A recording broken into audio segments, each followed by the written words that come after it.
we can get rolling. I know we're live streaming. Hello to the virtual world. So I've met everyone here around the table, so it's good to see everybody. And try to get everybody's name here: Donnie and Grayson and Andrew and Tim, Don, Cole, David, and we're waiting on Les. So it's good to see you all. You know what though? But you know what? You see these things right here? I can't see beyond about Don's face without my glasses, not in any kind of detail. So, all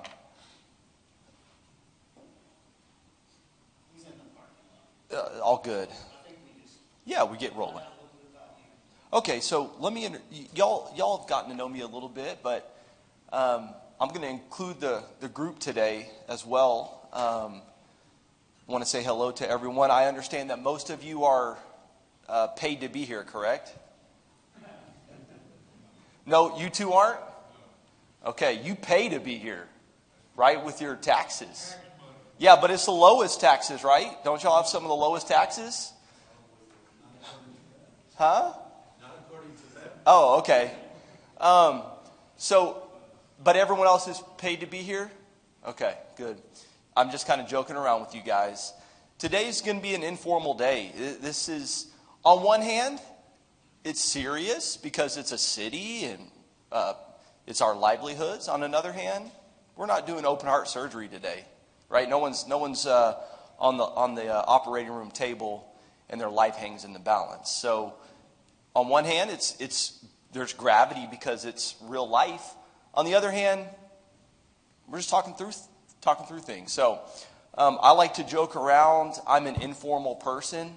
So this is an informal workshop. It's very interactive. We're going to think through things. And that's the goal today. Or that's the plan. My background is... I have a lot of various things in my background. I guess the main thing is this is what I do for a living.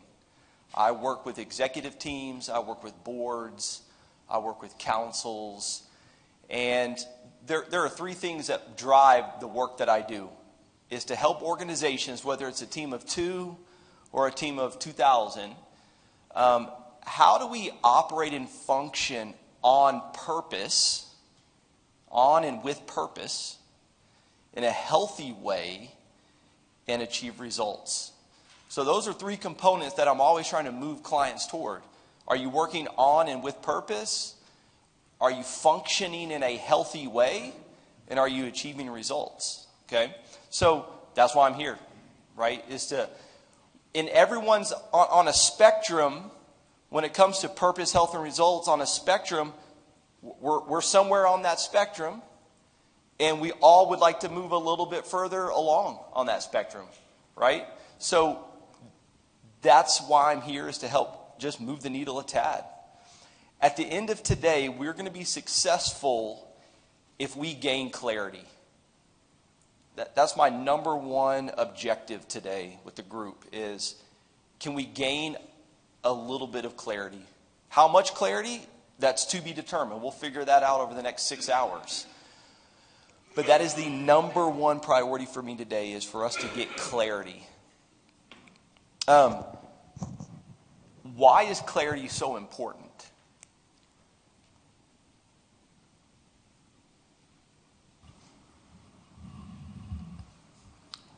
Because if we don't know where we're going, how are we even going to get started walking in the right direction? Okay. I mean, clear direction. Okay. Absolutely. What else can we add to that? That's 100% true.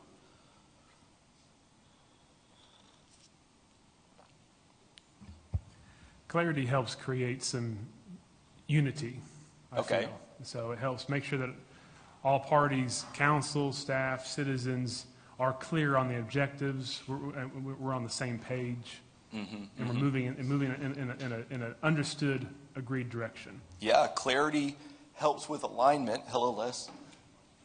Kevin Johnson. You're good. We're just getting going. Yeah, clarity helps with alignment. Okay. What other value does clarity bring? to a group.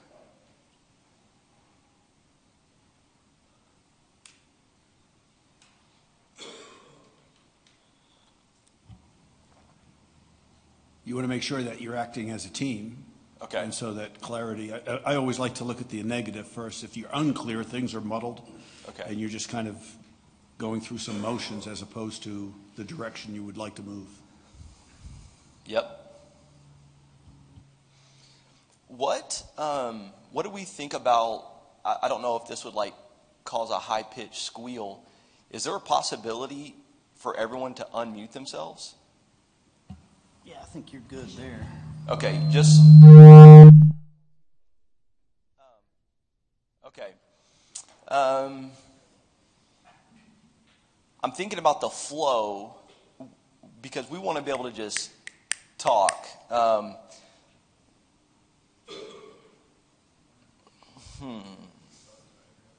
What's that? Okay. Let's try that. See if it starts picking Les, you got yours on? Yes. There we go. Okay. Prescott, how's that work? Like if you're talking? Hello? Not picking it up. Yeah. It should pick you up. Yeah. You put it in between two of you. Yeah. Good. Pretty good. Slide yours Good, over sure. there. Again, I get my own. Yeah, that worked good. There we go. All right. Yeah. All right. Other clarity. Let's start popping out some ideas here. What value does clarity bring? It lets us know where we're going. Yeah. Why are we here? I mean, what's the goal? What's the mission? What's the purpose of why Okay. the heck we're here? What are we doing? What are we trying to do for the citizens? What is the resources we have, and what can we accomplish? Yeah. I mean, what is the goal and why? Is that a question? Are you asking a Yes, question? I'm telling That's you. not that you're not putting towards clarity. You're asking Kevin. No, that's what is the purpose? that is the definition of clarity. Okay. So we know what the heck we're supposed to be doing up here, and what Okay, we're I got you. receiving as information from everybody in the city, every stakeholder. How, what, and why? That is the mission of what we're doing here. Yeah. And so let's be clear on the mission and, Right. and establish that clarity. Yeah. And yes, and the benefit from that is that's good. That's good. And what's the benefit of that? If we do that well, what's the benefit from doing that well? We get results. It puts us in a better position to get results, for sure. We're in a better position to get results. I think it also helps set your target for your investments of that budget. That's only once a year. Make sure you're staying on path with that clarity. Otherwise, you may pivot to something that's not a priority or funding's not in place for it. So if you know your clarity up front, your citizens can understand, yeah, this is our focus. Maybe this will have to wait till Correct. So further down the line. And we- it, yeah, it go ahead. aligns resources.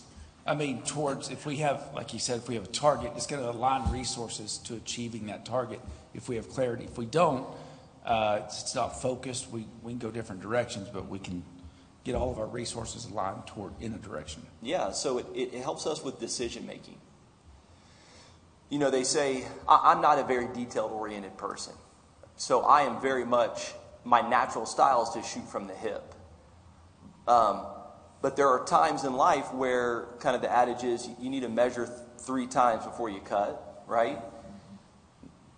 Clarity is that measuring 3 times. Because how many blades do you have and how many opportunities do you have to cut? Not very many, right?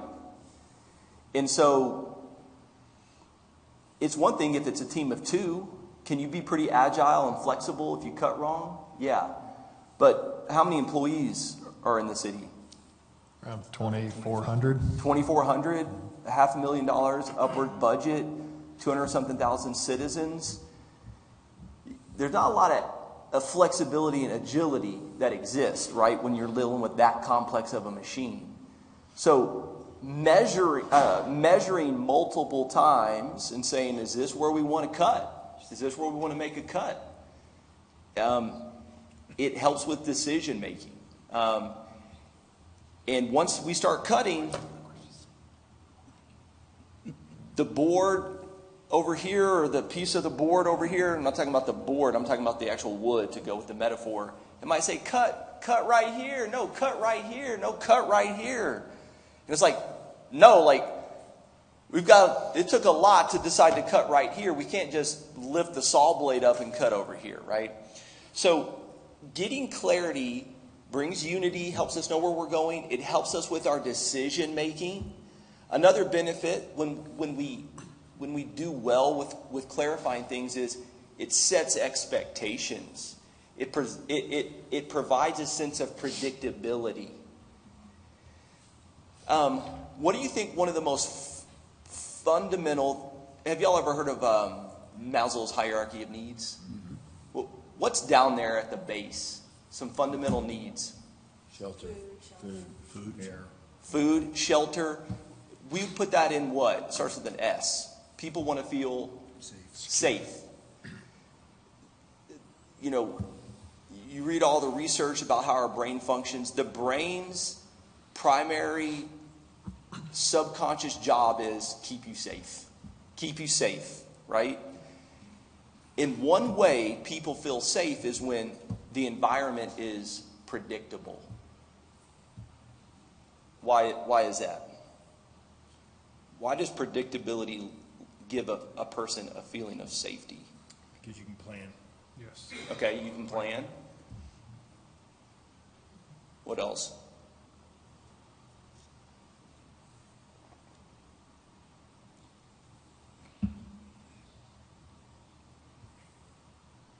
Well, change creates insecurity. I mean, Okay.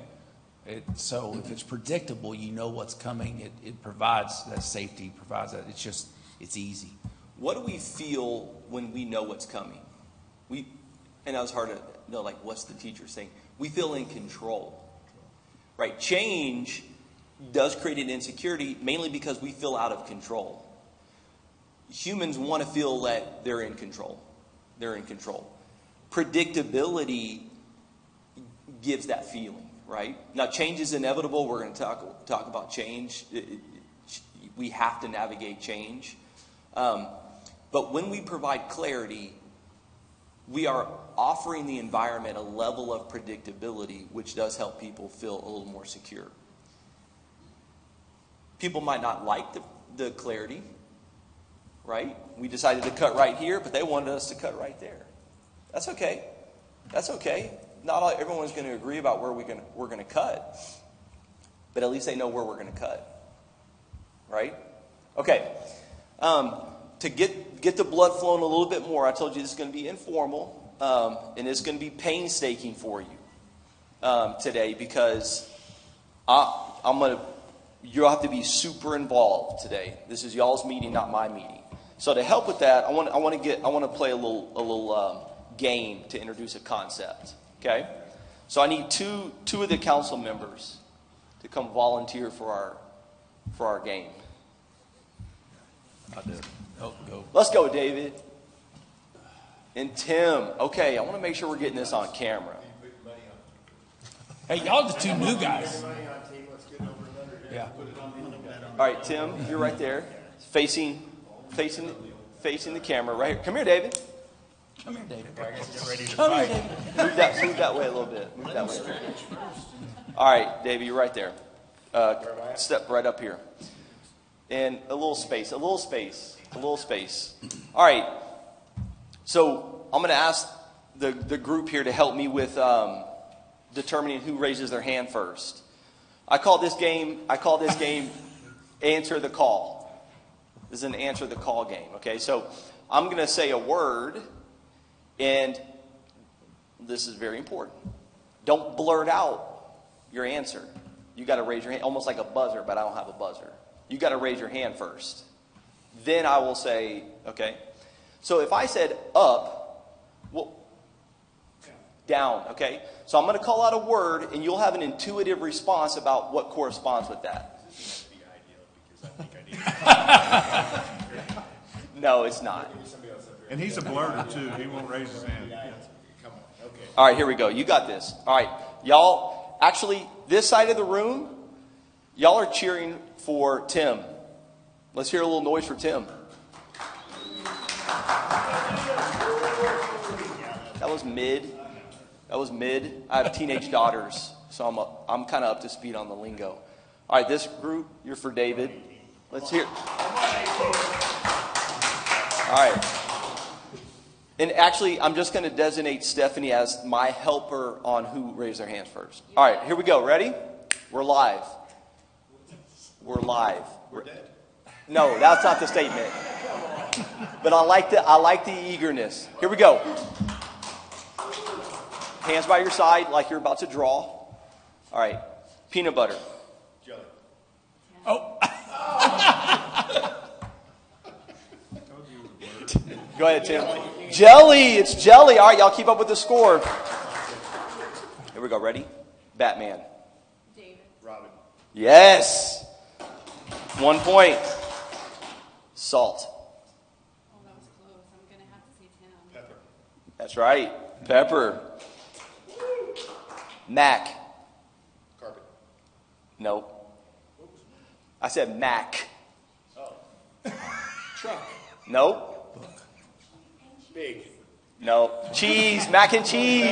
oh. Big Mac. I'll keep it going. I like it. I like it. I like it. Carpet board. But we're going on my answer key here. All right, ready? Romeo. Juliet. Yep. Bread. Butter. Yes. Tom. Jerry. Yep. Bonnie. So, Clyde. Yes. Clyde. That's right. All right, here we go. Hey, Tim, you got time? Tim, you got time? You got time? Cookies. Yes. Ketchup. Mustard. Yes. Thunder. Lightning. Yes. Beavis. All right. Bert. Bert. Ernie. Yes. All right, last one. Rock. Scissors. Paper. No, but good guess is rock and roll. All right, what was the final count? 6-6? Are you serious? Okay, wait. Yeah, I got more. We're in the bonus round here. It's for all the marbles. Ready? It's not easy. It's not an easy one. Funky. So, No. Comedina. No. Cheese. No. All right, let's go to another one. Carpet. Was it monkey? It was funky chicken. Chicken. All right, here we go. Ready? Fish. Chips. Gold. No. Hook. No. Chips. Yes.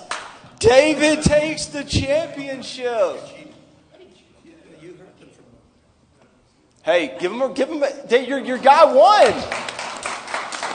All right. Thanks, David. Thank you. Thanks, Tim. Yeah, thank you. Yes. Hey, talk to the city staff. They've got a prize for you. Yeah, we lined it up ahead of time. Okay, thank you for him. No taxes. We're going to give him the key to the city. Key to the city, I'll get another one. Been asking for I one know. since he got it. All right, what's the purpose of that game? One purpose is just to loosen us up a little bit. But the main purpose is we're answering a call. This group right here is, we could say as a whole, is a leadership group. Would y'all agree with that? Mm-hmm.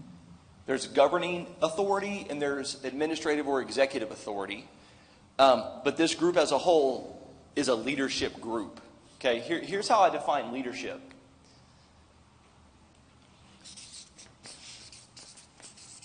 A leader takes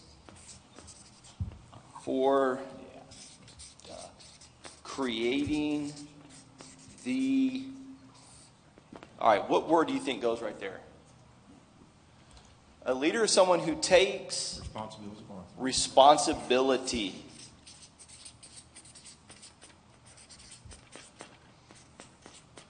So someone on their phone, look up the Latin root for response or responsibility.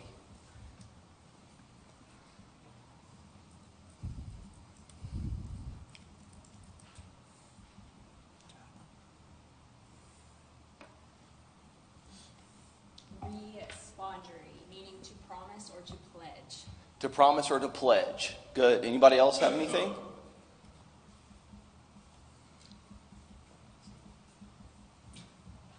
Well, AI said to respond or to answer. To answer, yeah, to respond, to answer. All that has the same kind of meaning. To pledge, to promise, to respond, to answer. To promise, to pledge, to answer requires some type of outside stimulus. Would you agree? Something out there brings some type of stimulus to you, and you have to respond to it. And that's what responsibility is. It's answering a call. Hence the name of that game, Answer the Call. I called out, you answered. You know, I told you I had teenage daughters, and the goal is for them not to live in my house, ultimately. Right? We want to send them on. And so one of the things we want to do as parents is teach our children responsibility. So let's say my daughters come in after volleyball practice and they throw their knee pads and shoes and socks down in the kitchen floor. And they go off, do their thing. And later they walk back through the kitchen and those socks are laying there in the kitchen floor. It's as if those socks are calling out. And we'll pick on my oldest daughter, Lauren. And those socks are calling out to Lauren saying, what are those socks saying to Lauren? Pick me up. Pick me up. I don't belong here. I want to go to my home. And the dirty clothes hamper is where I belong. So when my daughter walks past those socks, and those socks start to call, what does responsibility look like? Answering the call. And picking them up. But what are our options, right? So my daughter walks through the kitchen. The socks are calling. There are three categories that can actually take place. What are they? Ignore. Okay, I can ignore the call. It's number 2. I can pick them up. I can pick them up. Number 3. You can kick them aside. Well, which is not picking them up. But number 3 is I don't even hear the call. Oblivious. Deaf. As a leader, when we show up to lead, I don't know where that's coming from. When we show up to lead, things are calling all the time. Things are calling out. And as a leader, one, we have to have the discipline and the focus to learn how to pay attention to what's calling and hear correctly what's calling. And then we've got to decide, do we answer it? Do we ignore it? Do we answer it? Do we ignore it? So that's what a leader is. A leader is someone who takes responsibility. They answer the call. And ultimately, they answer the call for creating the future. That's right. Good job, man. Big money. Big money. So, moving things around this desk is management. Leadership brings a new world about. However incremental, but leadership brings a new world about. And so today, as we think about strategic planning, what we're doing as a leadership group is we're functioning as leaders. The future is calling. Tomorrow is calling to the city of Amarillo, right? Whether you want it to or not. Whether you want it to or not. You don't get to vote on whether tomorrow is calling for you to answer it. It is calling. The question is, how will you answer that? Or will you answer it? Right? Will you answer it, and how will you answer it? So tomorrow, next year, it's saying, hey, Amarillo leadership, what will you make of me? That's what the future is saying. And it's our job to purposefully shape that. Purposefully shape the future. That's what leadership is. To not do that is to neglect our duty. Right? It's to stagnate growth. It's to stagnate our maturity. If my daughter has a habit of walking through the kitchen and not answering that call to those socks, what's my assessment? She's maturing. No. It's, if she's 11, it's one thing, but at 14, at 17, there should be maturity, right? They say a good leader doesn't solve the same problem twice. Do y'all agree with that? Or would y'all push back on that? I agree. Do you feel as a leadership group, you're addressing the same problems? Sometimes you're coming back to the same problem?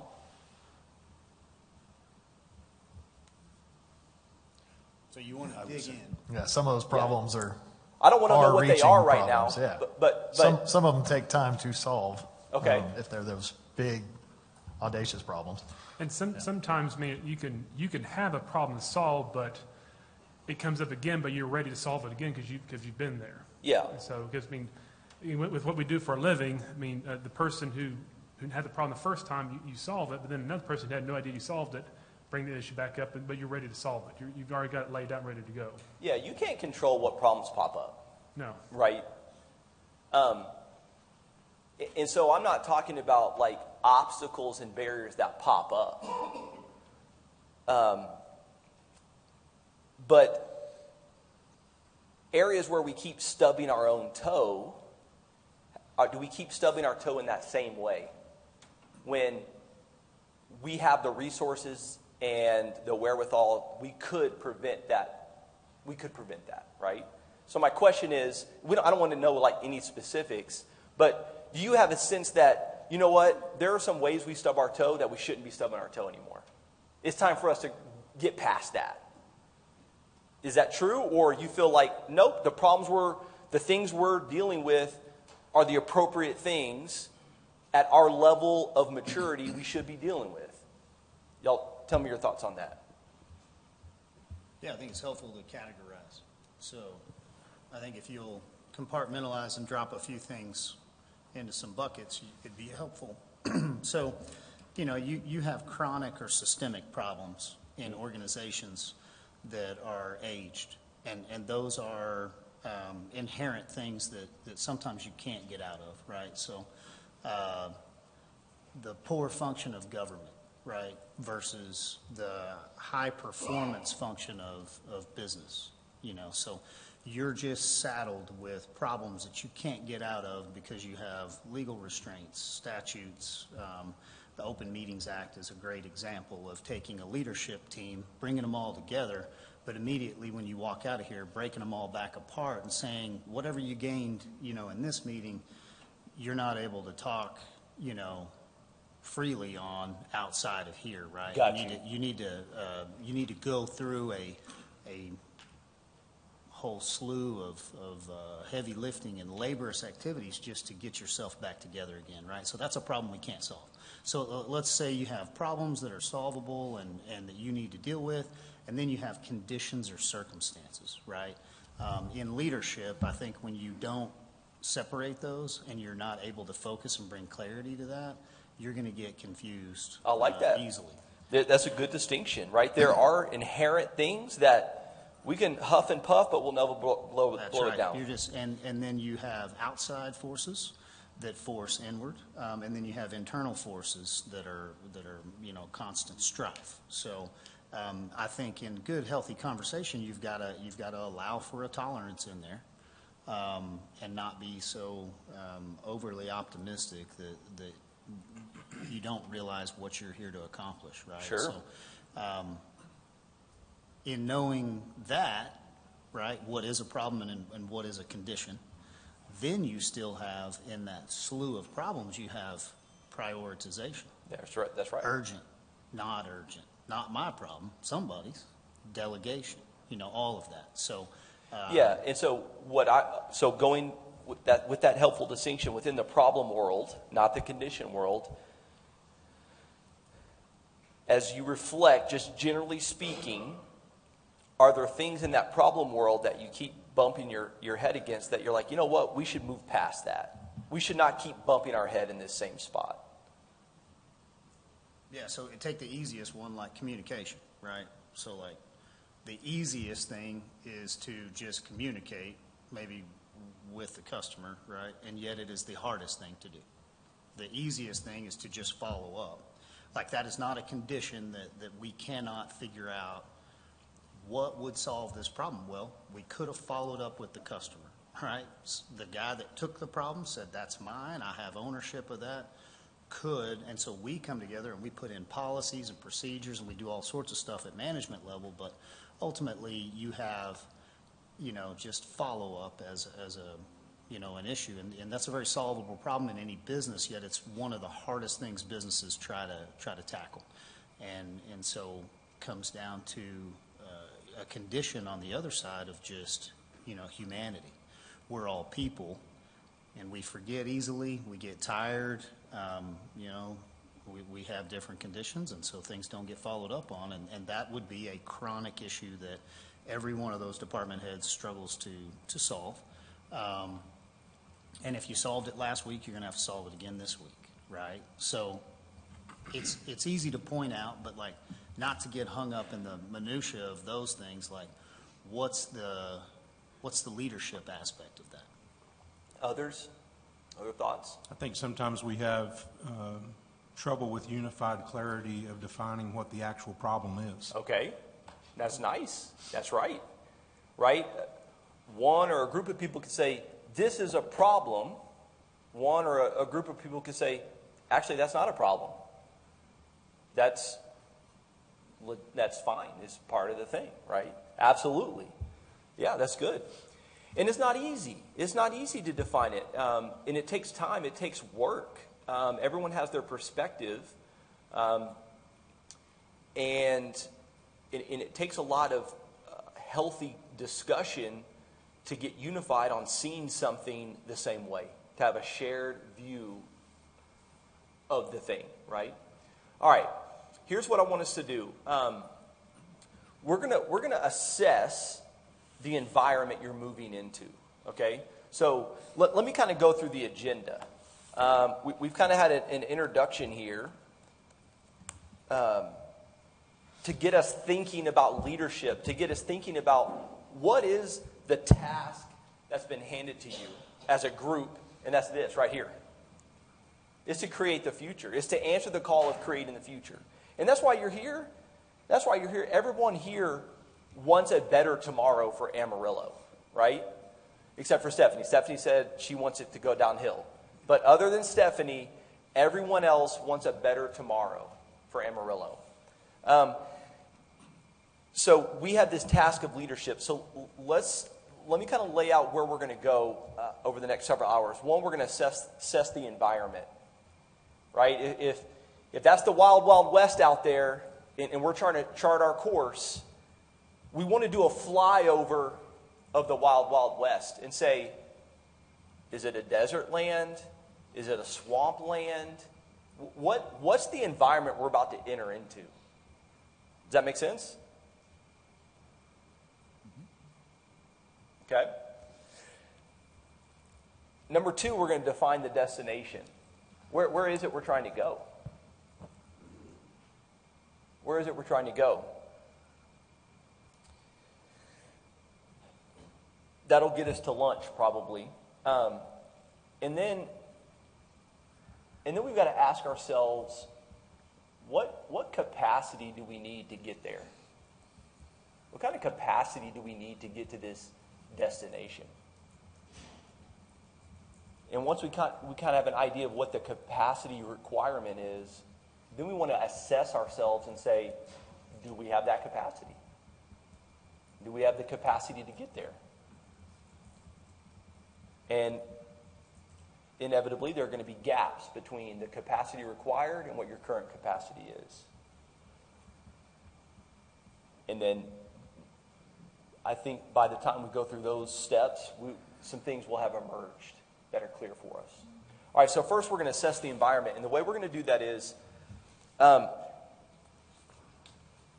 this is a two-page handout. Okay? I only want you right now to just work on this first page, numbers 1, 2, and 3. I'm going to give you 5, 6, 7 minutes to individually think through, maybe jot down a bullet point. We don't need any master's theses, okay? A couple of bullet points. I want your individual thoughts, and then I'll tell you what to do from there. And if we have any Jeopardy music or anything for the background, that'd be great. That was also a joke. Thank you, sir.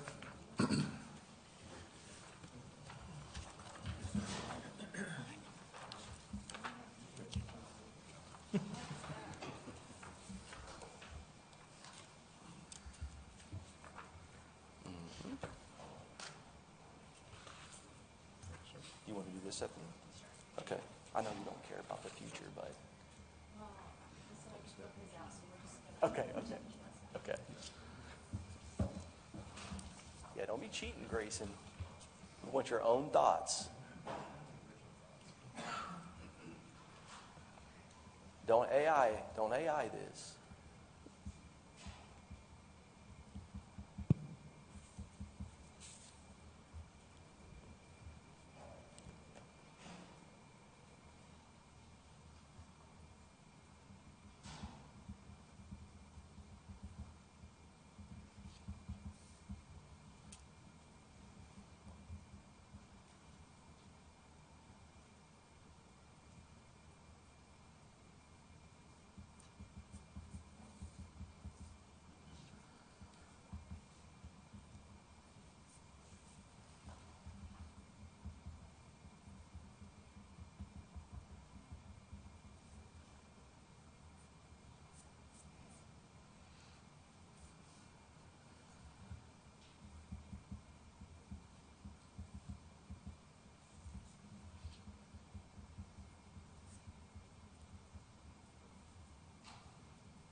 Tim and Andrew kind of pair up there and look at your lists together and try to get a consolidated document. Just maybe 2, at most 3 points per question, okay?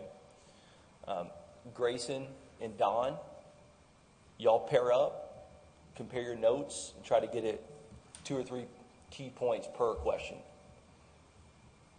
Cole and Donnie, y'all pair up, and then David, Les, and Stephanie, y'all team up and consolidate your lists. So it'll require some chit chat or whatever, but I'll give you again 6, 7, 8 minutes to consolidate your list.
This group that was sitting over here, what's y'all's group name?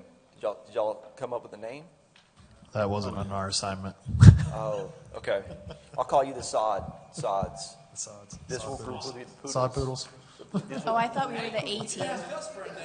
Okay, what's y'all's team name? A team. God. No, Then we're the killers, yeah. no, it's Andrew, so it's got to be the A team, right? Yeah, so, yeah, we're the All A team. right. So my group sitting here, who's going to kind of be the spokesperson, which everyone can chime in? David? I saw him clamoring for that spokesman role. Clamoring, politician. And then over here, they said Andrew? I think we nominated Andrew, yeah. All right. So Andrew, start with growth and development. What are the key environmental realities in the future for that?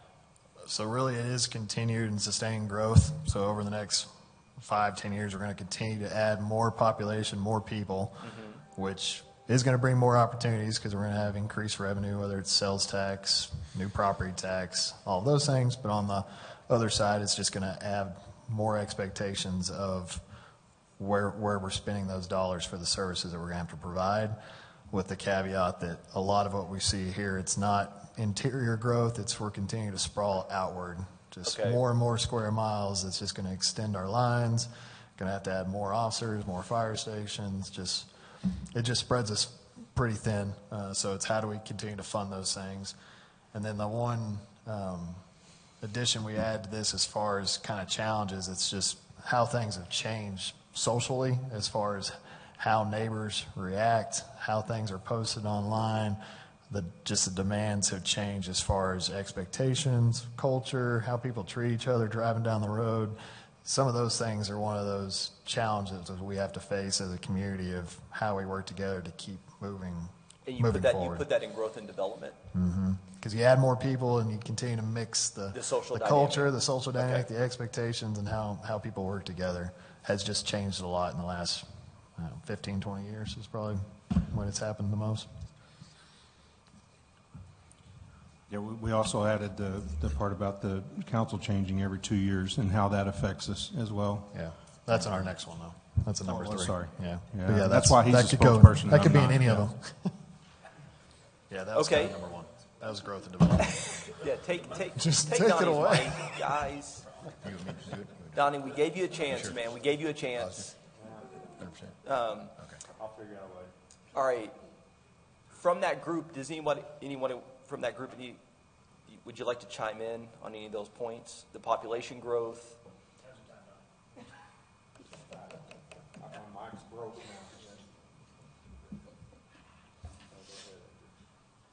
Anybody else from that group want to chime in on those points? We talked a little bit about being fortunate. We are still a growing community because some of us have worked in towns that were stagnant or Okay. declining. Okay. So just with that becomes expectations and how do you use that growth to provide for the whole community. The population growth is a certain type of call to the leadership, right? Yeah. And there's a responsibility to answer it. Yeah. To choose not to answer it is a choice, right? All right. David, population growth and development. Population growth and development. I think one of the resounding themes that our group came up with was housing and homes to be able to house the extreme growth that we're getting ready to see. I think we're getting ready to see a growth in the top 26 counties, second to maybe just a World War II type environment with the increase in data centers and the projects that are coming.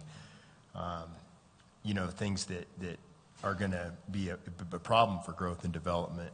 Loss of institutional knowledge. I think that we're going to see a lot of a shuffling of individuals. I think that as more folks come in and raises and wages increase, we're going to see a lot of pressure, and we're going to have to be ready to handle that, because I don't think it's unrealistic to see a 20% increase across the board in wages, and that's going to be in all positions for the city.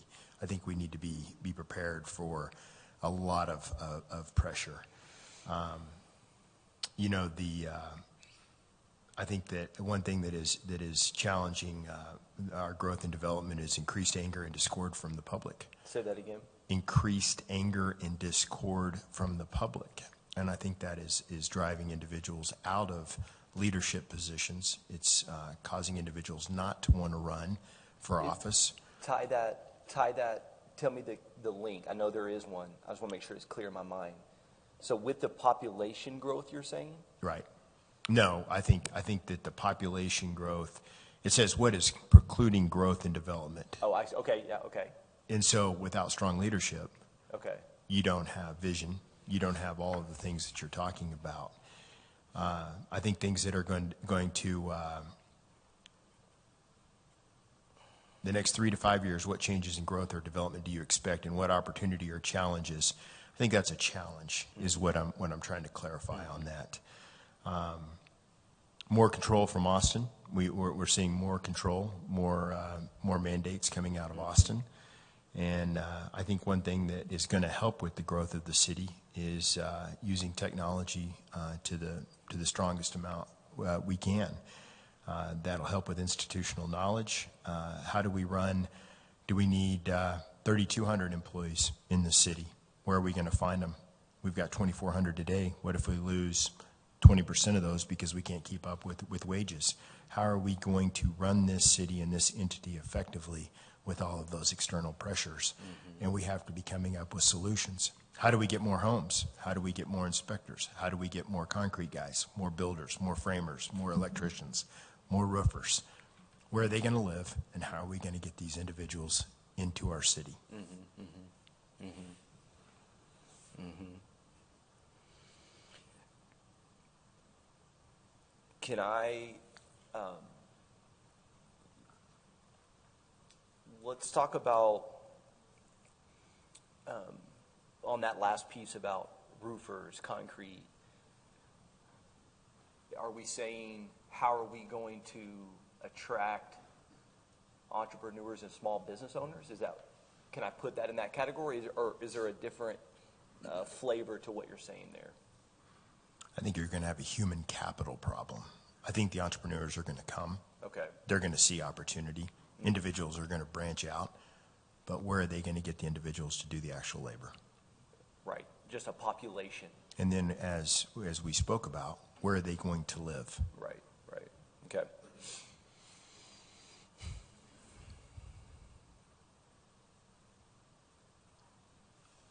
Anybody want to add anything from that group? Anything else? I think an idea that Councilor Titz brought up was as we grow, growth is exciting, but you have to also keep up with your current as well. And so we may see parts of town growing, other parts of town not growing. And so as we are looking at growth, is make sure we don't lose sight of existing, lose sight of our current, lose sight of those things as we're focused on growth as well. Is that fair, Councilor? Oh, yeah. And then Grayson brought up the population growth in our city is becoming a lot more diverse, which poses, it's very unique in embracing different cultures, different things like that. So we're becoming much more diverse than we used to be.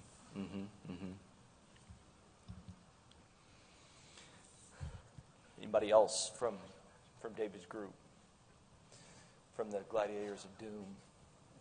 Anybody else want to chime in from that group? Let's go Gladiators of Opportunity. Goo. So let me summarize. Let me summarize here. I'm great. As we think about the future, the horizon, the wild, wild west that we're entering into, we're looking at increased population in the community, which means most likely increased revenue from property tax and sales tax. But how do we manage that?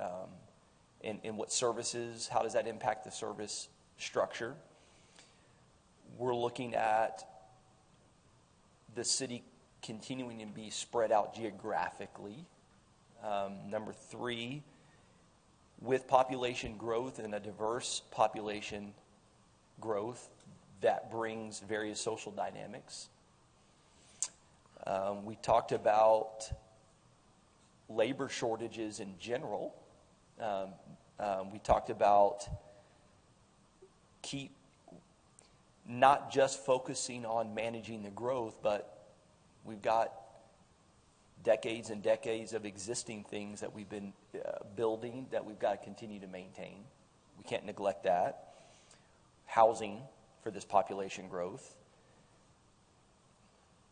With wage opportunities in the private sector, it puts wage pressure on the organization here, the city organization, to keep up. And if not, you can expect turnover.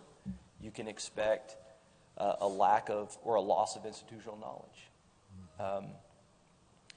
State legislation, the necessity for technology and how to leverage that in the future, the employee count as the city grows, where to get that staff, and then the environment we're in as a whole disincentivizes people from volunteering to lead the city, right? Okay, so that's the environment that we've got to navigate. The only thing I would add to that, the challenge that we may face is, where is this growth and development going to occur? And where do we want it as a city to occur? Okay. Like at what quadrants of the city? Well, no, in the city versus outside the city. Okay. I'll give you two examples of two communities in Texas that are seeing divergent paths on where they're going, and it's affecting their municipalities, and that's Dallas and Fort Worth. I mean, if you look at what Fort Worth did decades ago on, preventing a donut hole in the middle, and where Dallas is right now, Dallas has seen a mass exodus to other places from business, to professional sports have now moved out into other areas. Where in Fort Worth, you're not seeing that. In fact, that development that happened in the core then helped neighbors adjacent to it. And so you're seeing a divergence of two different cities, I think, that one had the development and attracted people to live there. The others didn't. And Dallas is facing tremendous financial strife. They got a city hall that they're trying to build. So I think the question is, do we want this development inside of our city limits? Well, I think we do. Mm-hmm. And how do we help, facilitate that? If you look at the Fort Worth blueprint and other places, because what you've seen is an exodus out of the centers of the city. And, we don't necessarily have the suburbs here yet to be able to do that, but that's happening between here and Canyon and other places. Yeah. And growth in all these areas are going to do nothing more than put a lot of pressure on us for whatever reasons that these people are working here using our services, but they're not contributing party, So I think, making that where, we want the region to develop, but if we don't see that development here, it's going to have a tremendous negative impact on the community, on our schools, and other things as well. That's good. That's good. That's that measure multiple times before you cut question. Okay. Number 2, community expectations. So we'll start with GOO first. And let me read this out loud just so we're on the same page. What will residents, businesses, and other community stakeholders expect from the city tomorrow, in the future? I think it's very clear. More improvements, a continued increase in the quality of life in the city of Amarillo. We know that we need parks, roads, we need services. Everyone's going to want less taxes, less fees, less cost, but everything. The compression with just input cost. We spoke just a moment ago. What is a 4 tires, what did they cost in 2020? What did 4 tires cost in 2024? And what do 4 tires cost today? And multiply that across 2,500 vehicles that the city currently has as rolling stock. All things are increasing drastically. And so how do we how do we keep up with the typical maintenance, which individuals want? They want the pools and they want everything, which is needed. But how do we find the funds and yet have the lowest taxes? How do we do that with a 20 to 40% increase in all things? Infrastructure. The community is going to expect the necessities: safe water, operating wastewater treatment plants, good roads. They're going to expect public safety. Community expectations. We hear over and over and over again, well, Amarillo is not the same as it used to be. Nothing stays the same. Either you're getting better or you're getting worse every moment of every day. It is not going to be the same Amarillo if we add 100,000 people, in the next 15 to 20 years. When the state of Texas is going to double in size from 33 million to 50 million, by 2060, nothing is going to stay the same. As a group here, David, you can answer this, but I'm throwing this to the whole group. It's common for citizens that are in a growing city to, not every citizen to a person, but there can be a certain population that says what you just said. It's not the same Amarillo. It's not the same XYZ.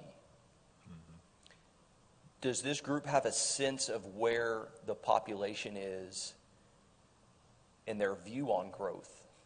Do they want the city to grow, or do they want the city to function like it did in 1992? Can you clarify that? Are you asking this group to operate like 1992? No. Or I'm what asking the city is? how the everyday citizen experiences life. Do they say, yeah, we want Amarillo to grow and become more with the times and keep up with the earth spinning? Or do they want, no, we want to pause and we want things to be like they've always been? I think you've got sectors, and I would venture a guess that that's that way in every community. A lot of it would probably be age. But, so I would say here in Amarillo, we do have that sector that says, I don't want Amarillo to grow. I don't want to keep it where it is. I like it. I hate the traffic. I hate the stuff, not worth it, the growth. Then you've got that sector that, is all about embracing it, whether it's bringing whatever industry, medical, AI, whatever, like we want Amarillo to grow. We want these things. So I think it depends. And I think you have a sector there that really is just kind of here and they don't really pay attention. It's like, it is what it is. But I would guess it's that way in every community. Yeah. That you have, and I would guess age has a lot to do with it. And then you look at the voters and like who votes. We have 20% turnout, roughly, for municipal votes. And a lot of times those people dictate what's, Do we know the demographic of that 20%? What's like the average age? Stephanie? Right here. 55 to 65 is a small portion, but 65 and older is the majority. Of that 20%, yeah. Okay. Andrew, for y'all's group, for community expectations tomorrow, what's the community expecting tomorrow? A lot of similar comments, but basically more and better services all around. But no money, right? We're not going to pay you anymore. Yeah. High priority being public safety, lower crime, but the balance being the quality of life aspects. Some of those are out of our control, but we can maybe help recruit different quality of life businesses, whether it's an indoor water park type facility or everybody wants the next big box store that we don't have, which is going to come with that population growth. But yeah, it's the expectation of wanting it faster and wanting it now and then quality improved, but is the revenue keeping up with it? And is that revenue just covering what we haven't been covering in the past and we haven't really added to the service levels? I think a big part of the conversation is the quality of service. Is it a Cadillac plane you're paying for? Is it a Corolla? I've done that exercise in other cities. Like, you really got to rank it. Do you want the Corolla of parks or do you want the Cadillac of parks? And what are you willing to pay for it? Same with public safety. We haven't increased our sworn numbers because we've been trying to just build up staff in the past, but we're getting to that point. You've got to add more. We probably need 15 to 20 more just on the streets patrolling based on our growth patterns. So even if we're going to continue to grow, it's really getting absorbed with what we haven't been able to cover in the past. So that's the balancing act.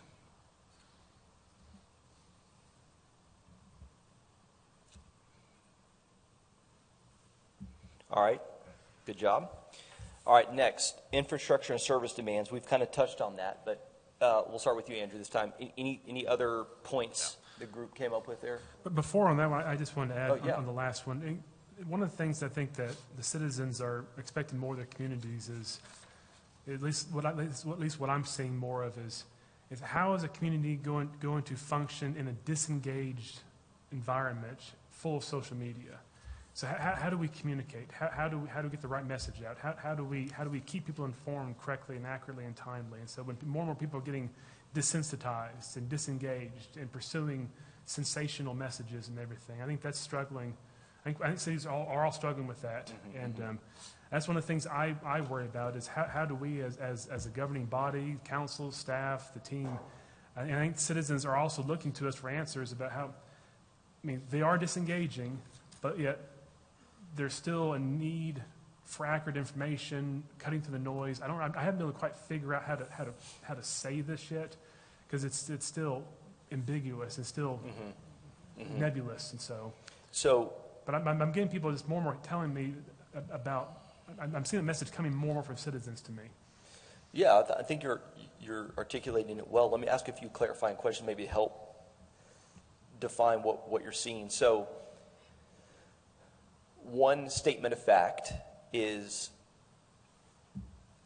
the citizenry is more disengaged from the realities of the city than it was in the past.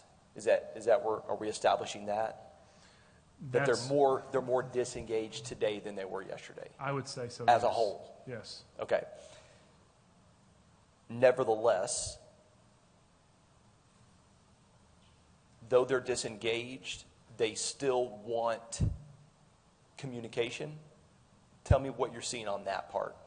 So I see the disengagement. Tell me what you're feeling or sensing that, yet some at least are still saying, no, we want communication from the city. Well, it's the right message at the right time, in the right form, and on the right matter, and it's just more of a guessing what I want, when I need it kind of thing. But if you don't meet that expectation, I'm going to let you know. Total failure. I'm not going to let you know what the expectation is. Yes. I'll just let you know when you don't meet it. Yeah, it's more of a reading mind situation. And that target moves all the time. Yes. All Yeah. right. Okay.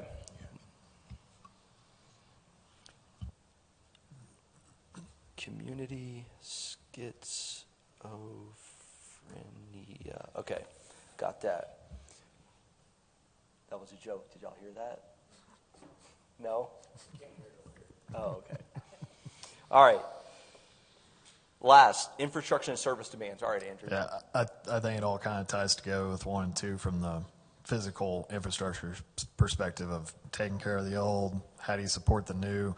Can new growth pay for itself, or is there still going to be a component of the city has to participate? And is there support from council and citizens to incentivize and invest in those things, whether it's streets and the underground infrastructure, or is it the wastewater plant that has to support the long-term growth, kind of all those things. And then also the park's expectation of, in the past, we put a park everywhere, and we've got a lot of it, but can we still support that level and meet those expectations?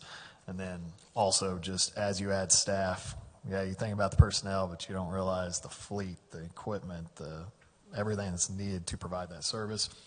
And then the last one we add in there, not an infrastructure demand, but a service demand, and the expectation is it is a continuous challenge of the 2-year cycle of council, and you get a new council or some new members, you got to reset or reestablish priorities, you're getting right into your budget, and then a year later, you're going through an election cycle, but you're expected to meet all these demands, but you've only got 2 years to do it because you may not be there in year 3. Mm-hmm. And is that really realistic to have that short amount of time to really influence the change that it's going to take when you've got decades of history and resources that are challenged? It's not really possible in a 2-year time frame. So that's been a challenge, and that's the community expectation and input, because it's gone to the voters, I think, 3 times now. It gets voted down every single time, because it's also the control aspect. You don't like what they're doing, they're gone in 2 years. versus 3 or versus staggered or 5 versus 7. And that's a service demand issue that continues to come up every few years. Okay, that's a unique way to think about that as far as the service demand. That's good. Okay, David. Of course, wastewater treatment, well field development. What's that development? Well field, just continued fresh water. I mean, that's a huge demand that we're going to see as we see the growth. I think that the city needs to be very aware of public service and continued salary increase as those wages increase across the board in all services. I think you're going to see a lot of migration of individuals from one career to another because the opportunity is going to be great. The strong employment pool as we continue to lower the unemployment rate in this city is going to be a great challenge for us.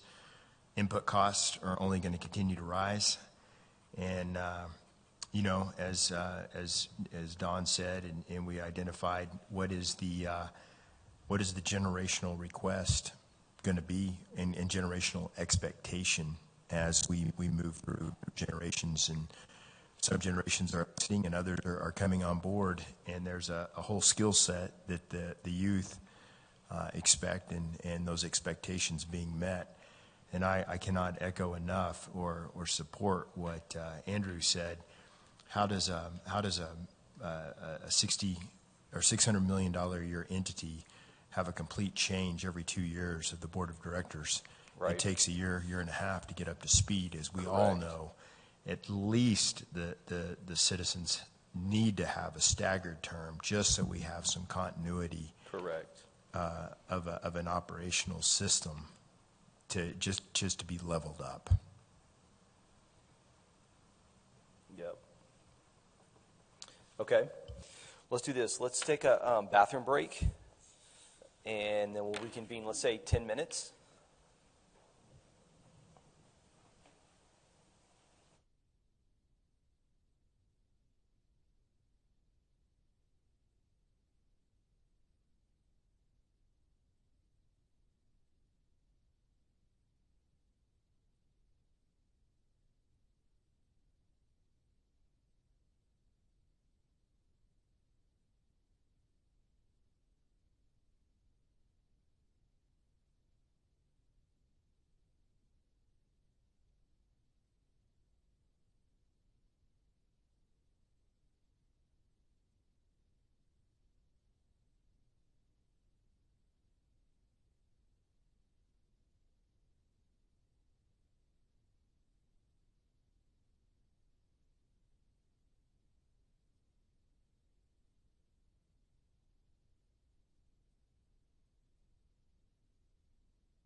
All right, we'll get rolling. Well, I want to wait on Don.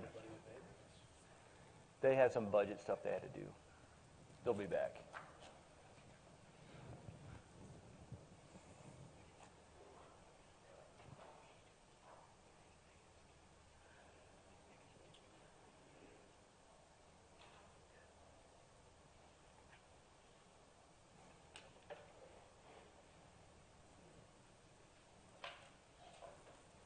Oh, so we got a Don and a Donnie. We got a Don and a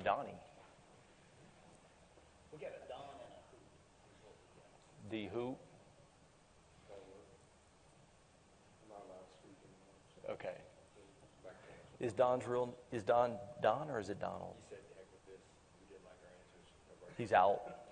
He didn't agree with the answers. I think his real name is Dondo. Seriously? Dondi? For real?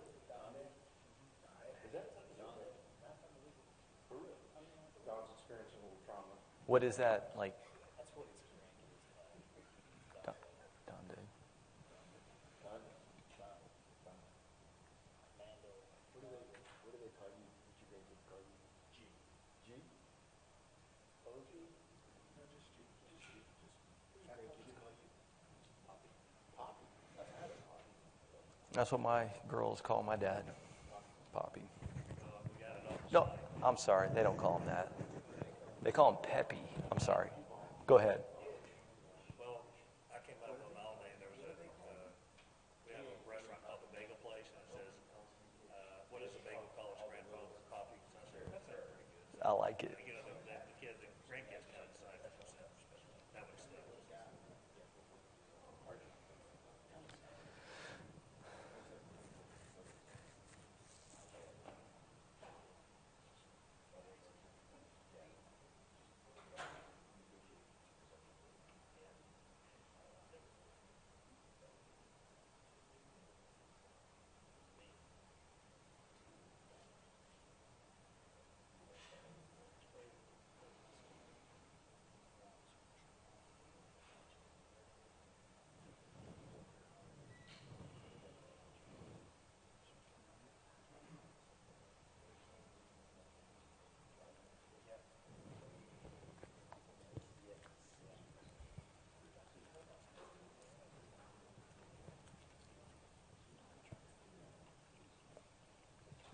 Don Day. That was traumatic. Extremely traumatic.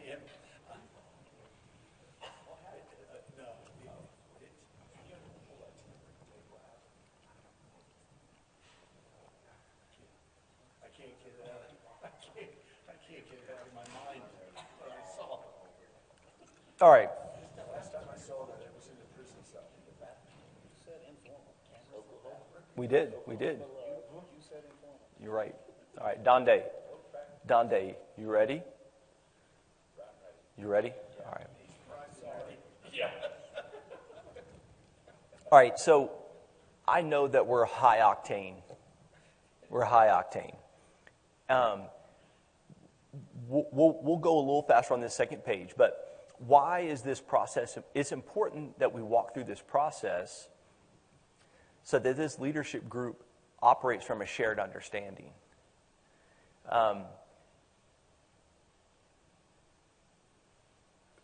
We can think we're aligned, but until we've articulated it out loud and defined some things, we don't know if we're aligned. What does tomorrow require? Does everyone does everyone around these tables agree on what tomorrow requires? I don't know, right?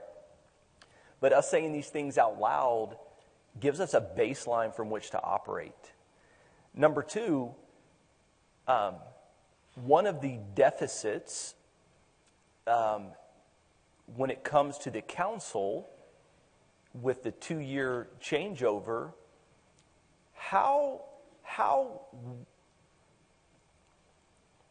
what kind of opportunity or setup for success was this council given from the previous council? On a scale of 1 to 10. 10, they set the ball up on a tee to help y'all thrive. On a scale of 1 to 10. What was the question? I'd just like a little more. Can you ask a question, please? Yeah. Yeah. The previous council that handed the reins to this council, whether willingly or by vote, to what degree did they set this council up for success? 10 is there couldn't have been a better baton handoff in the world. 1 is no setup for success. And what was the 1 to 10? 1 to 10. 1 to 10. Wow. Well, I'm going to tell you it's extremely contentious. Ended with a lawsuit and that kind of thing. So citizens were upset. It was a huge deal. Yeah. So it was really skewed. I think the focus was on that. And I think everything else was just, nobody was looking at anything else. Everything else got put into the periphery. Yeah. So I'm going to tell you, I don't know if you've done the research or looked, but, and when you're talking about councils, you're talking about 2 different terms here. You're talking about 3 of us that have been here, we're serving in our 2nd term, these 2 guys that are in their 1st term. So these 2 guys, maybe have a different answer than what we have. Okay. So because if you're saying previous council, well, we 3 were previous council. Okay. These 2 guys, not. So it's not giving you an answer, but. No. I'll tell you this. I asked Grayson when we were in this, and I said, hey, what have you seen in your career? Because this is the way I feel, is so many things that if the can was kicked down the road. And in the last 2 terms, we've taken on, I mean, we could go through the list. I mean, these guys can attest to it of like, the big one, the wastewater treatment plant. Just nothing's been done with it, right? And now we're faced with a $1 billion problem that we got to figure out how to fund. Our fleets, our vehicles were just in terrible shape. We didn't have the ability to replace them, fire apparatuses, all this kind of thing. So we've had to be creative and come up with ways to fund these things through leases and be very creative with, staff has helped out tremendously. But there's so many cans kicked down the road. And that's not just, I'm not going to say from just the one previous council. I'm talking, it's probably been 10, 20 years. 20 years worth of, things are great. Everything's new. And that's what Grayson said, we get in that mindset of like, gosh, we're in a great position. And then everything starts aging and getting worse and just nothing's being done. We don't have enough money. And I feel like, and I don't know any better, right? My perspective is only my perspective. I only know what I know about serving these last 3 years. I don't know anything, I don't know what it's like. So my perspective is that I don't think we were set up very well at all. Now, I would say I think we had a great team. In that aspect, I think we had a great team. We had to make a major move, with the city manager. We've had some other attrition and that kind of thing happen. But I would say in that aspect of team, we were set up pretty well. Otherwise, I feel like we weren't set up at all. We had to tackle a bunch of issues, and we took on some big issues. But my opinion is I don't think we were set up. And I don't mean that, we've got Ginger Nelson sitting out here, the previous mayor. I don't mean that bad towards anyone because this is a weird spot. I mean, when you're sitting in council or you're mayor, you get what you get and you move on. So to ask that question, I only know what I know. I don't know what other councils have, but I do feel like that and I would love staff to, chime in here and say, well, there was some heavy lifting. Roads were not in good shape. We got very creative with roads. And I mean, these guys have done a phenomenal job with what we've had to get on a normal repair, replacement, schedule. We didn't have that before. So many things, but again, my ignorance, maybe I don't know that, but I feel like there's been a lot of heavy lifting the last 3 years. So I don't think we were set up very well at all. Other council members? Just a second, Andrew. Okay. I want to hear from the other council members. If you have something to say, if you don't, we'll move on. Well, I do have something to say. Being here a year, you sign up to run. You live in a community for 35 years. You serve and you do, and you're called to run. And when you survive the campaign and the nastiness and the grossness and the pitting and just all the crap that the goes junior along. high behavior. Oh, it's awful. And you don't know we're all aligned in certain aspects, and you win, and just by 49 votes, and you realize how divided this city is. You realize when you get there, I mean, you have some real honest conversations. You know, you realize that we're all pretty similar. You know, but you go through this political process, and you have all these outside forces influencing and trying to disrupt the mission. On a 1 to 10, man, I think this is a 3 or a 4. You know, it took me a year to figure out what the heck I'm supposed to be doing. Like just how to turn the computer on. Yeah. I mean, so I think that goes back to what Andrew said. It's so important. I mean, this is complex stuff. This is hard stuff.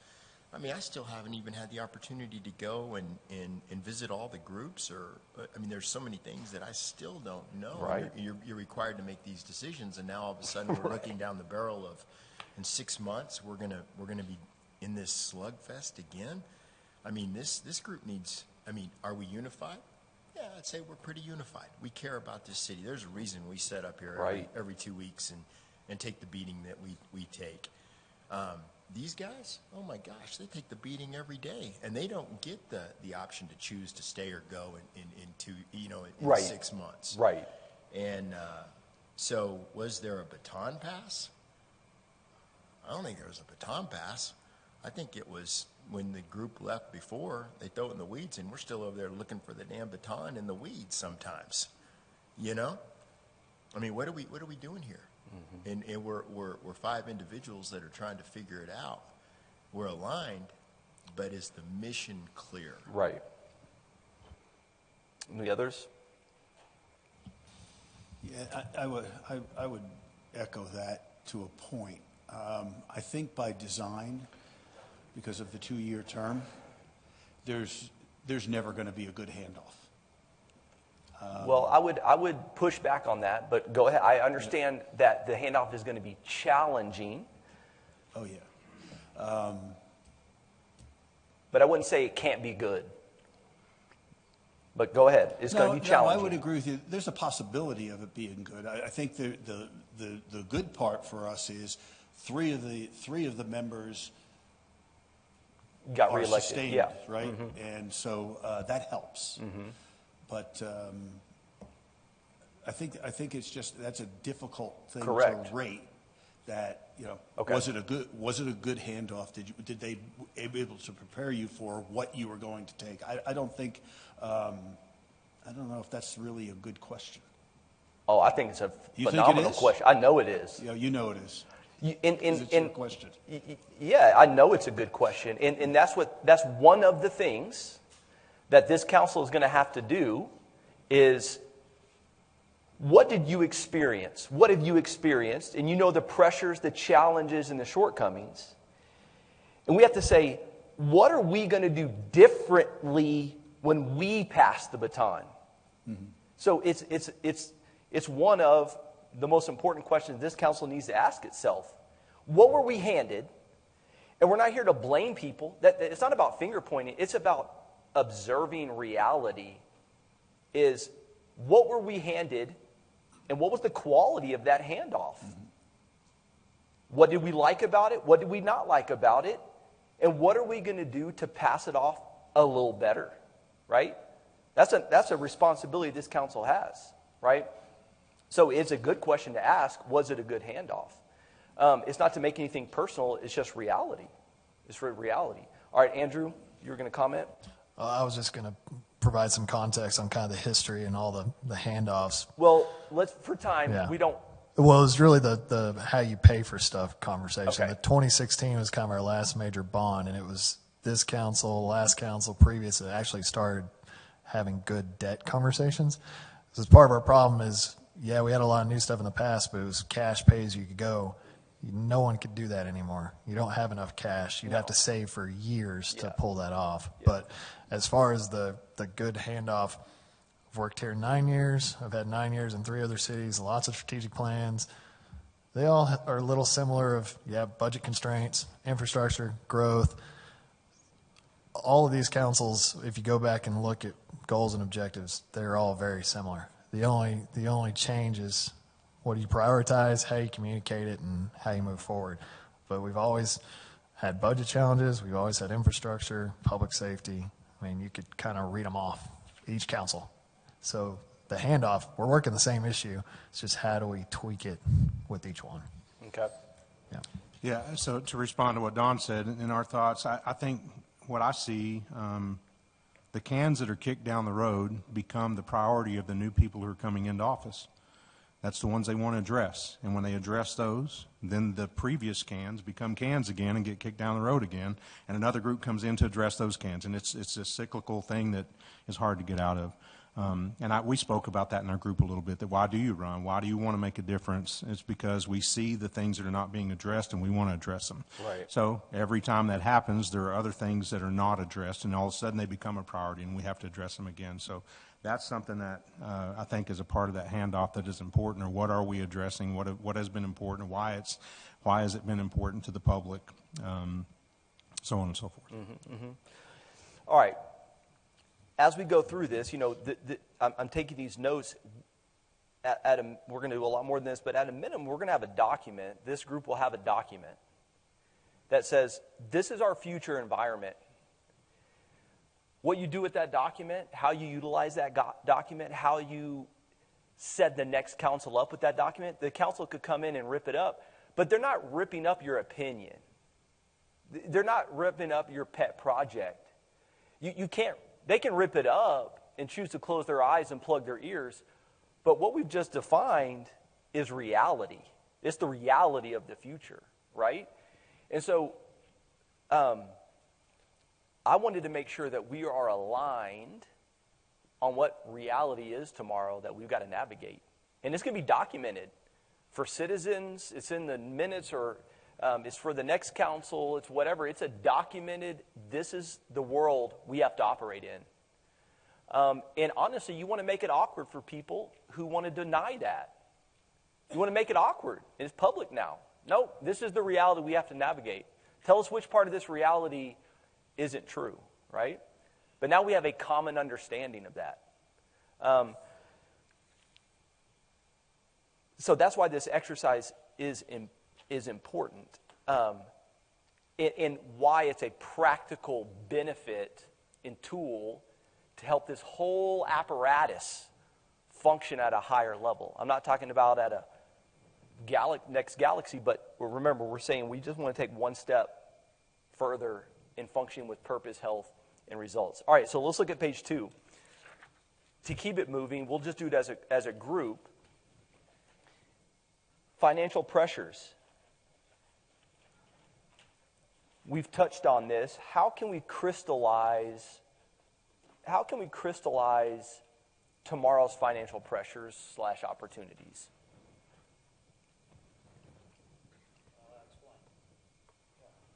What's that?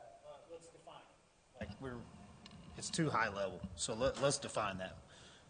Opportunities compounded by financial pressures, right? So are you asking, how are you guys going to deal with not having enough money and needs that continue to grow? Is that what that question asks? Exactly. Okay. No, it's not how you're going to do it. We're not solving problems right now. We're defining it. Right. And I think we've defined it in the earlier. My question is, are we trying to understand the complexities in how difficult that is, or are we trying to metric, like, what are our expectations? How much are we going to see financial pressure increase? Like, what are you wanting to see here? No, we're not going to quantify it. We couldn't do that right now. I think we've answered this question, but what financial opportunities do you have in the future? Let me jump in here real quick and just go back to, you asked a really good question, and you kind of wanted to know about a handoff, right? So, okay. So let me tell you not one thing, but one of the major things that staff was speaking to, but it's really difficult to get councils to understand because there is financial pressure. And so borrowing money gets looked at in a way where, like, whoa, you don't borrow money like against your taxpayer. Well, No, I mean, in business, if you said, I'm going to own the vehicles for all of my trucks and trailers and business, and I'm going to pay cash for them, and then I'm going to drive them until the wheels fall off. And then I'm going to hire a mechanic, and I'm going to keep him there, full-time him, and we just wear equipment out around here to the point until, like, it's dangerous. Somebody's going to get hurt, right? That is a business strategy that some people have. Another business strategy is, well, for the amount of money that I'm spending and having to save cash and then pay the mechanic, and then I have a loss of business production because every time the truck breaks down, we can't get to the job, right? I could just lease all the vehicles every 5 years, get a brand new one pulled up into my parking lot. And if I structure it over 5 years, I replace 20% at a time. Well, now I actually have a built-in support system that I can overhead where I've eliminated a huge variable, right? And so that's what our community gets to hear now from this current council and the one that was previous. What future councils will see with a handoff is we built you a 10-year plan. And in 10 years, all of that debt rolls off, and you've built in that amount of revenue to re-up and to renew. We've built you in a 7-year plan. We've put in good debt right now. We've had to defend it. Every time we say, well, we're going to vote for or against a CO, we have to look at it with scrutiny and see, like, is that good debt or bad debt? And none of them have gone to pet projects. Everything's gone to what the staff had been saying they needed. So there's a really good handoff, like an excellent handoff right there. Well, that is an opportunity that was a huge challenge. It's a big challenge to get over a community that's always paid cash for everything and boast in, well, we don't borrow money. We take it to the voter, and then once every however many years, a decade, we pass one, and it's a huge bond, and that's what we go and do, and we just spend that amount of money. And so you ignore 29 departments to take care of the one if you choose to do business that way. So the opportunity was, complex challenges on a large scale. The financial pressure that comes from that put a group of people together that utilize some really good business savvy and have worked with, staff to understand, how do we grow? How do we pay for that? So in saying, like, what are the other things we can do? I just say we've got a good foundation in that perspective.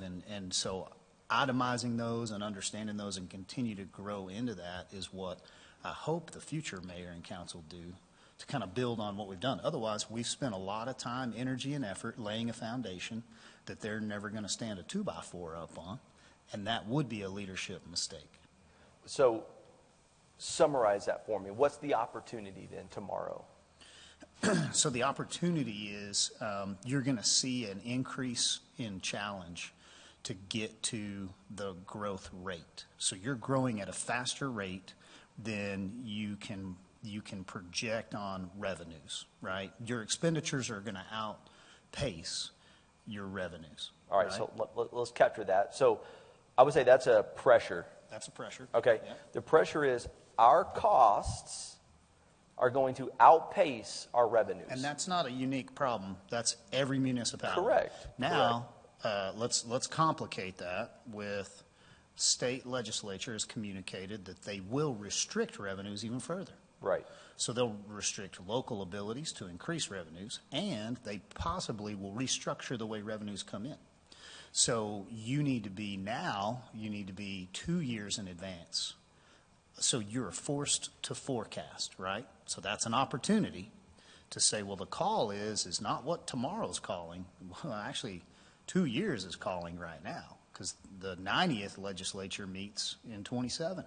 So we've got to think proactively further and be way more nimble. So where the opportunity is, well, we could be pretty myopic and just kind of worry about ourselves and today and worry about what someone would say or what things would look like. Or we could go ahead and have robust discussions. We can put things on the table. We can analyze, and we could come up with many plans. So we need a primary objective and then a couple secondaries. Well, if this happens, this is where we pivot. If we see this, then we'll have this. Let's prepare for, like, well, what if we don't get this? Okay, let's prepare. But if we do, then we won't have to implement. And that's what you see these gentlemen doing. They've got a wastewater treatment plan that I mean, there's multi approaches at it and lots of good cost analysis. And we're going to be pretty nimble just with that one item. And so depending on the department you want to go to, we could dig in. But for this discussion, I think we're pretty healthy the way we're So I'm we're hearing approaching. two challenges, and then I want to hear from others. Two challenges. Our costs are going to outpace our revenues. Another challenge is legislative restriction on revenue growth. Opportunities, it's forcing us to think way ahead, 2 years out. And the opportunity is we've got to be creative with our financial management. Okay. Yeah, and I was going to say that opportunity is that clarity of how you're managing those resources. What is your focus area, and you're not going to derail and spread too thin, basically. So the opportunity is you got to focus on your priorities. I would call that an opportunity and a Yeah, pressure. it is. Is It's a push and pull. you got to make decisions. This, not that. And then you have to communicate that and know, yeah, it's not a priority this year's budget, but we'll see if we can get in next year without trying to rob from Peter to pay Paul because it becomes a new priority. The other glaring opportunity is we got mostly new leadership at the EDC, a new president. We've got to take a harder look on how we incentivize and do economic development.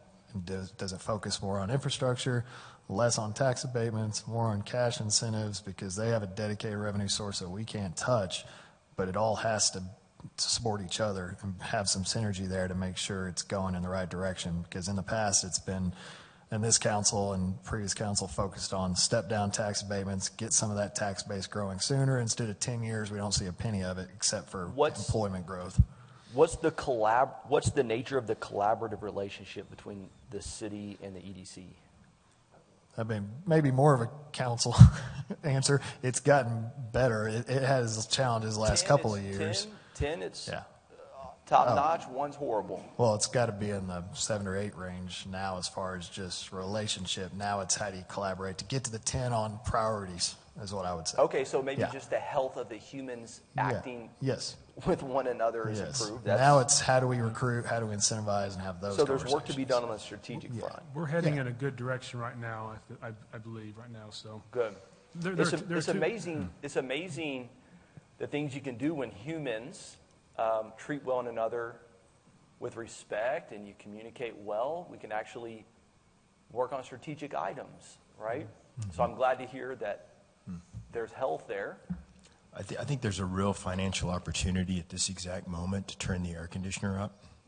Whoever's responsible for the air conditioner in this room, it's set on Arctic. So if we could lift it up just a little bit. Do we have a blanket back there? I'd ask for I mean, a I would red like one the with- crowd. Do we need to increase the temperature in here, or is it just me?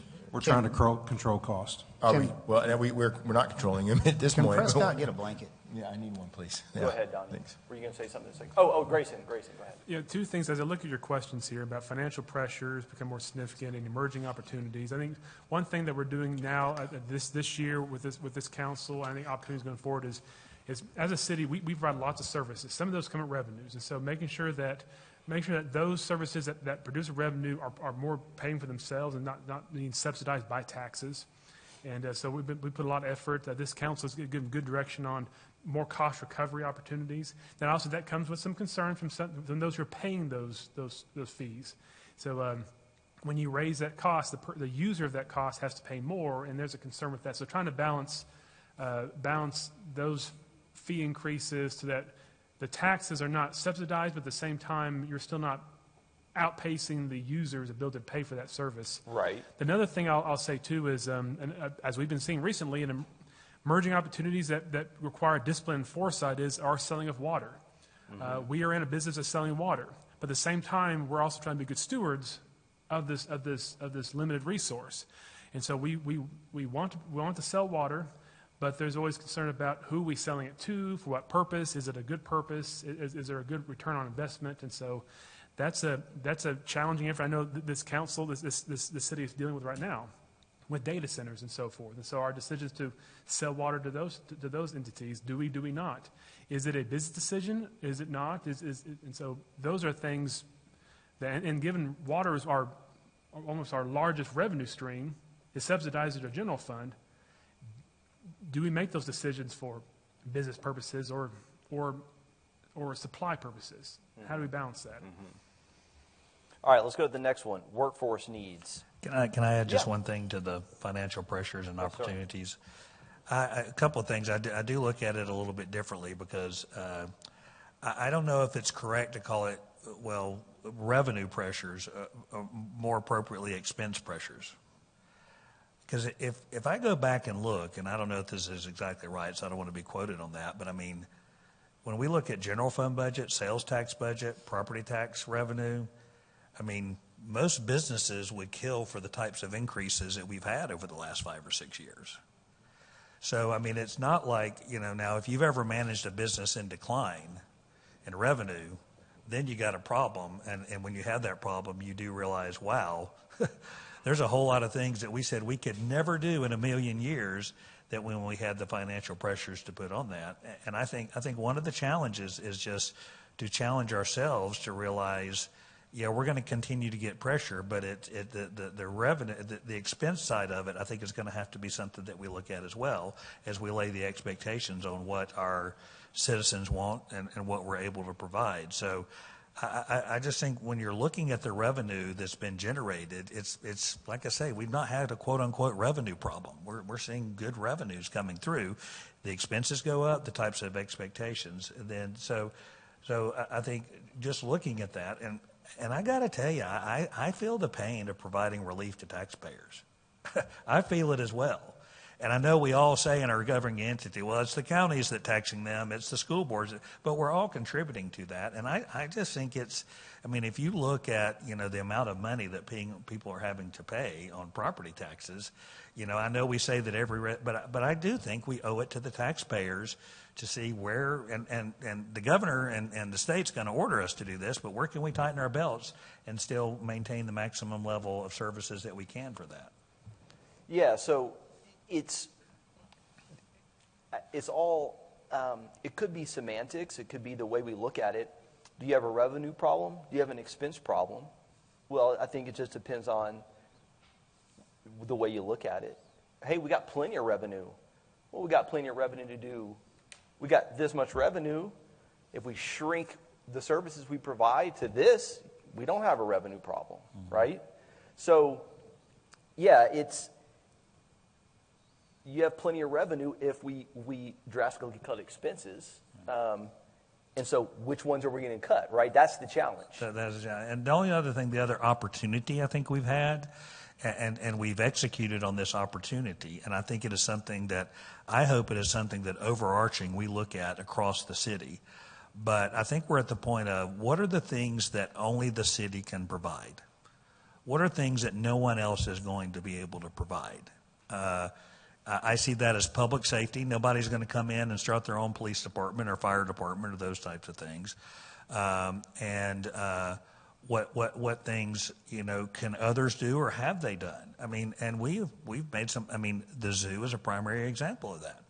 It's not a whole lot of money in the grand scheme of things, but the principle, I think, is true. And I think what I hope we get out of this is some overarching goal long term as to what are the things that because what happens is when we don't have an overarching goal, to me, on the financial pressures or the opportunities or the expenses, that every single decision is like encapsulated into itself. It's got to come to council to determine, are we going to do this or are we going to not do that? But I think we need some type of, and I hope we get this out of this, some type of overarching guideline that gives us direction on these types of things going forward. So every decision doesn't have to be a major conflict, that we say, here's why we're doing this, and it's the reason. I know politics are going to come into play, but I hope we get something that gives us some guidelines, because I think what we're going to continue to do and not do longer term and what overarching goals can provide are the most important thing I think we can provide in the future. All right. Thank you, Les. Workforce needs. Can we summarize that by saying what? David, you hit on some key points on this earlier. So if you want to summarize those, I think it could fit here.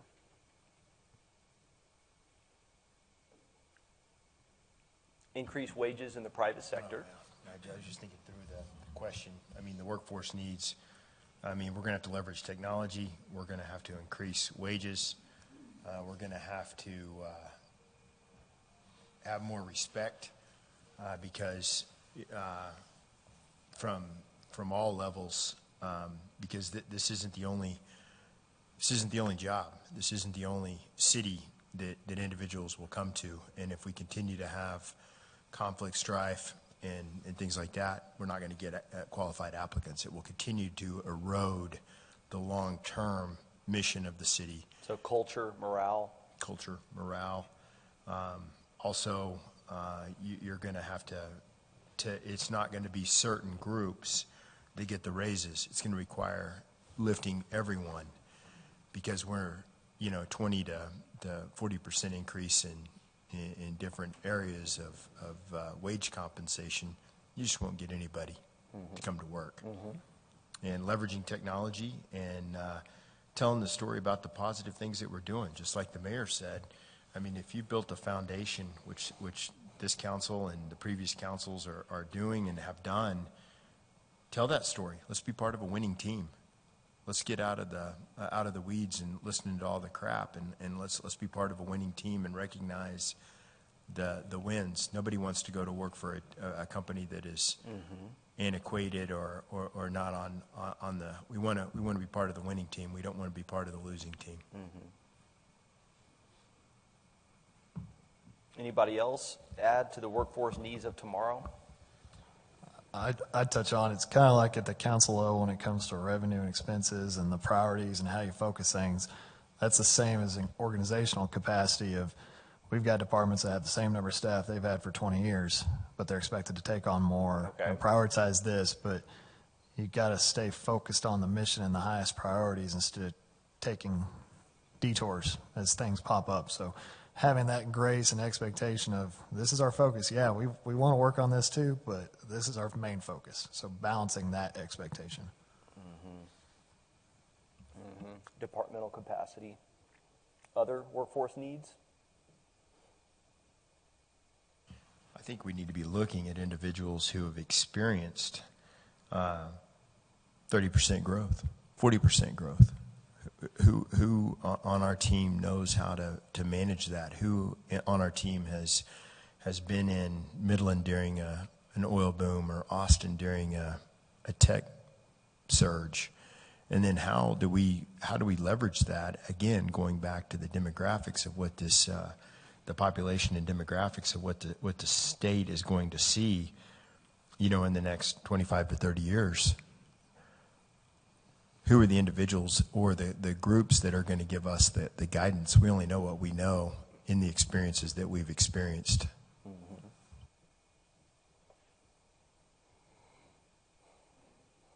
All right.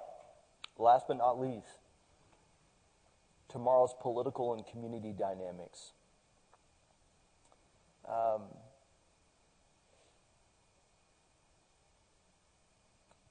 What political or community dynamics are going to shape the city's ability to move forward tomorrow?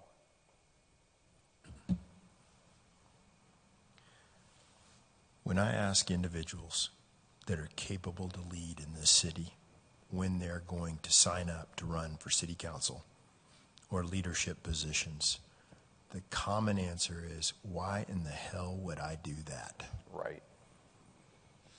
It is nasty. It is wrought with lies.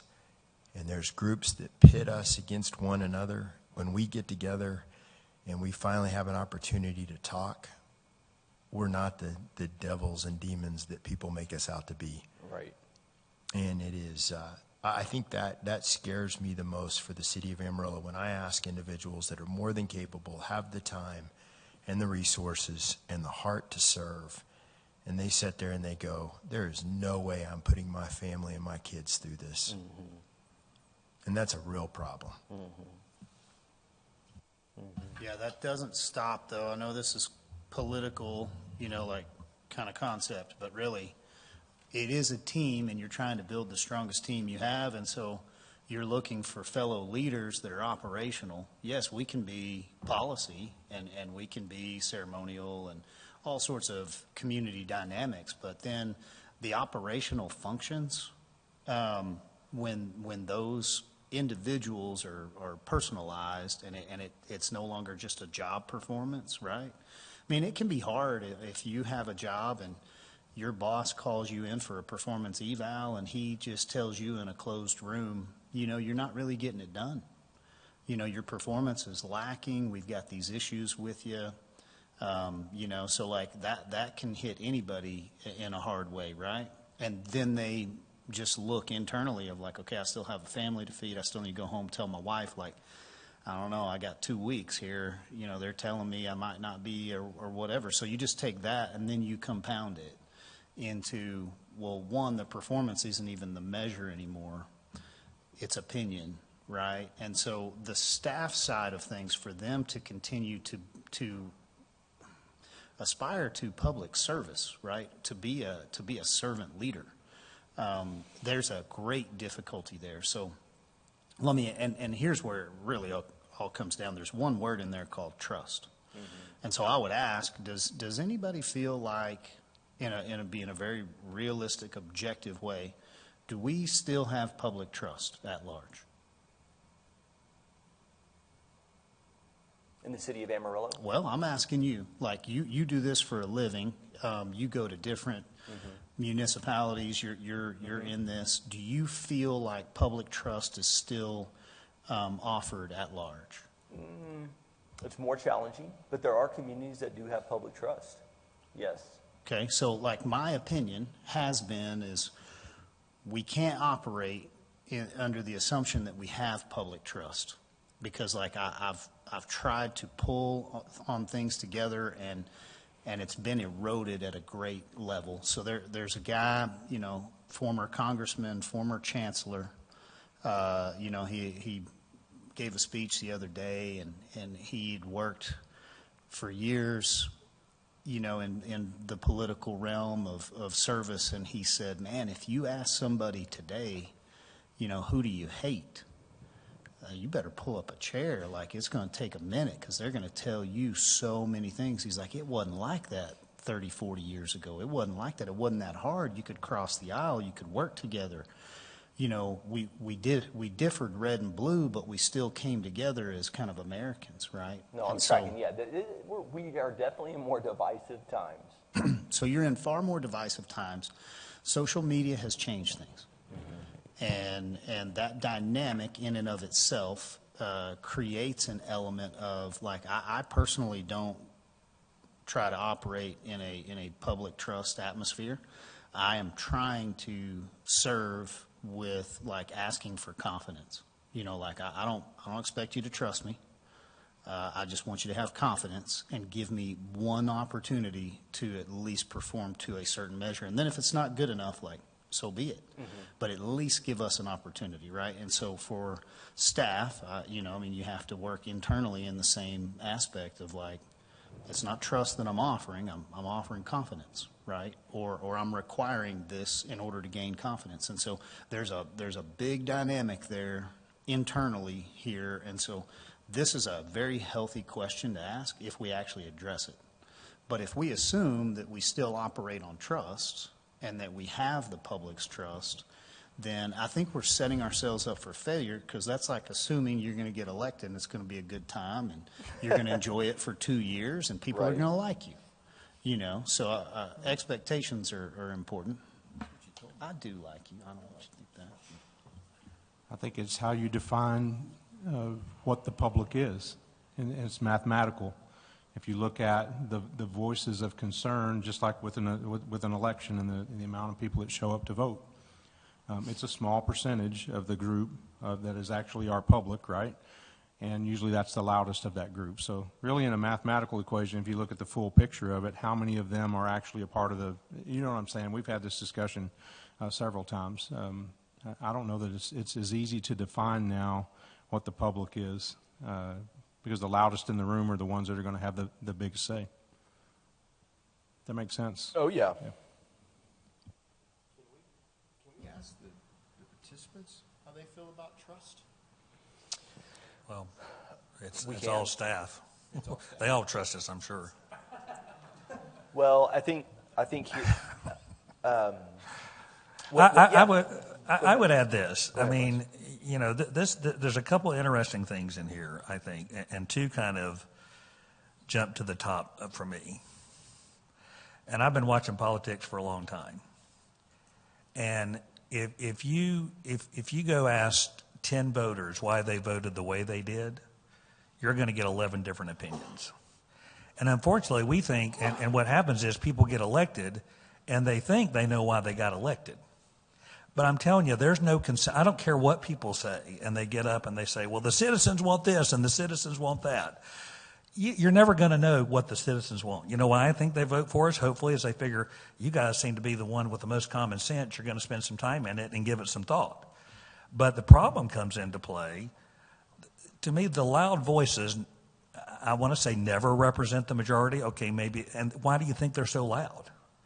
But the problem is they now have platforms to be able to be loud, and it amplifies the voice, which is nowhere near representing what the majority of people are really wanting, because they're sitting around. The majority of people, they don't care.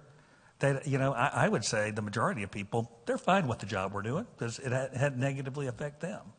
But, and don't quote me on this because I didn't say it, but somebody smarter than me says social media has enabled people to assemble that should never be assembling.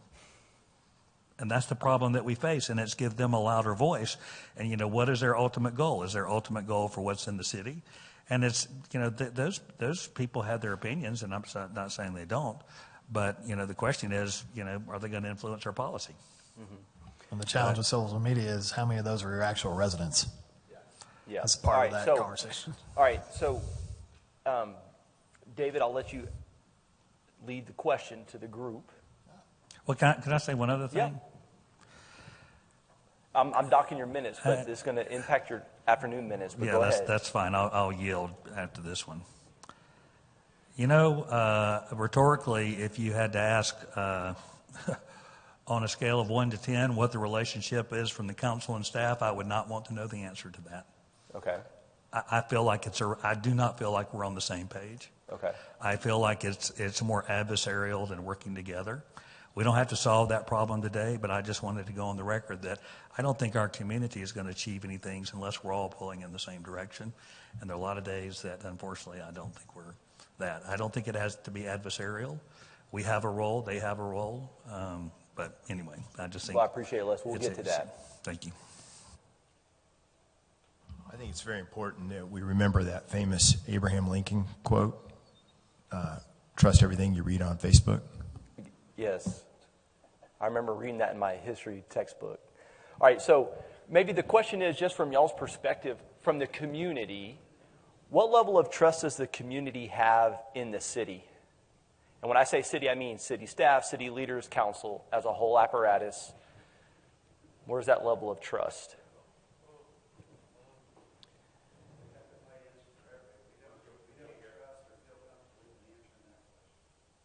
Okay, so let me wrap my head around that. I'm asking, does the citizenry, what level of trust do they have in the city? And you're saying, maybe as a group, we don't even feel comfortable answering. I just think that we just very careful about what we say and what we think, whether it's as a staff member or as a member of the public. I think we have to be especially careful of those things because we are staff members, because we are a part of the organization that's trying to do the very best that we can within the system that we work in. Right. This is very unique.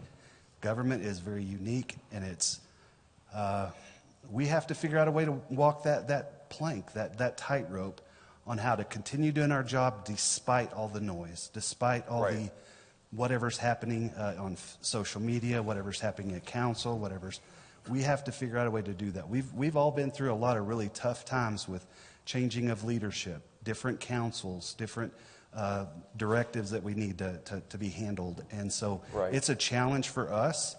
But I'll tell you, because I know these folks well, and I know the hearts of most of our staff is that they care about the city of Amarillo. They care about giving their all to their jobs and doing what they can, knowing that they're not going to be the highest paid people. They're not going to be lauded for their work at council meetings. We're going to do it despite the noise. And so I wanted to speak up first because I feel protective of others putting themselves out there and saying, hey, yeah, I trust everything, and us thinking, yeah, okay, right. Or, no, I don't trust anything, and this is why. I think that could potentially put targets on them. So Yeah. I just think we got to be careful about how we answer for things, and I'm trying to be a little bit protective of them. I appreciate that. So, and let me clarify my question. I hear all that, track with all that, and this is not to get you to change that answer or anything. Maybe I want to ask it a way that maybe gives some safety to everyone. Let's say we're a big team here, we're leading the city, we're operating the city, and we just want to self-assess and say, hey, on the whole, do we feel like our community trusts the city or not so much? Is that still a publicly suicidal question to answer? It's based on where you're getting your information. I agree. And so that's why I'm asking it is I don't want Grayson to just answer because he's got a certain sliver of the pie that he hears from. You all interact with a diverse group throughout the city, and that's why I am asking to kind of get a broader swath of what's the impulse out there? Answering for myself. Yeah. Most of the phone calls you get are complaints. That's just human nature. Most people are complaining. But when I go out and do civic speaking and I talk to different groups, it's very supportive. Good. When we talk about and we give them information about the things that we're doing, it's very supportive and appreciated. Yeah. Because they don't know all of those things all Right. the time. They hear the noise. And so they think everything is broken and there's some kind of a problem all the time. Well, I heard at council that this happened. Right. And so I personally think that the majority are very happy and very pleased with where we're going. Okay. That's a good perspective. Any other perspectives, just as you're out there in the grassroots doing life, doing city work? Huh?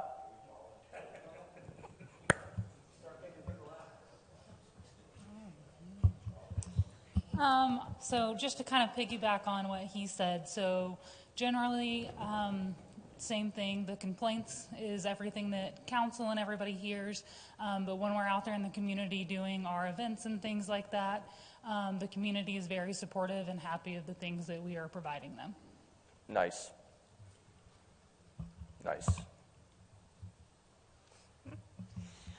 My situation is a little bit different from some of the other departments because I'm the library director, and generally speaking, when people come in my buildings, they want to be there. They're excited to be there. So I would just add that when we go out, we also get the same kind of feedback that's been described here, but we also have a lot of people coming in for services that they would not get otherwise, and so there's an amount of gratitude that is communicated about Exactly. that.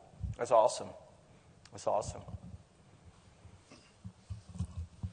So I think part of it has to do with the actual role that we play in the community. So for me, dealing with code enforcement is one of our biggest factors.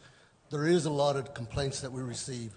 Conversely, we talk to a lot of people that are grateful for the job that we do. So I think as a whole, or maybe not a whole, but the primary majority is appreciative of what we do. There is a large number of people, as was mentioned earlier, that are very vocal, and if you listen to that, you start thinking that we're not making a difference. Right.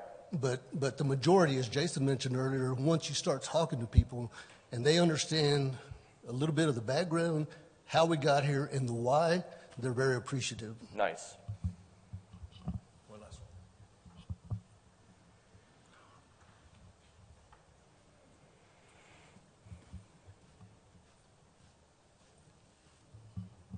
Sure. All right.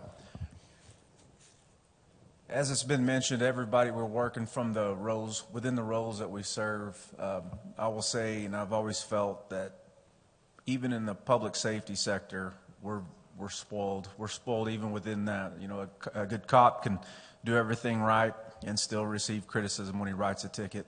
Most of the time, if fire shows up, people are glad to see us regardless of whatever the outcome is. I think it's all about where you're getting where you're getting your news. If it's Facebook, the city can't post anything. It doesn't matter what, as it seems, and that's an overgeneralization. I should have qualified it with that. But if I'm dictating job satisfaction by the comments that will come out on Facebook, I don't know how anybody does the jobs. I don't know how any of y'all sit behind that wall, sit in front of the guys that sit in front of by the dais up there, and deal with what you deal with. Because I know this, as spoiled as we are, we can have a staff meeting, we can have anything going on, and there could be 99 good comments, but my focus will be on the person with the frown. And so it's just, for me, it's a common personal battle I have all the time, is just focusing on who's there, looking for the helpers who are trying to make things better. But evidently, as social media and technology have increased, that background noise, good and bad sometimes, it has a way of sabotaging everything that those that started out with the best of intentions, only to have it kind of beat down. And so I'll use this before I hand it off to all of you that are doing this for very little pay, and whether you're public safety uniform or not. Sometimes I don't know how y'all do what you do, but you better pick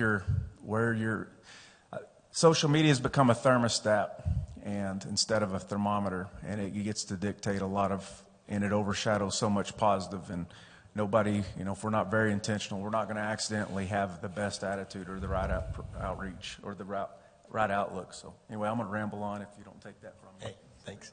I think everybody loves Amarillo. That's why we do it. Exactly. Okay. Thank you all. Thank you all for your comments. We're going to push through here for another 20, 25 minutes, and then we'll break for lunch. Y'all got that in you? Yes, sir. All right.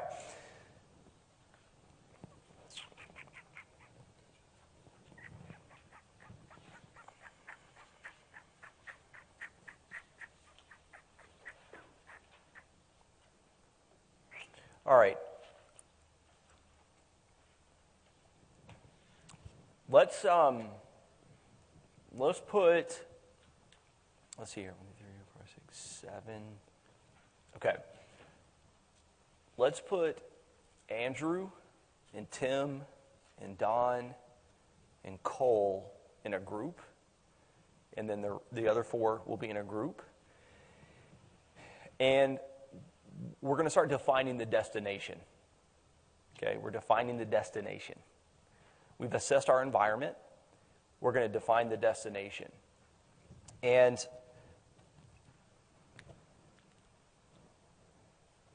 here are a couple questions I want you to answer in your groups.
All right, let's divide up and start on those 3 questions. So get in your groups. And so we're saying in 3 to 5 years, okay, so more than tomorrow, but not too far out, next 3 to 5 years, in the city of Amarillo, what are residents experiencing? Okay? And I'm keeping that kind of broad. Not today.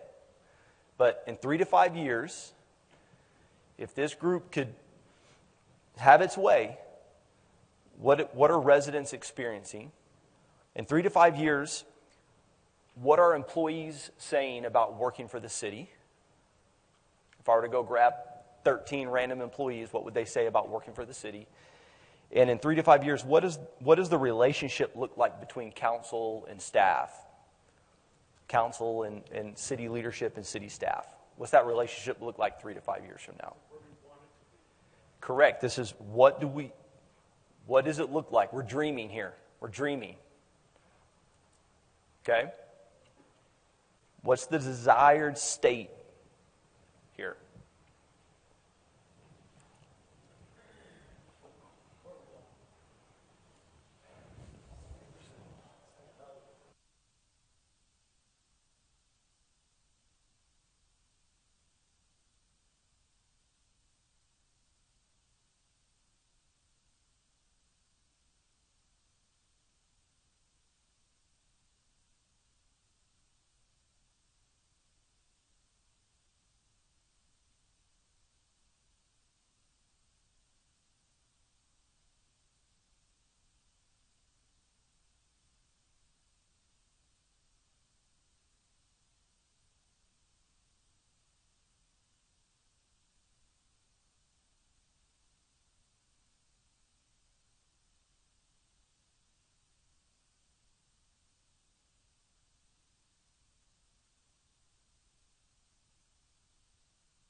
let's see.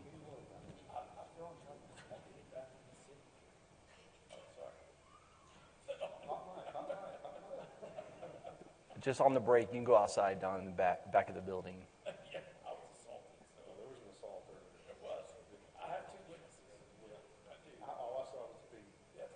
I saw the whole thing and I can't shake it.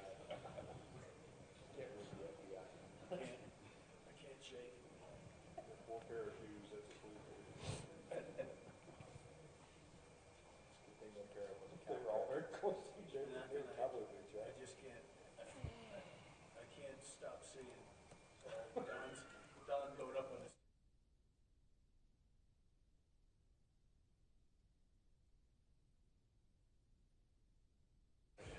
Yeah. Kevin, in your email, I would appreciate it if you acknowledge the difficulties in managing this group. You ought to get a raise. You need a raise, Cole.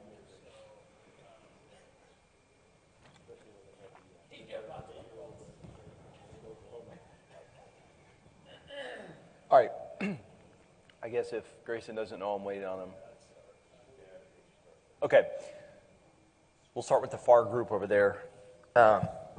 What are residents saying? Experiencing? Yeah, what are residents experiencing? We put growth along with the growing pains that come with it in that 3 to 5 year time period. A safer city with reduced response times and lower crime rates, and improved, higher quality core services and customer service. Improved, higher quality core services along with customer service.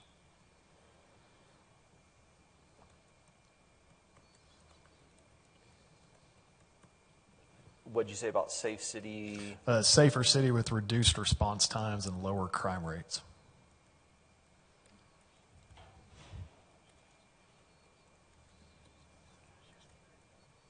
All right.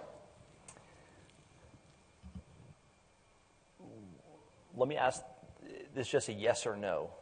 For this moment, it's just a yes or no question. Is this group aligned on what core services are? No. Good job. We've had that.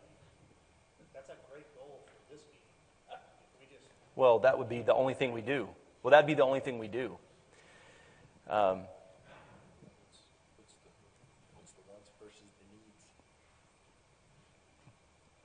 needs? Okay. This group here. Donnie, are you the... Yeah, I took notes. I don't know if they want me to speak or not, but I will. We had a lot of the same. Safe community, affordable community, better quality of life. People that take pride in their community by being able to brag to others and say, you need to live here. This is the place to live. Housing situation is better. And we talked about being the kind of community that would receive awards and be recognized for what we've done over the past 3 years, and be the model city for fast growth in difficult times, so that other communities will call us and say, how did you do that? So that others that want to find a place to live, work, and play will say, we want to be there.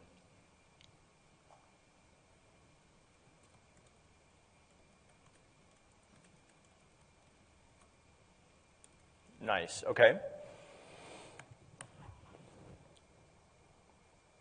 What are employees saying? We'll start with you this time, Donnie.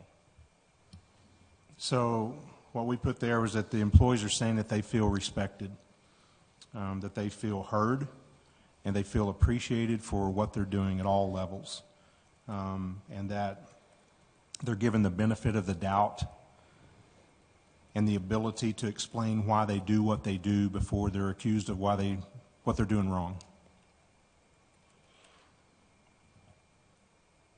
Okay. All right. Other group? That they're proud to work for the city, that they feel valued while understanding constraints of the budget, and the realization of what we have to work with, but probably more importantly is knowing what their mission and goals are that align from top to bottom, basically. Can I add one thing to that list?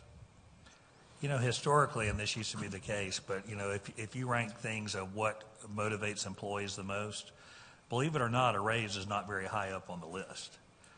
What is usually number one on the list is that people feel like they have, somebody's talking to them about their future, that they have opportunities, they have to do things. So if I had to add one thing, and I think we do a pretty good job with this, but I would want there that, you know, that we as a city are interested in your future and your career to provide opportunities if you want to. You don't have to, but to be able to do that, because I think if you look at the a healthy working environment, one of the top things that usually rises to the top is that the company's interested in helping you achieve your goals either here or somewhere else. And usually that can be a pretty good motivator. Okay. All right, next question. What's council staff relationship look like? I'll go first on that one. Less contentious by working through the problems. Defined roles and responsibilities. Hold on just a second. Less contentious, so that means there's an assumption that it's contentious today. Yeah. Yeah, I think that is the... Okay. Yeah.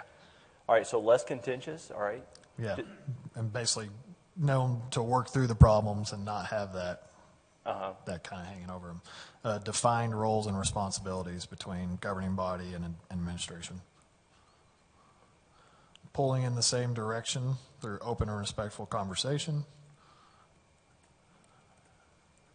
And then more stabilized and consistent, including staff retention in that conversation. Okay.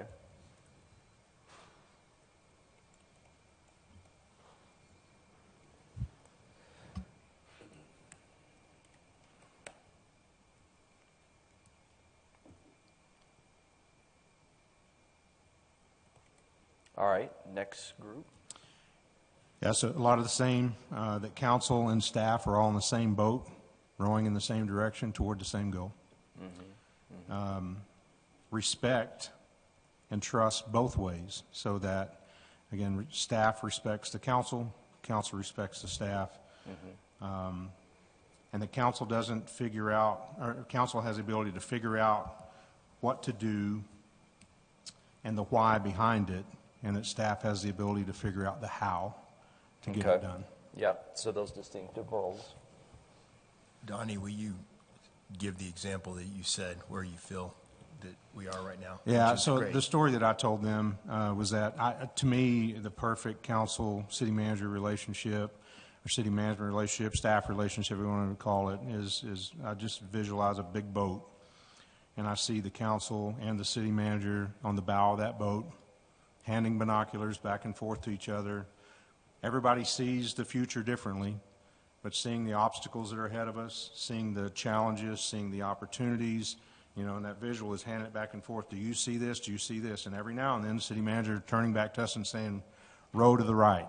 And we're all in unison and we're rowing to the right or we're rowing to the left, whatever that body decides that we need to be doing, but we have an understanding of where we're going and why we're going there. And sometimes it doesn't feel that way. I told them, I was asked the question, well, what does it feel like now? And this is not just me. This is stuff we hear from staff as well, that we're out in the boat floating in the ocean with no oars and we're being shot at. So in 3 years, that would be the perfect picture to me. Pardon me? Water skis would be cool. Yeah, that would be good. Let's get let's get away from the oars. We could have motors. Yeah. All right, good. What's noticeably better about infrastructure? We'll start with you this time, Donnie. So that we talked about our communication being better, so that people understand why we're doing what we're doing and the benefits of that, and seeing the results of the infrastructure work that we've been doing and how it benefits them, so they're not just seeing just a big number or a big cost up there. They actually see the fruition of the work in the end and say, hey, we want more of that. This is a better quality of life. So just basically seeing the results behind all the work that we've done. Okay. Yeah, kind of echoing that. It's seeing the results of all the plan put into place. It's, you're seeing the streets in the best condition they've been. They're on a cycle, and there's the expectation that we're doing it at the same time each year and trying to touch all areas over time. At this point, we'd have the wastewater treatment plant under construction. People are seeing that, and just taking care of older infrastructure and seeing that whether it's the pools or restrooms in parks, it's like if it's old and needs to be taken out, take it out, replace it. Just seeing that progress that we continue to make. So you'd see actively investments in the community.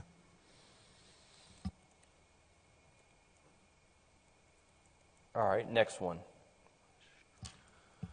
On how is growth being managed, seeing results of how we define like our mud policy.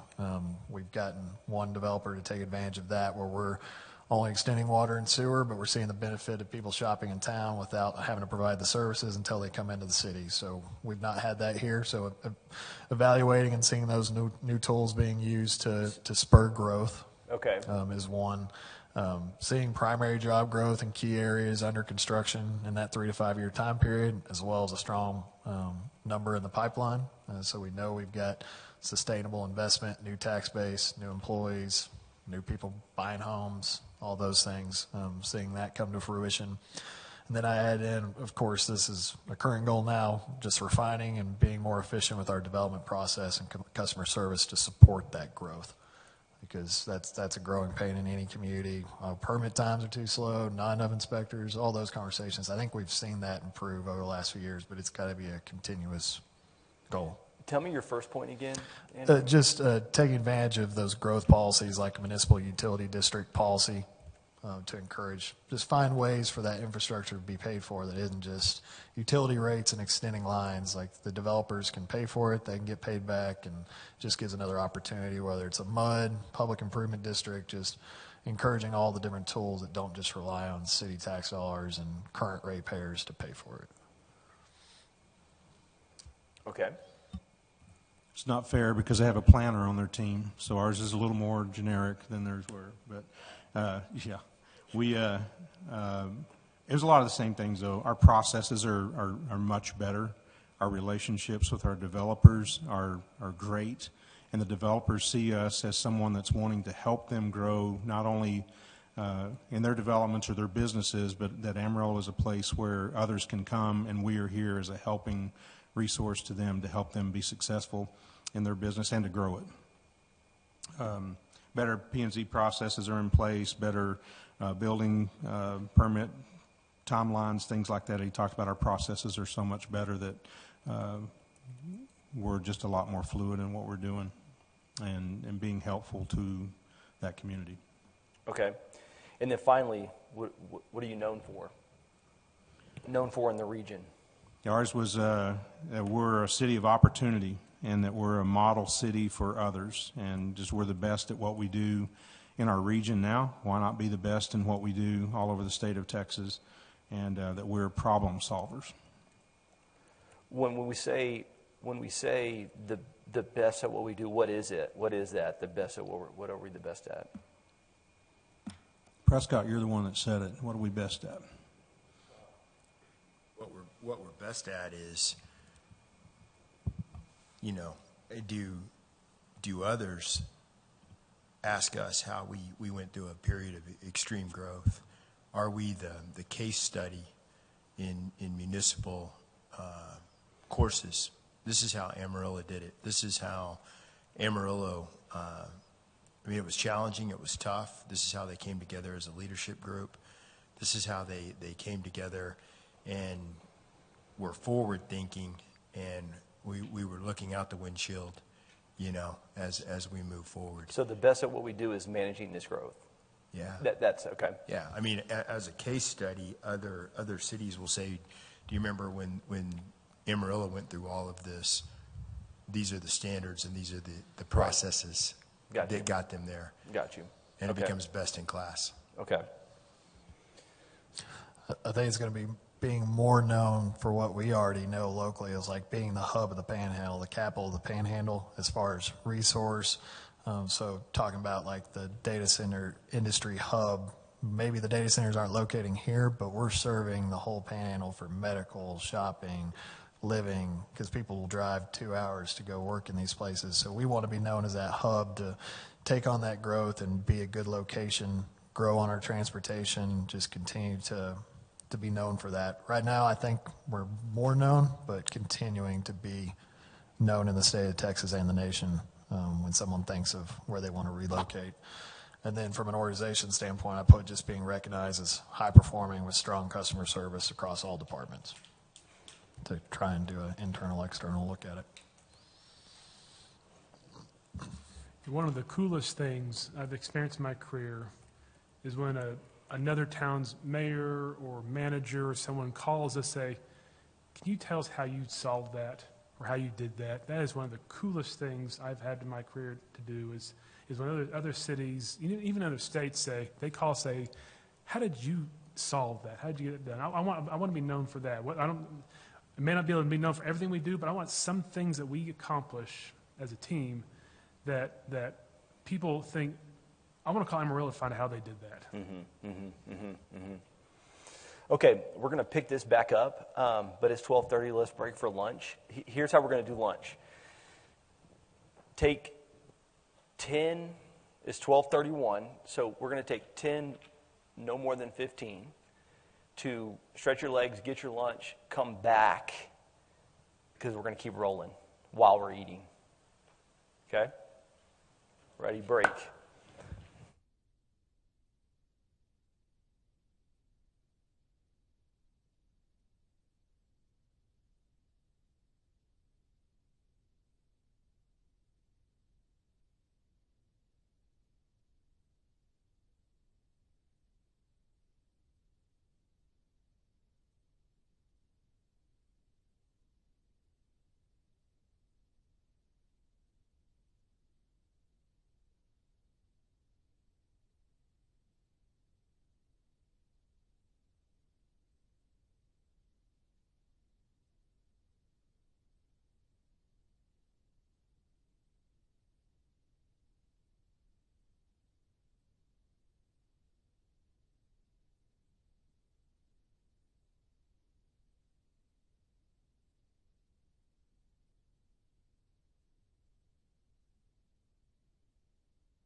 Sorry, I didn't give you a heads up.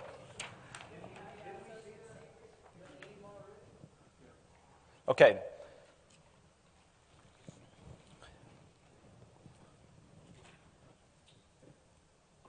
Let's talk about infrastructure in the next 3 to 5 years.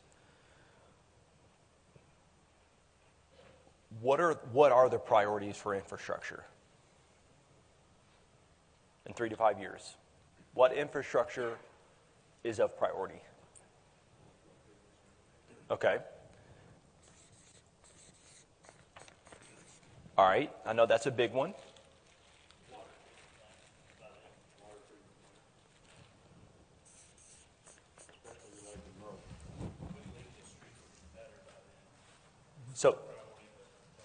So streets. What's different? What needs to be different in the next 3 years about the way you approach streets than? I think we have a good path now. We do not know. Yeah, you need a continued support for the plan. Okay, Yeah, so it's a cycle of debt issuances to support the plan. So continued support for street plan. Yeah, the street finance plan, basically. In 5 years, we'll be looking more closer to CRIMWA 2 as well. What's that? It's CRIMWA. It's an acronym. The Canadian River Municipal Water Authority. Yeah. I would say, yeah, well-field water supply. Well-field Water supply? Yes. Yeah. Let's do that.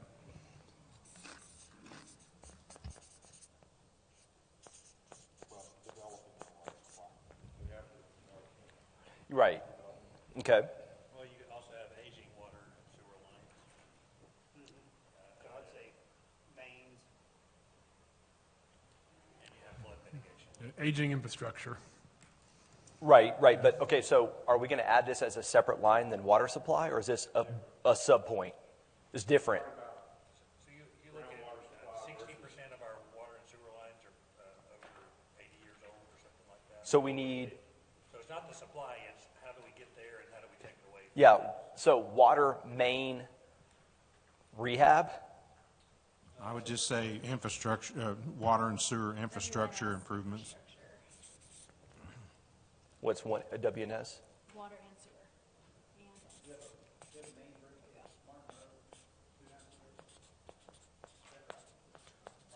Not aware of that one, but there. They call. I mean, we have them every week. But And instead of an Oh. N. That's why I just said W and S. Oh. Okay. water Okay. and sewer infrastructure. Okay. WNS. All right. What other infrastructure in the next 3 to 5 years, if nothing else gets done, what needs to get done? We've said these things. Our IT infrastructure has to be heavily monitored and improved. I think there's got to be some kind of plan on parks and pools. Does there? Yeah, amenities, yeah. Okay. Parks and recreation amenities.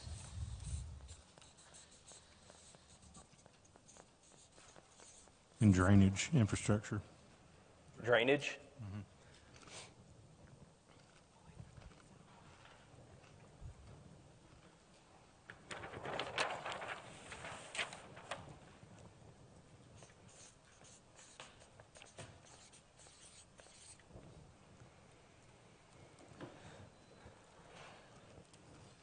David, we're talking about infrastructure, and we're saying if nothing else gets done in the next 3 to 5 years, what infrastructural needs have to get done? Those would be traffic signals that go along with growth, traffic-related infrastructure, I guess you could call that. There's a deficit right now? It is, and it's also related to growth, so we're talking about 3 to 5 years, right? Right. We're going to see a need to continue expanding traffic control systems.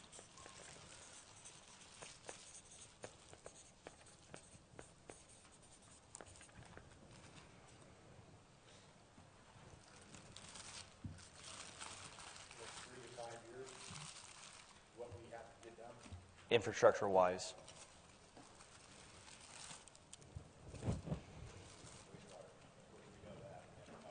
Yeah, we got it here. Wastewater treatment plant, water treatment plant.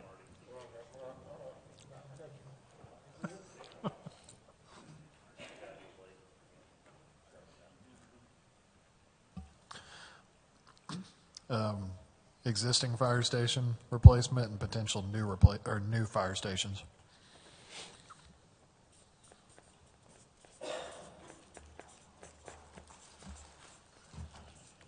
Okay.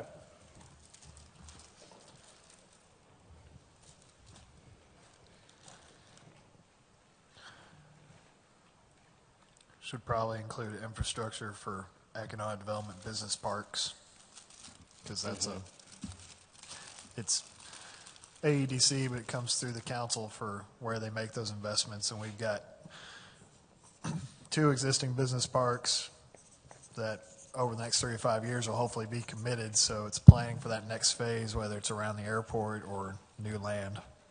Okay.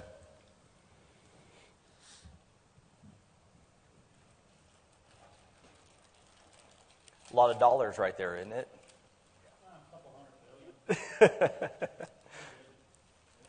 All right. Oh, you've actually increased your number. It's good. Yeah. Okay. So, obviously, it's way more complex than this, but to put it simply, unless, there's a hurricane that blows through here, or a tornado, I guess. You don't get hurricane, really. A tornado blows through here. All things being equal, this is the list, right? Why would this change? 2 words. Shiny things. So like what we've experienced is you can have infrastructure.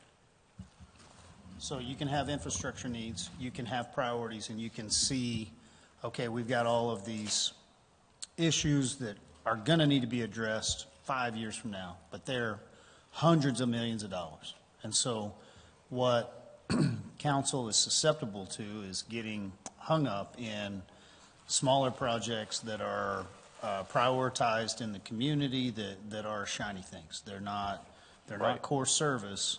They're a want, not a need. And then they can eat up all of your time. They can chew up your political capital. They tax your staff with lots of additional work, and then consequently you communicate to the rest of the organization that you're not getting to those things, so you see a dilapidation. More so. Well, we just didn't think it was important to replace that or to do this or whatever. So that's the number one distraction, I'd say, is just that. Those shiny objects. That big shiny object that's tempting, but it's So let taking me your eye ask. off the ball. I'm tracking, and that's common. So let me ask this. In one strategic planning session, there is no way to define all these things, right? And I was clear about that there's just no way. And this is just one category. We've got other categories we're about to look at. But at a 10,000-foot view, if we're saying these are the priorities, let's just say over the next 3 years, okay? It doesn't mean these things, we accomplish these A to Z in 3 years, right? But it's where our mental, emotional, creative, financial energies go regarding infrastructure.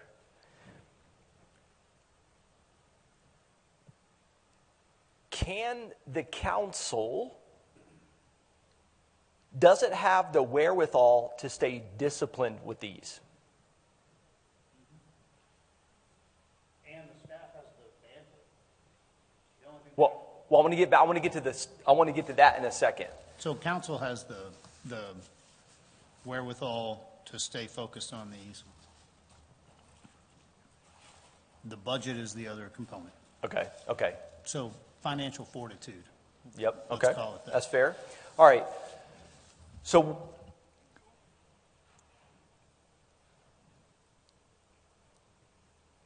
ideally or theoretically, we could wrap up today. If we stopped right now, we're not. If we stopped right now, we would have a few things defined already, right? What the future environment looks like that we have to navigate. what this group wants the future to look like, that desired destination. We could wordsmith what y'all said and come up with a way to say this is what we want. To give a little more particularity to it with respect to infrastructure, we could say, here's the list of 1, 2, 3, 4, 5, 6, 7, 8, 9, 10, 11. Here are 11 top infrastructure priorities. And now we've got this document. We've got to figure out how to do it and the money and all that. But theoretically, we could have this list, and if another shiny object comes up, the whole council would have to say, we are conscientiously, as a group, deciding to pause 2 or 3 of these in order to say yes to this different thing. Is that correct? Is that what would have to happen? In theory. What has happened in the past? In theory, right? Historically, it's the creep. So everything you've got up there is 10 years. I mean, by the time you get through engineering and you get this, and then you have, what's the likelihood over the next 4 or 5 years that we don't have some sort of emergency thrust upon us that we didn't know was coming? Well, okay, I want to distinguish. Not likely. Well, emergent, I said unless a tornado comes through. So emergency and shiny object. So let's put we know we got to respond to emergencies. Okay, so if you exclude the reality of circumstantial change, and you're saying, like, in an optimistic world, can we stay focused on that if we put it in writing and give a commitment? I think we're focused and committed for the next 10 months. I got and then Right. you have a political Right. alteration. So let's exclude that over there with emergency. Let's just say we don't have to factor that in either. Right, because that's out of your control. Can you stay focused on these items based on needs assessments and the glaring reality of how important those items are when you're growing a community? Absolutely. Okay. How would the council grade itself? Okay, so this is self-reflection for the council. How would the council grade itself? And some of you only have a year of a sample size. Some of you have a longer sample size. So whatever your relevant sample size is, use that as the sample size. How would you rate the council as a whole on its ability to stay focused on what it said is a priority versus getting distracted? Not by emergencies, but getting distracted. 10 is, man, we're super disciplined. 1 is, man, we chase. If the wind blows a little differently, we can get easily off track. So I want to hear a number. You don't have to give commentary, just a number. Okay? Huh? I said, whoa, I think. Well, wait, just a number. No commentary. Just. I was about to give you a number. I said, I think. I was about to give you a number. Oh, I thought you. Oh, Okay. you got to cut me off, Kevin. All right. I'm trying to keep us focused.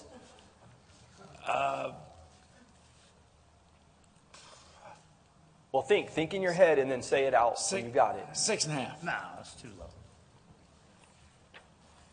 All right. Our focus on these things. No. Let me clarify. Let me clarify. Who cares about these for now? Looking backwards, you only have a year sample size. As a whole, how well has the council been disciplined to focus on whatever it has said priorities are, or does it get blown around by the wind? 10 is we're super disciplined. 1 is if there's a slight change in the wind, we're off sideways. Say a 7. Okay.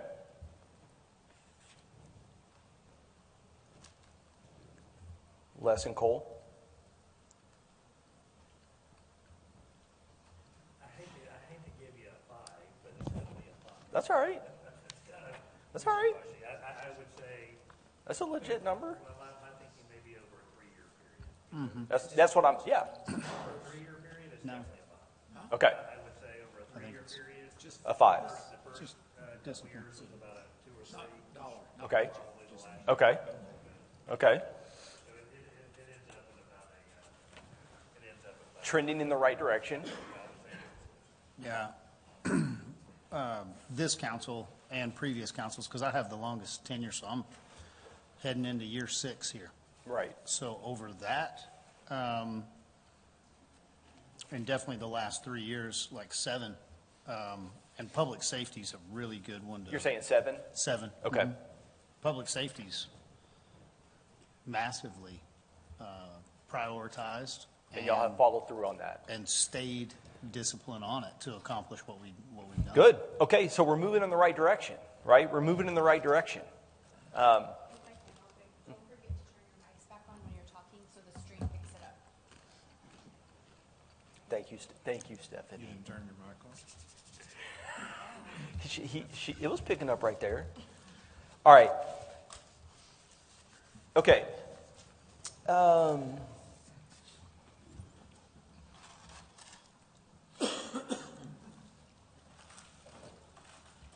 Let's talk about core services.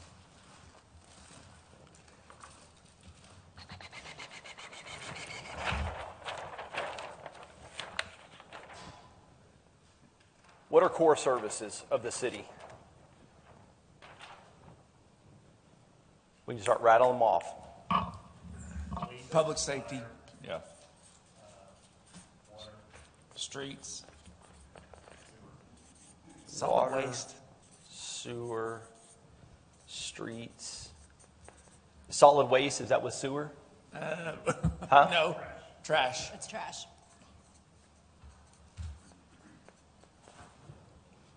Public health. Okay.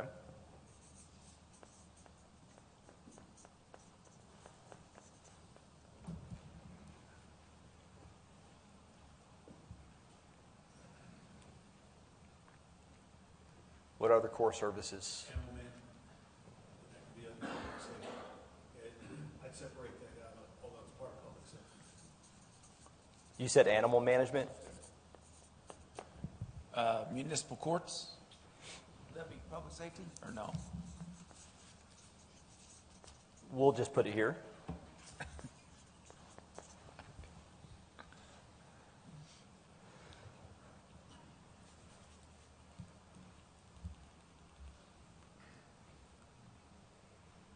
Any other core services? Parks and maintenance. Depends on what's going on. Transit. Oh, back to the other question. Is that what you're saying? Ratchet us down a little bit. Development services. Development services, planning, engineering, building safety, all those.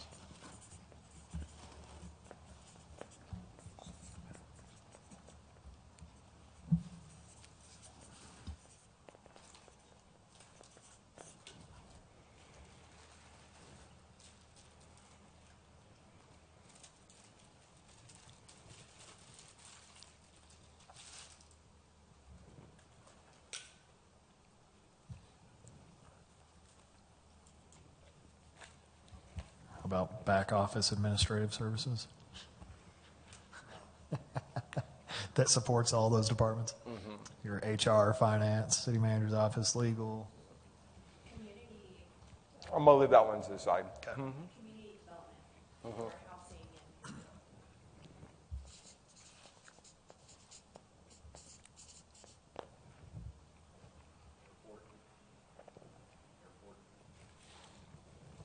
and Airport.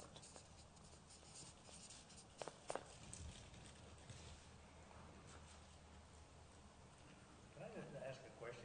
If you had to put a definition, I mean, we're saying these are the core services, but how do you define core services? That's for this group to decide. I mean, I'm just saying, I'm not saying individually this is it. I'm just saying if you said, okay, if we're trying to pick out what core services are. I agree. what would be the How definition? would we define that? How would this group define that? How would we define that? Well, you go back to Maslow's hierarchy. Well, I think it's like essential functions that taxpayers feel like they should get without paying any extra. Like, that's what their tax dollars are paying for. Say that again. Don. Just, that's this. I think that these are essential to what taxpayers feel that their tax dollars pay for without them having to pay any extra. Like all these things should happen, or they should be afforded to them with their tax dollars being paid.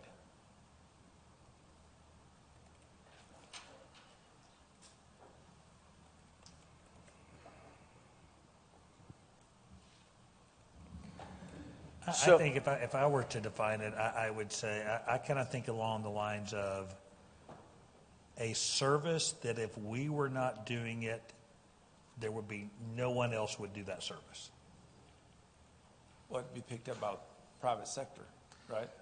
Well, I don't know who would pick it up, but I'm just saying, I mean, if we were not doing it. So can we be a little more structured, like in trying to define this? So, because right now we're a little more abstract in talking about it as kind of like any community and whatnot, but like we have a corporation. And so at one point there was a post office here, right? And then a railroad. And so through that, it became where we want to set our corporate limits, and inside of this corporation, we have to have, these are the have-to-haves in order to function, you know, safely in this corporate city limits. So in that, right now, a core function is health, right? So we cannot have a community that allows, you know, waste and garbage to just accumulate, or we're all going to suffer health consequences. And so when we become like way more finite about it, these are core services that are essential for the function of the corporation, right? And so what are you calling the corporation? The corporation is the incorporated city limits of the city of Amarillo. And so included inside of our city limits is private property and residents and streets and public buildings and all of that. And so if we just look at, if it's essential for function to happen within the city, like you can't function in the city without streets, right? You can't function in the city without environmental health these days. You know, you can't function in the city. So it just, and I'm just being brutally honest, right? Like, what are the things that we can function in the city without? Okay. Right? So you can start pulling things out. Like what? Well, you could say, and this is a hard one to point to, but like, I mean, I would go to internal versus external functions. So there are certain internal functions that we can't function without, like admin and IT and things like that. Right. But just looking external function, right? You cannot privatize police. Right. You can't privatize fire. You can't privatize 911. Right. You then have a state that's over that feeds dollars to you that creates essential functions as well. So could the zoo be privatized? I think we've shown that it could be, right? Okay. Could certain other amenities be privatized? Well, For sure. That's what I want us to. That's what I'm trying to help us unpack. If I feel like all the definitions that were given are coherent, like together, I don't see any odds with these definitions. But I think that's a good one, Cole. When we look at the incorporated city, what's required for it to function? Okay? Is anything on here, could we put an asterisk by any of these things? For what? Not required. Not required or required? Not required. This for sure. Yeah, not required. You don't have to have a park to function as a city, correct? Yeah, no. It doesn't mean we're getting rid of parks, but we are wrapping our head around what's required and not required. Okay? What else? Is public transit necessary for this city to function?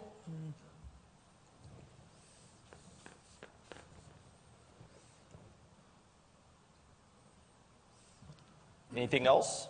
So you are going to have certain, like in development services, you have certain obligations from the state. So that is a requirement. Now, to the extent that Right. you require different departments within that. Right, it so could to be- the degree, Could definitely be minimized. okay. And you could push that to community development as well. So I'm going to put those with a orange. But those are not totally voluntary. Let's say it that way. Okay. What else could we, what else? Well, about the only department missing from the org chart up there is Civic Center, Okay. which is quality of life, amenity. But is it essential? No. Right, but I'm just saying that's the only one you can mark with an asterisk most likely, but it's not listed, so it's being left out of the conversation. It was determined to be essential probably in the 50s and 60s. Let's look at one that's not up there, which is drainage.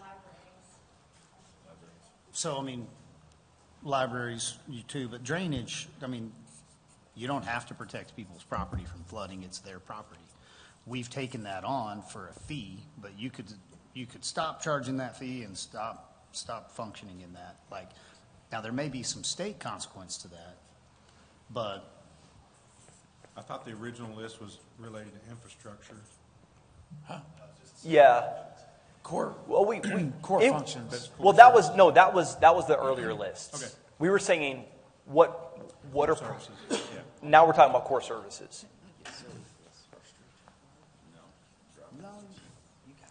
I would say, not that I would want to do without one, but many cities do not have an airport, and they still exist. The airport, I mean, it's a different animal, but I would say the airport isn't necessarily a core service that, that if we did not have it, that our city would go away. As Correct. opposed to public That's safety correct. or water, sewer. I agree. And sorry, go ahead. I would say, animal management comes into play just a little bit. In Okay. that, I mean, I don't see I think parts of what it does provides core services. Okay. But other parts, there are parts of the community that attempt to provide those services. We can judge whether they do it.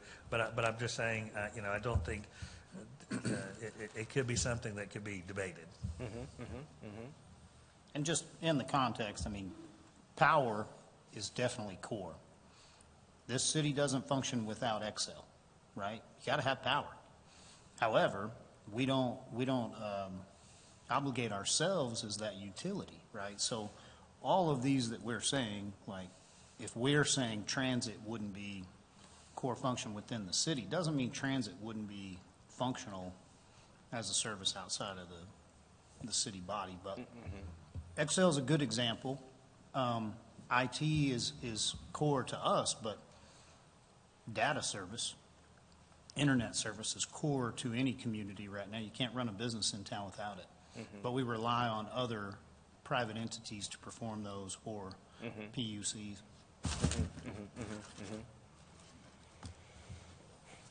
Okay. We want to improve all these, right? Right? That's the goal, right? To make these as good as possible.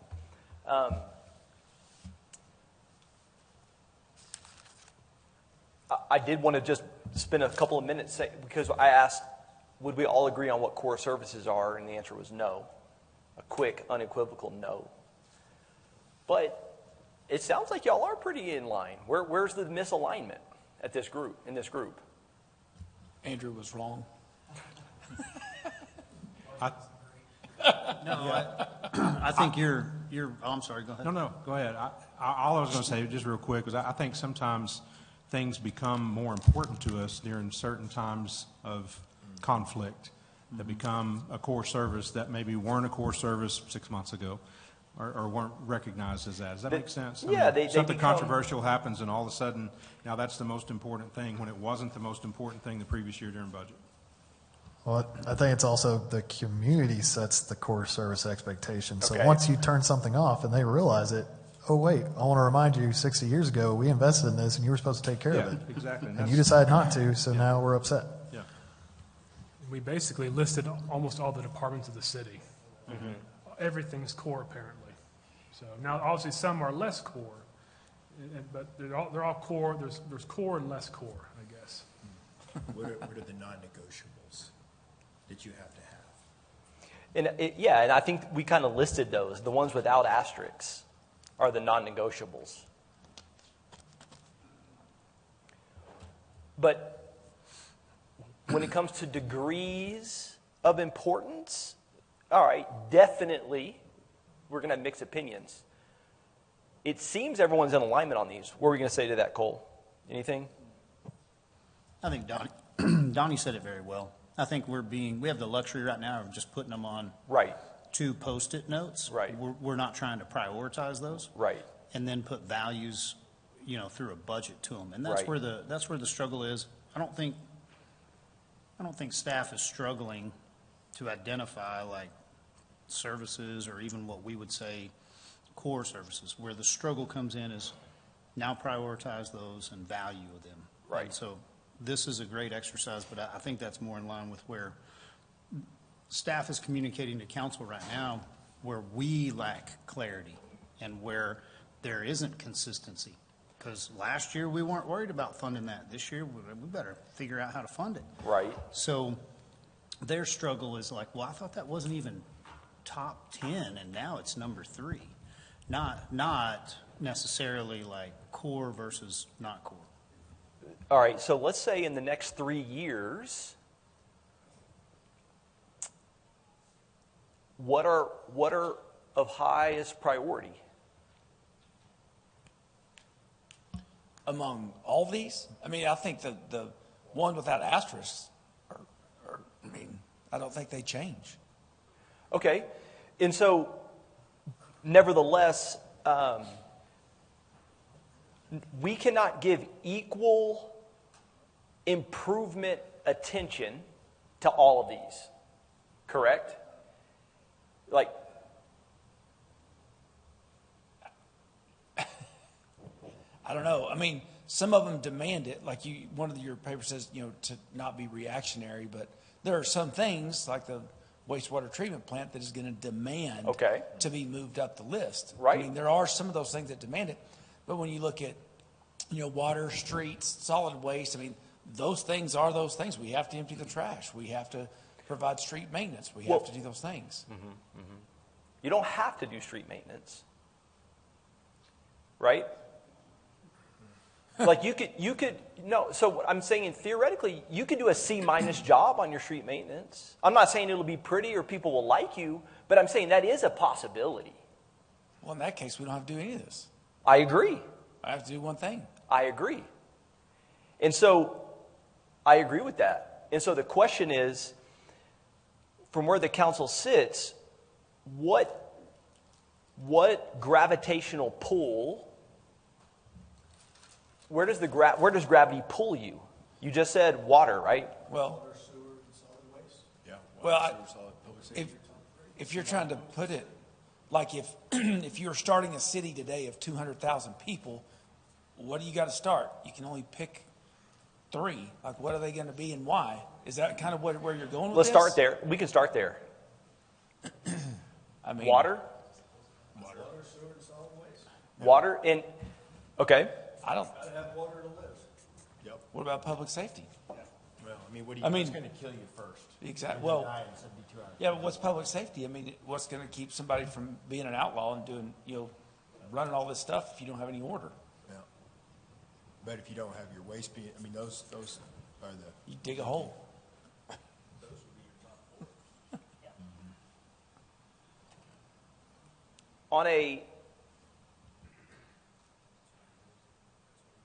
Let me ask this to the council.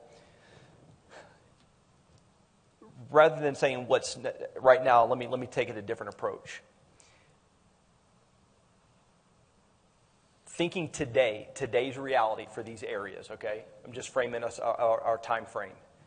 Looking at these areas today, I want to be very clear because I know we've got the departments represented in here, okay? This question is not about how well or not well individual humans are doing in these departments. Okay, this isn't a departmental evaluation from a human performance standpoint. That's not what I'm about to ask. What I am asking is, as it functions today, what grade would you give it? And what I mean by that is, how effective is it? Does it have the right talent? Does it have the right resources to function at an A level? And that's not, if it's at an F, it doesn't mean that that department director is failing. It means maybe it was underfunded. There's a lot of reasons why we're not at an A. It has nothing to do with an individual human. So I want you to grade these. Where's public safety today? I'd say it's an A. It's an A? B minus to an A. A B minus to an A? Anybody else? Council. You mean B plus to an A? I mean B plus to an A, sorry. I have to make sure you were listening. B plus to an A. I agree. Yeah. All right. Water. What is it? Is this the amount of water, the cleanliness of the water, both? Delivery of the water. Delivery. Okay. How would we grade it today? We just grade it as old. Like, that's the problem. So like you have to recognize it's old. So like, I mean. Yeah, supply is an A, and then infrastructure underground's what, a C minus? Yeah. The water D. itself, yeah, an A. So I think we're talking about. Water treatment, A. Water delivery, consistency, A. You know. Infrastructure. You've got infrastructure that's old. What do we give that? Oh, D. Like, it's not their fault. Like, it keeps breaking. But then, you know, you've got customer service in there that's probably a B. So sewer, separate from drainage, like, sewer's old, you know. What's that? It's old. So what is it? Yeah. All right. What's drainage? What's drainage? It's funded and still not there, right? Well, let's, if we could lay the blame where it needs to go. Whoever flat here. Whoever thought this daisy chain uphill up got a D back then, so it's like still I a would D. just say this, I mean, what people don't realize is our drainage system is the streets. I mean, and it's been designed that way for years and years. It gets the water out. The problem is, as opposed to people at once knowing, maybe I should wait a little while before I get out on the streets. They go, so, I mean, but to the point of drainage and flooding issues for permanent problems, I would say we're at about a C on that. Streets? B. Yeah, I'll go B. B minus. I mean, they're really B. good. B plus. Solid waste? B plus. Oh. You know what? They picked picked up it- really well. It's picked up well. We've got a little issue, but yeah, it's a B, solid B. Yeah. Public health? I think public health's an A. A. We're alive. Well, you take very few emails. Animal management? Facilities old. I mean, it really functions within public safety as an overall. So, I mean, I say B plus, honestly. For what they've got, yeah. I think it depends on what people's goals and description of animal Right. management. That's fair. Municipal courts? For what we've tested, it does great. Courts, A. A. Yeah. Library? A. Parks? I'd give it an A. Like, massive improvement. Because I kind of heard in my interviews, parks are a little wanting. That's the sense I got. I'd say B. I would say overall, I mean, compared to what they could be in other places, I would say our parks maybe to other communities, again, maybe a little bit above average. Okay. Compared to what other communities. But what's have, or average? What they C? could be. C plus. Yeah, I was going to say B, but yeah. Because I think they could stand to be improved without a lot of effort, like we've talked about. But But to they're be good. blunt, like, I'm not talking about a restroom that we don't own that sits in an ISD park. I'm talking about one of the top-rated municipal golf courses in the nation. Okay. That sits in the parks. Like, realistically, it's an A. Yes. Yeah, I think B. You have to look at it, what's the standard, too? You know, I think B. Overall, if you look at the parks and the improvements that we could make, I'd probably go with a B. I'm hearing B. I'm hearing B. Transit?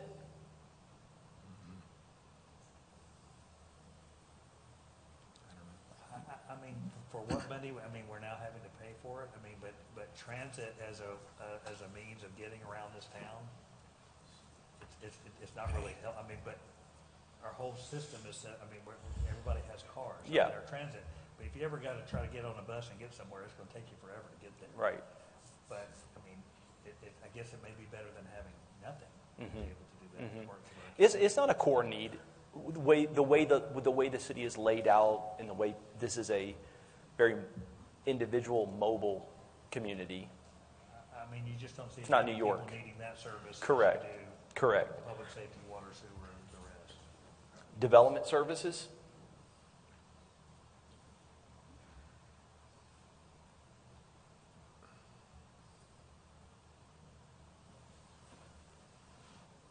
I'd still give it an A. Like, it's a difficulty, but I mean, it's an A.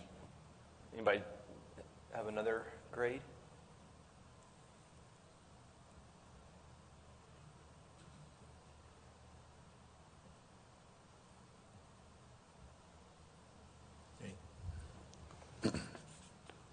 Community development?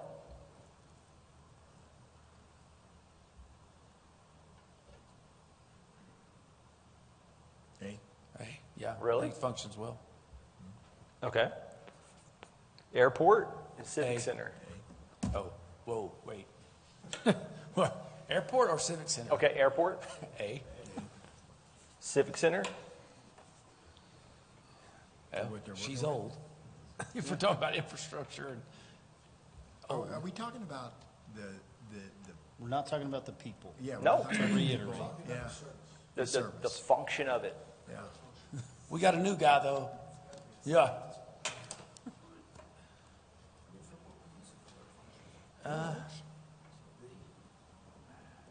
B. C. C.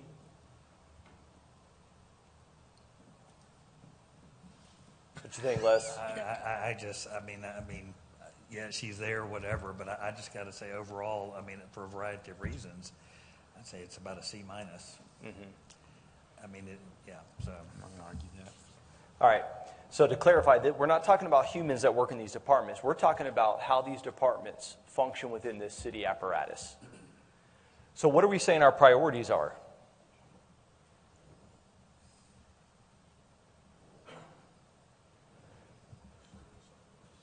Right? We got to keep our A's, right? We got to go through these core services and improve these grades a little bit.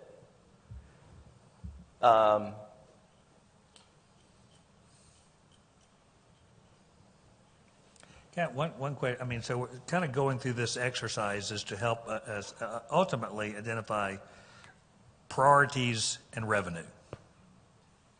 So where are the priorities, and if we have to begin to distribute the revenue and we run out, where is that? Can I suggest that there's two of those we could remove from that list for consideration? Okay. Airport is one. It's self-sufficient. I mean, it's not like, I mean, it's got to pay for itself. I don't think unless something happens, that's going to be something where we say, well, we got to spend money from the general fund to do that. So I don't know as we look at that. And then as I understand it, I thought public health is, or maybe a part of it is fully compensated by grants and other places. So I don't know whether in this discussion, as we're trying to prioritize, that those really need to go on the list because there's really no funding shortage. We know where the funding is going to come from for those, and there's really going to be no decisions to be made as to priority. They fund themselves, and we expect it to continue. Community development's similar to that, too. Community development would be the same category as those. So the funding from community development comes from other sources outside of... Grants, yeah. Okay. Yep. All right. I want you to look at this document and just familiarize yourself with it. And then we're going to discuss it.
Let's start with number 4.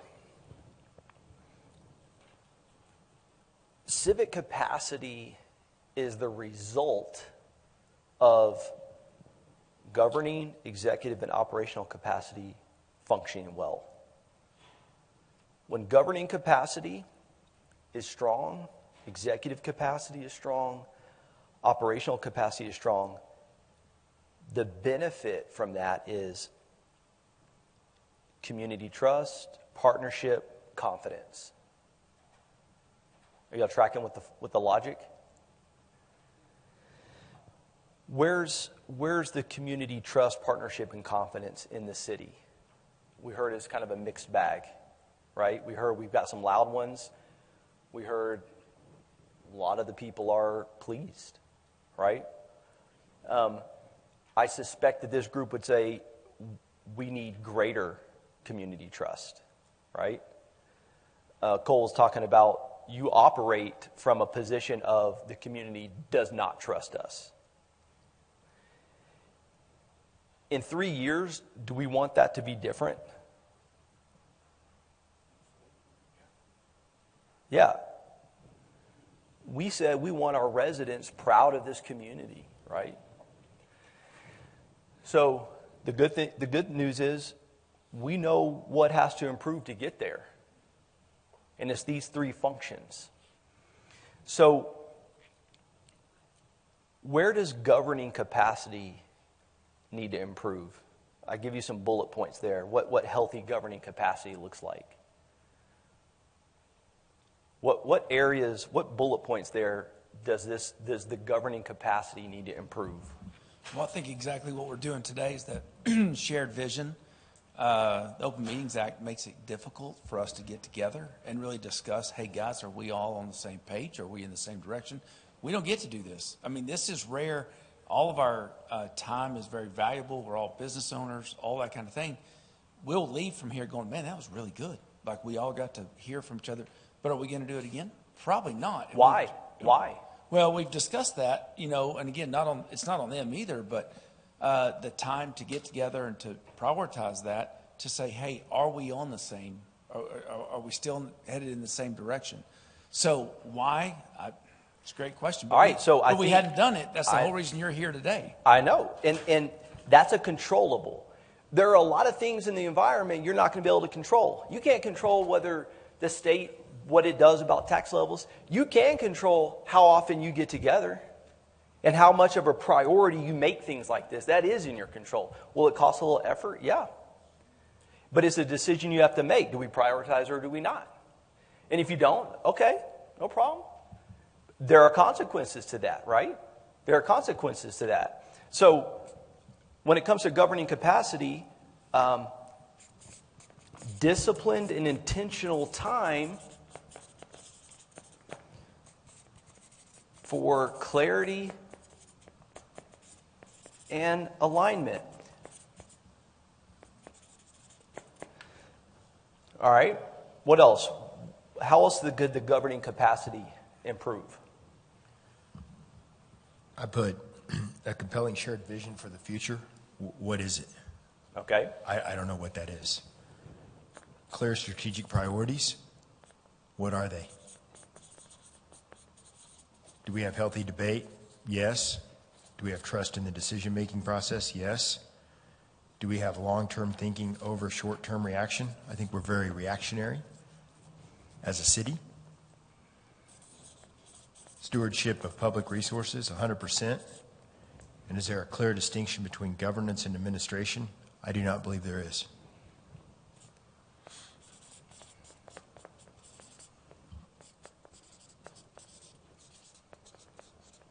So, I said this earlier, like we could wrap up. We could wrap up right now. We could wrap up right now. There you go. You want a strategic plan? Do you want to position the city of Amarillo to remotely start to hit some of these things you guys define as a future destination?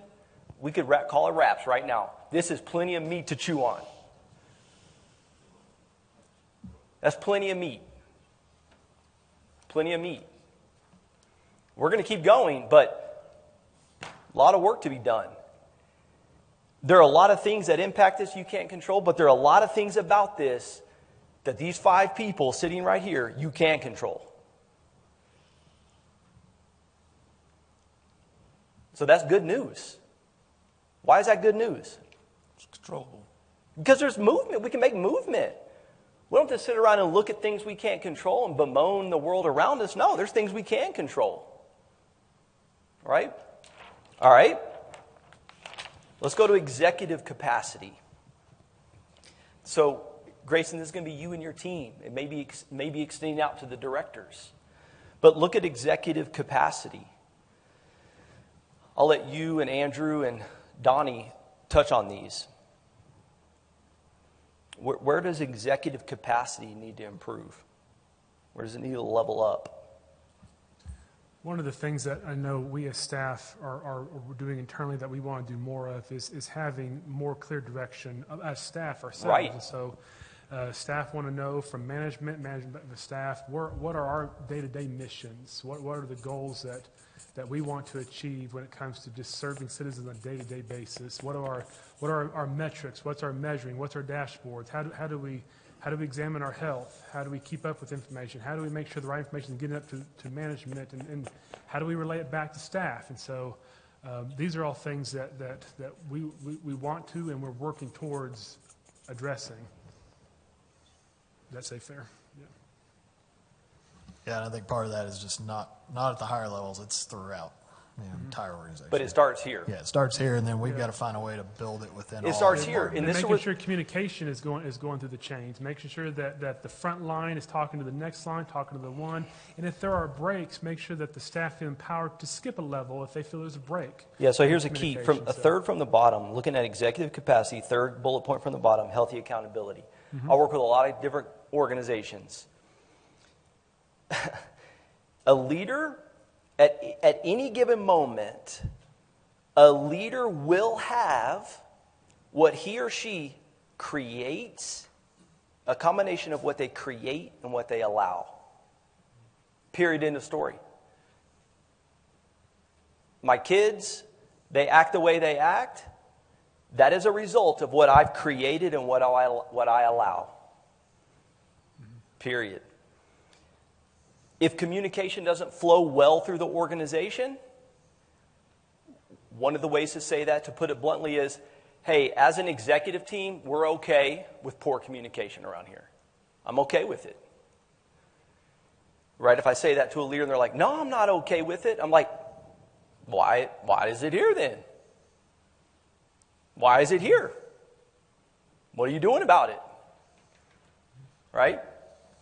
And I want to be clear, too. I want to make sure, I know for me, my staff need to look to me as a model for these things. And am I doing that or am I not doing these things? So right.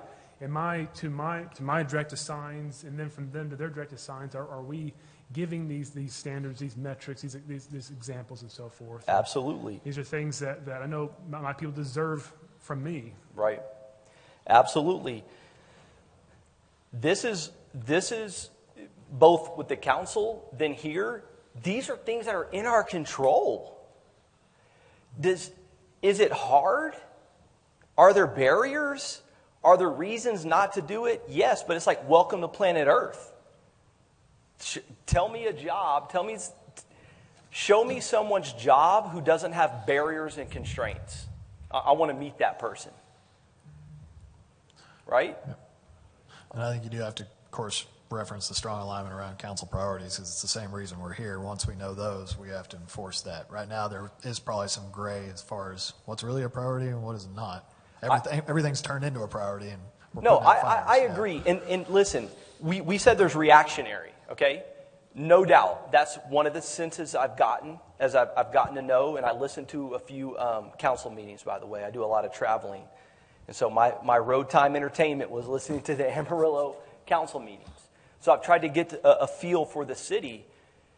Definitely as a whole apparatus, you're very reactionary.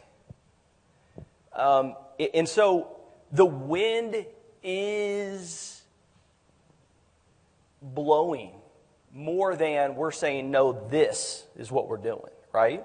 Now, I can tell that I feel like things from what I'm hearing, that we're moving in the right direction. For example, a lease program or the street maintenance. Those are good, key, strategic, proactive measures, right? So this is a massive ship, and to turn it takes time, and you got to do it by degrees. There's no, light switch, right? But I agree, Andrew, that there's probably some vagueness, but I also think there's a lot more clarity than we realize. There's a lot more clarity than we realize. Where did my list go? Oh, right here.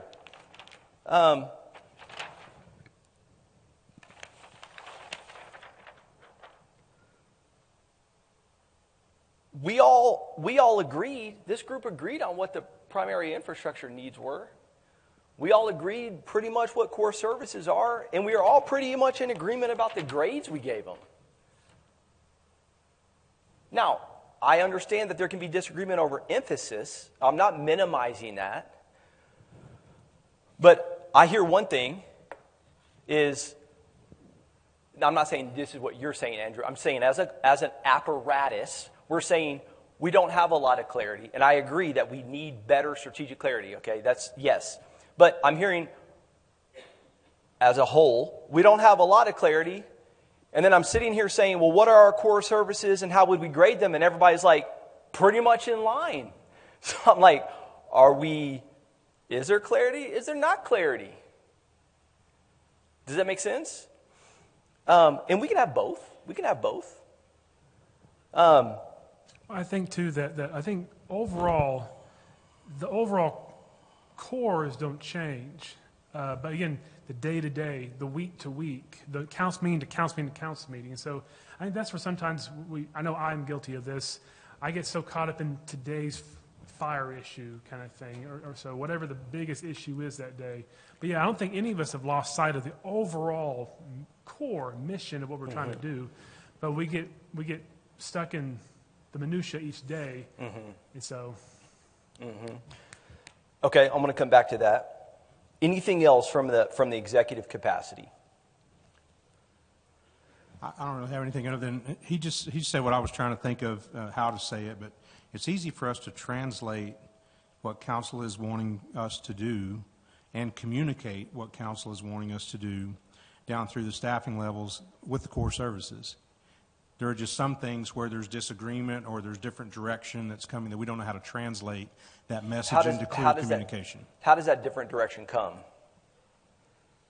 Side calls, side meetings? Right. All right, so we got to stop that. Right, council? The council can't say something and then Tim call Donnie and say like, but I want to add this flavor to it. Y'all with me on that? That's a no-no. That's a nightmare for this team.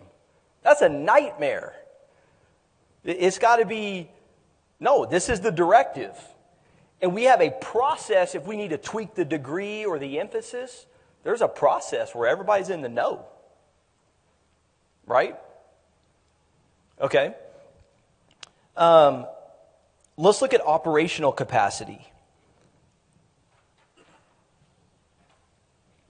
And I'll let the city management team here comment on this. Where does operational capacity need to improve?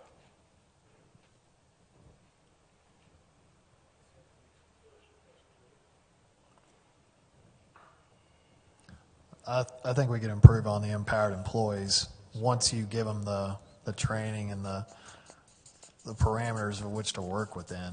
We can empower them more. I do think we're strong in the cross-department collaboration. Good.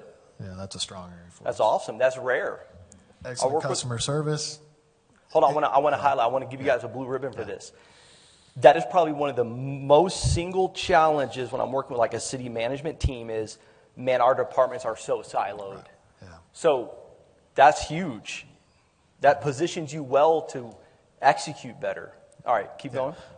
I'd say there's always room for improving customer service. You have those that are just, it's their skill, and then some that it kind of depends on the conversation, it's just that training and knowing you're going to have tough conversations, but you just have to rise above it and keep to your message and provide that strong customer service when you know you're not getting the response you'd hope for, because most of the time when people call, it's not because they're giving us kudos, it's because they have an issue.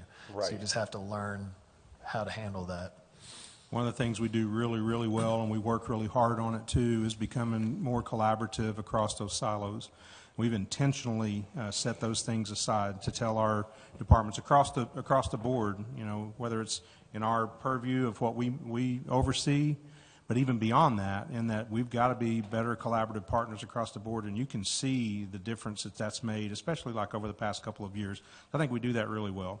And I think the only reason that we do that well is because we communicate well, and we have a defined mission in front of us. So I think we're all seeing the benefits of that. I agree with Andrew that we need to, that's a way to empower the employees, but I still think we have more work to do on empowering our employees to not question themselves on the decisions they're making. Make them. Yeah. I'd say you can always work on the efficient, well-designed processes. I was just about to ask about That's that. either technology or we've always done it this way. There's ways to do it better. It's to continue to have those conversations and proactively ask them to continuously improve. Don't sit on it just because that's the way we've always done it. Just And that bring goes back forward to our those ideas. KPIs and giving vision direction. So yeah, I agree. Because we're going to have to always get more efficient because we're not going to be able to just keep adding staff. You got to find ways to do things better. All right.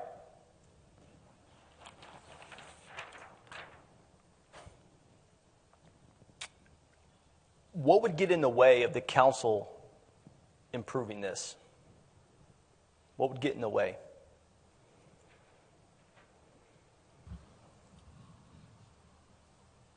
Not doing it. I mean, setting the goals, communicating the goals together. Okay. Setting the vision together. So we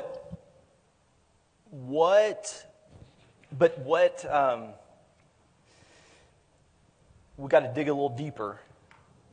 What would get in the way? What gets in the way of not doing this? Personal schedules. Okay, schedules. Not prioritizing the time to do it. Or not thinking it is a priority.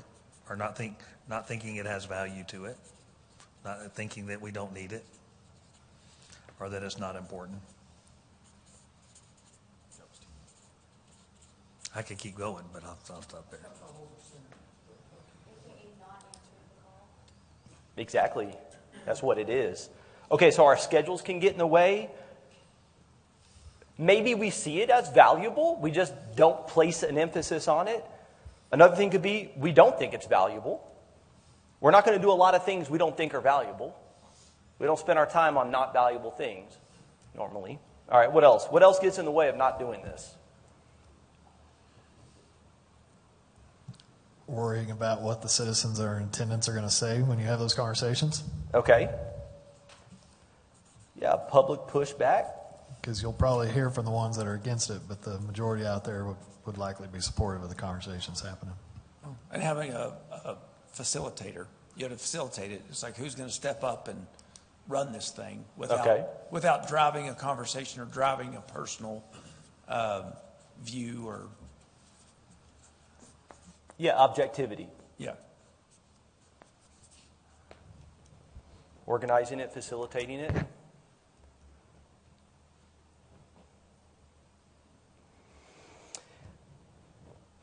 I want to show you a matrix.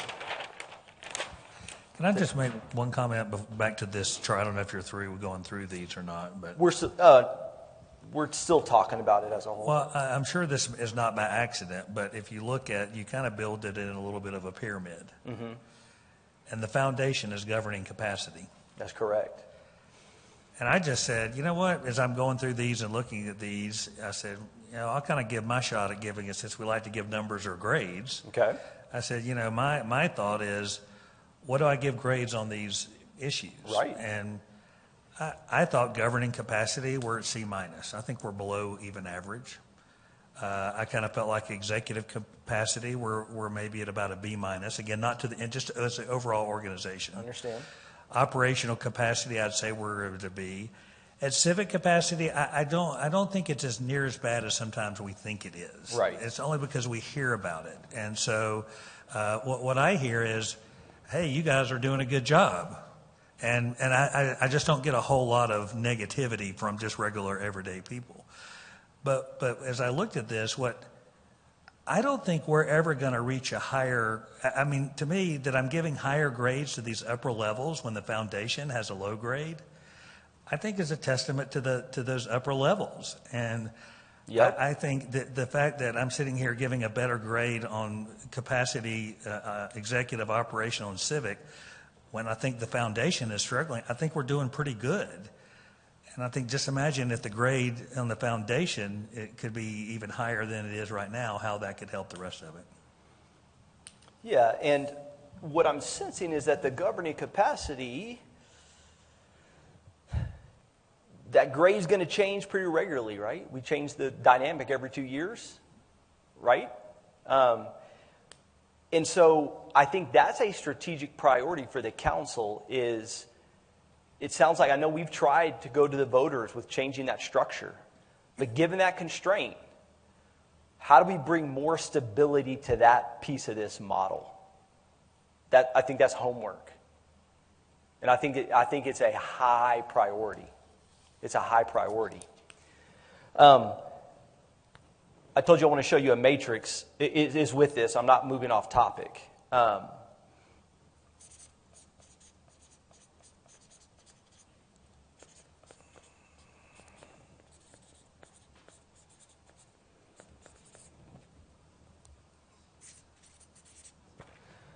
When we're looking at improving capacity, when we're looking at growing capacity, we're going to do it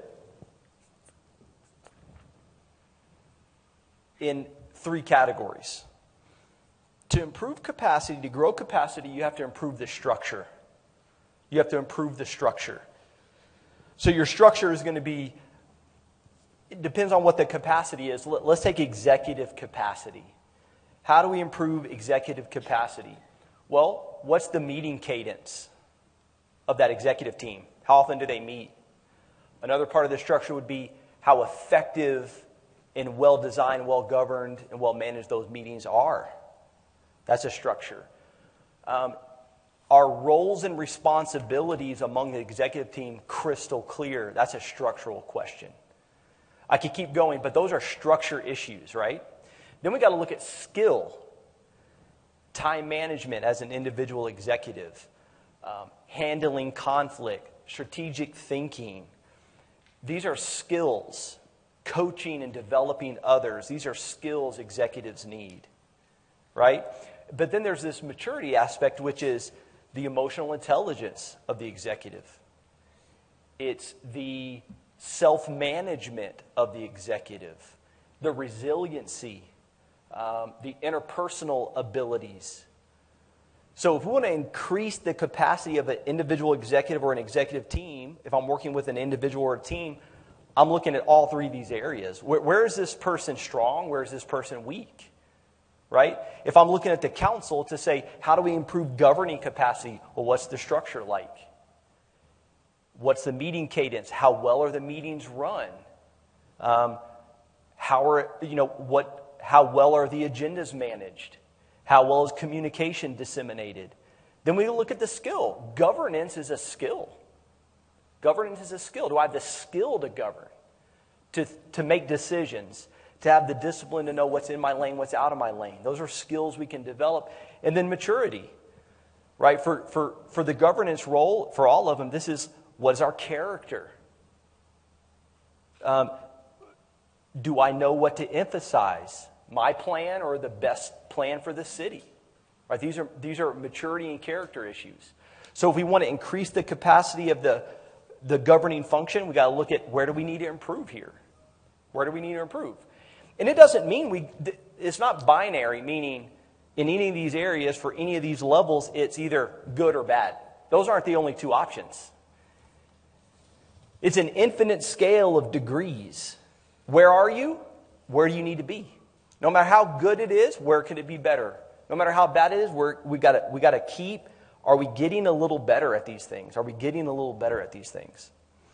So let's try to.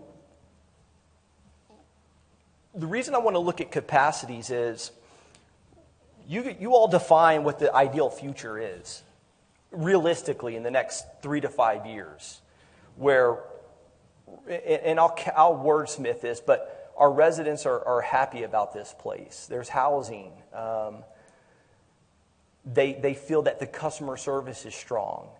How do the employees experience working here? They're appreciated, respected, valued. What's the council staff relationship? It's more harmonious. They're more in line. They respect each other's roles. There's trust. The infrastructure, we all know what the main ones are. You just listed them. It sounds like one of the key things we want to do a better job at over the next 3 to 5 years is a better job at communicating the progress we are making on our infrastructure. Did I hear that correctly? Our development, our growth policies, and that we start to build a reputation in the region that we're the hub. We're the hub. So let's say those are NASCAR paced times we want to hit around the lap or around the track. If our governing capacity or our executive capacity or our operational capacity is a Dodge Neon, are we hitting those times? No. So that's the point of these capacities, reflect and say, we're wanting X, but do we have the capacity to hit X? Do we even have the capacity, right? And I'm hearing that there is some, not easy, but I do think that there's some low-hanging fruit that's in our control to increase our capacity a bit. That could get us closer to where we want to be in 3 to 5 years. That's what I'm hearing. Let me hear some thoughts on capacity, and then we'll take a break.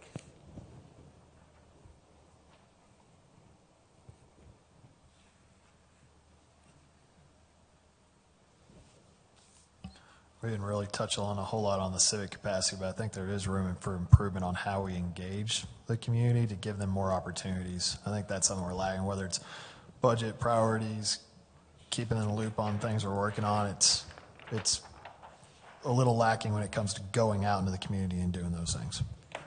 Proactive engagement, communication.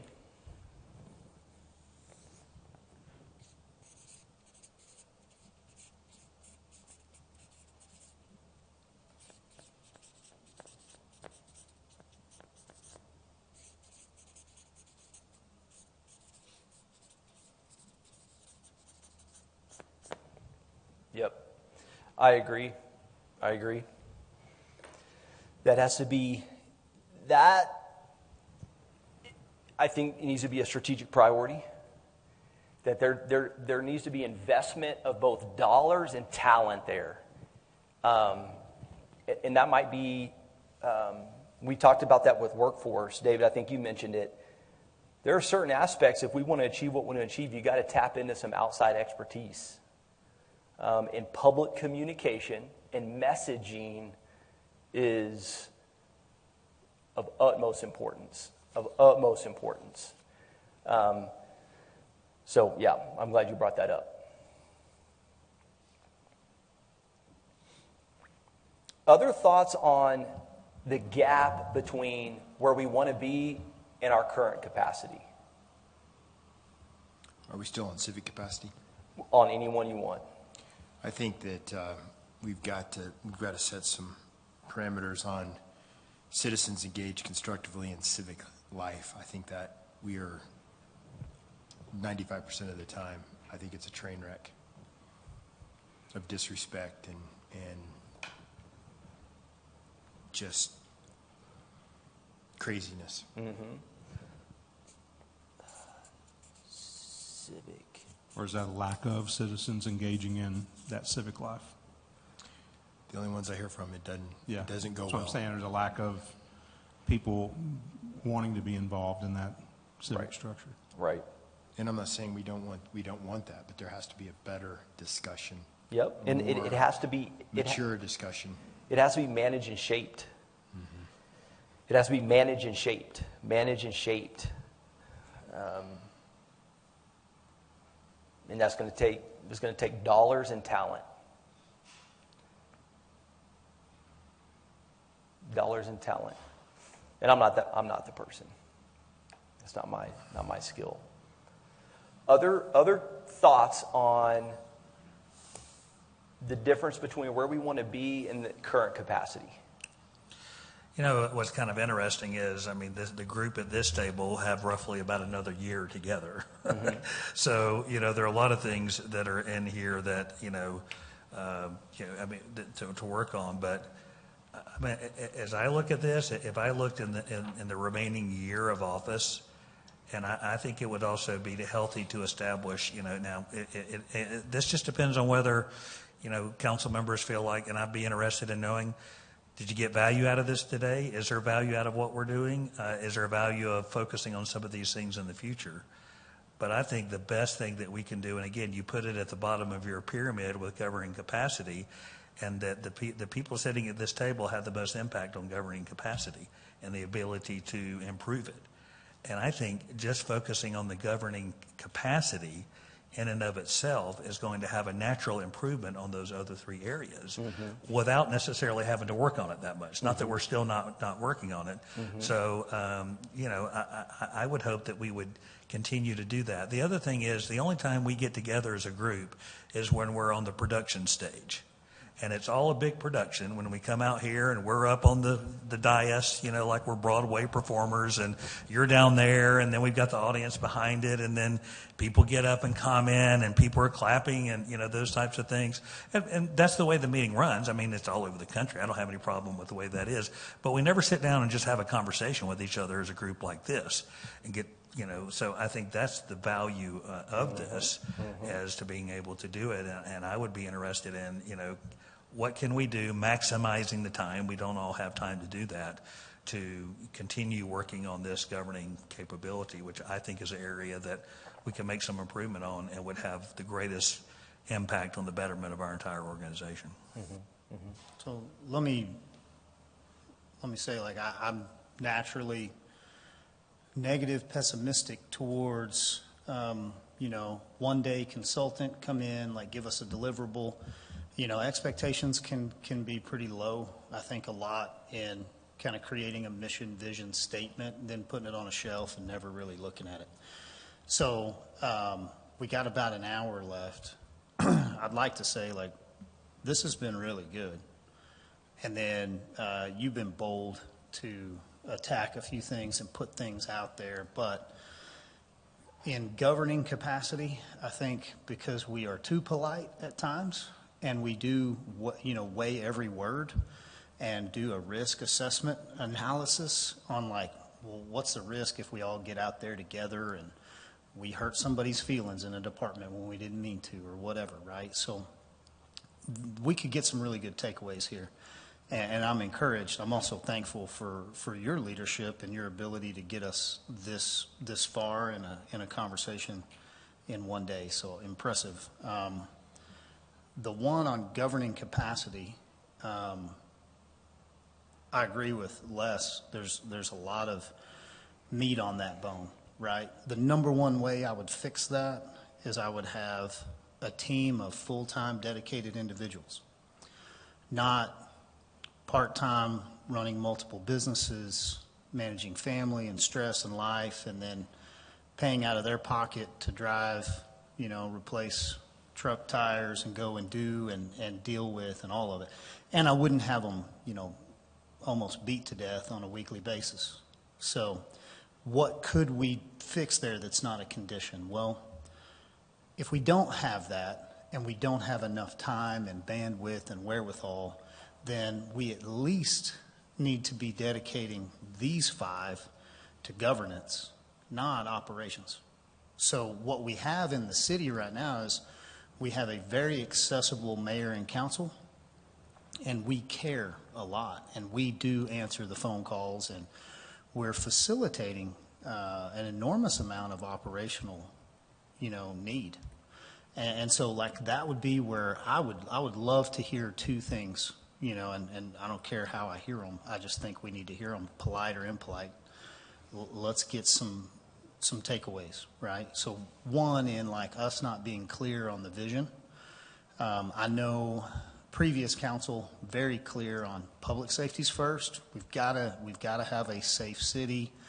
We want a crime fighting department. We want more of this. We want more of that. We've accomplished some things. We said infrastructure, let's go get evals. Let's really deal with it. Let's figure out creative ways to fund it and finance it. So first 2 years, we took off running straight uphill as fast as we could go. The two new council members come in, and it's a catch-22 for you. We can bring you in on week 2. You just got elected. You know nothing. You're still trying to learn names and faces, and we can sit you down and do this and say, well, this is good leadership. And so essentially what we're telling you at that point is, get on board. We've already decided we're moving. And there's not an opportunity for you to really give any input on what the priorities should be or where we're properly evaluated or not. You haven't had an opportunity. So in waiting a year, getting halfway through it, the catch-22 on that is we only got a year left, potentially. Let me jump in right there. So I think that, from my understanding, this kind of a conversation doesn't really happen with this group. Is that correct? Okay, and it hasn't happened in 10 years. Is that correct? Well, no, yeah.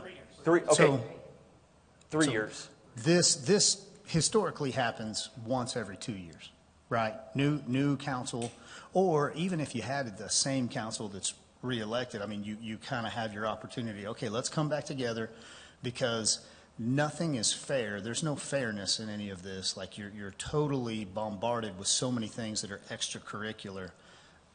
You could schedule a 6-month meeting.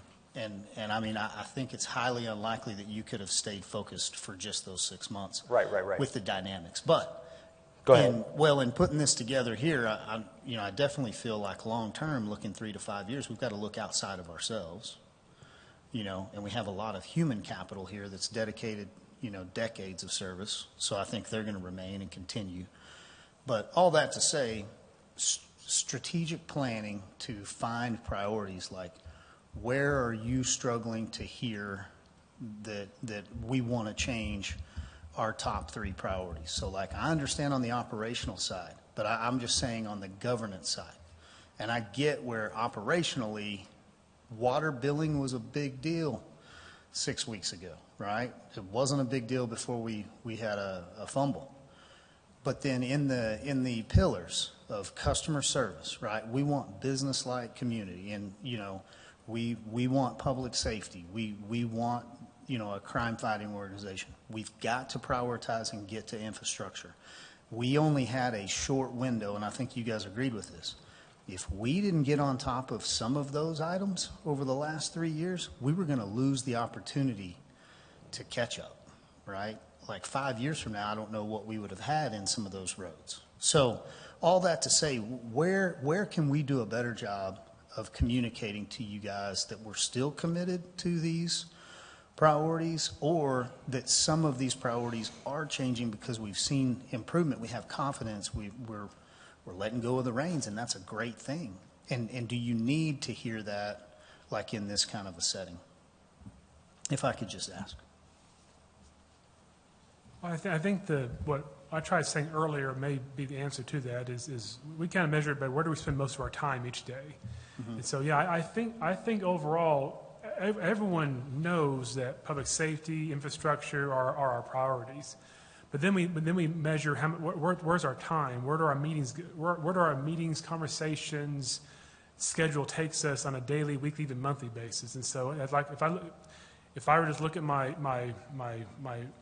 notes or my schedule, I don't see the priorities. I don't see the cores so much. And so I think is that fair? I think we Where chase does a it, lot of where, things. where does it go? Well, again, it's the data. It's all the daily fires that we deal with, and so. But again, part of it that's just part of city government as well. We've got a pothole here. We've got a hanging limb there. We've got a transparency website thing here. We've got a monument there. We've got a so these are the things that take our time up, and so I think we lose sight of the cores because on a daily, weekly basis, we're everywhere. Is that Donnie, Andrew? Is that? But let me say what I'm hearing here is what I'm hearing Cole say as a representative of the council is in the last year, public safety, infrastructure, customer service. Those are our top things. Am I getting those three right? Mm-hmm. Yeah, and I know we prioritize quality of life. Well, that's the thing. I think if you go back to our old pillars, they weren't ranked. But y'all have ranked them since. So I think one thing we need this time around, we need to rank them. We've got 7 out there, and then you can pick 3 out of the 7 at any time. But essentially, if you can focus on 3, you're in excellent condition. Like it's hard to get to the 3, right, consistently. So in that bottom 2 or that last one, the third kind of shifting in and out, well, now we're concerned with business like customer service. Well, I thought we were concerned with parks and rec. Well, we still are, but we need to do more, right? So there's been that constant pull, but I echo your sentiment. You're spending so much time in the day-to-day of putting out, fires and dealing with issues, and I'm spending so much time on the operational customer service side that there's not a lot of energy left at the end of the week, even if there is time. Let me ask a question here. So, for this group, well, I want to ask both of you and you, Cole, all 3 of you and you, Cole, why, Cole, are you pulled into operational customer service? What are the variables that pull you into that? Yeah, so that's a great question, and it's only going to be answered like with the truth of the answer, right? So the truth is just blunt, but directness is appreciated, right? I got elected as a council person and was given the opportunity. We can give you a phone with a phone number, or you can keep your phone and we can put your cell phone on the website. My nature was like, man, if I'm walking into something that I really want to do my best, I don't need a buffer. I don't want people to not call me. How would I know what the problems really were if they had to go, from the basement all the way to the 3rd floor before I got to hear them? So removal of that buffer compounded with social media. So I think to myself, back then, I probably could have ran it through a 378 number, and maybe some of it would have got filtered out, but ultimately, the entire council has shown up now and said, we've got to be more approachable. We've got to be more open and accessible to our constituents. And so you're seeing town hall meetings that are ran consistently and social media that reaches out directly to you. So there is now no longer a buffer zone in the dynamic, the way that it was set up to work. Compound that with the fact that people do not understand that I'm not in charge of trash. They think that their trash can lid is my responsibility. And they have no problem saying, well, I'll just call them and tell them, hey, my trash can still hasn't been emptied. And so there's an expectation that we now no longer are educating our population, that the more time we deal with trash collection, the less time we deal with governance. So 2 things. It sounds like, one, structurally, there was a design for the community to have more access to the council. Is that correct? Is that what I'm hearing you say? That was an intentional thing? Yeah, I'd say on 2 fronts. One, intentionally I did this, right? My cell phone's on the website. But then 2, if it hadn't have been, the campaign strategy is through social media, and that does give direct correspondence. So like, we just no longer have that structure. So we are now in a different structure. And what is that structure? Totally open and available to your constituents 24/7 with no Monday through Friday respect of anyone's time or personal space. And in the short term, we can't expect the community to all of a sudden start taking those things in consideration. But is that where the council wants to stay? I don't know that that's a fair question to ask, because Okay. you're asking us what we might want versus what we're going to have. So like what we're going to have is what we have, right? Which used to, Monday through Friday, I didn't call you until 8 o'clock, 8:30. I knew you weren't in the office.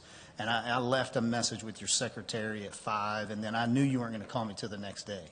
Now you drive to my house at 9 o'clock at night because you saw my truck pull in. And so your emergency is my emergency at 9:30 at night on my driveway. And that's a social dynamic. And it doesn't just exist for me, it exists for a lot of you guys. You guys are constantly taking phone calls and answering and emailing people back. And so we're just hard workers. And thus our customers tap into that every time because, well, he emailed me back at 10:48 at night. So I'm just going to call him and ask him, when are you getting on that? So all that to just say, well, all we're talking about is a limited capacity of energy, right? And so how do I get out of your way, get out of operations, which I would like to, right? And I'm not even in operations. I'm in delegation of emails. You right? become the middleman. I'm just a middleman. Yeah. I'm just, everything comes to me and it goes to Yeah. Grayson, and I ask Grayson, and it's the thank you for reaching out to me deal. And then the one thing that I'd brag on is I don't have a follow-up list like I used to. I used to have to keep emails because no one handled Mrs. Smith's problem for a week, and I would have to go back. But now, once I send it and I see he answered it and delegated it over to Rich or whoever, I delete it. So that's an improvement. That's but huge. that's still not governance, right? That's and right. so in coming back in here and creating governing capacity, the number one thing we could do is educate our population, our public, our customers on the difference between you operationally and your responsibility. And that one change would be direct accountability. And so like if you guys are directly accountable, then they're not coming to us. But right now what they have is they have direct accountability to reps.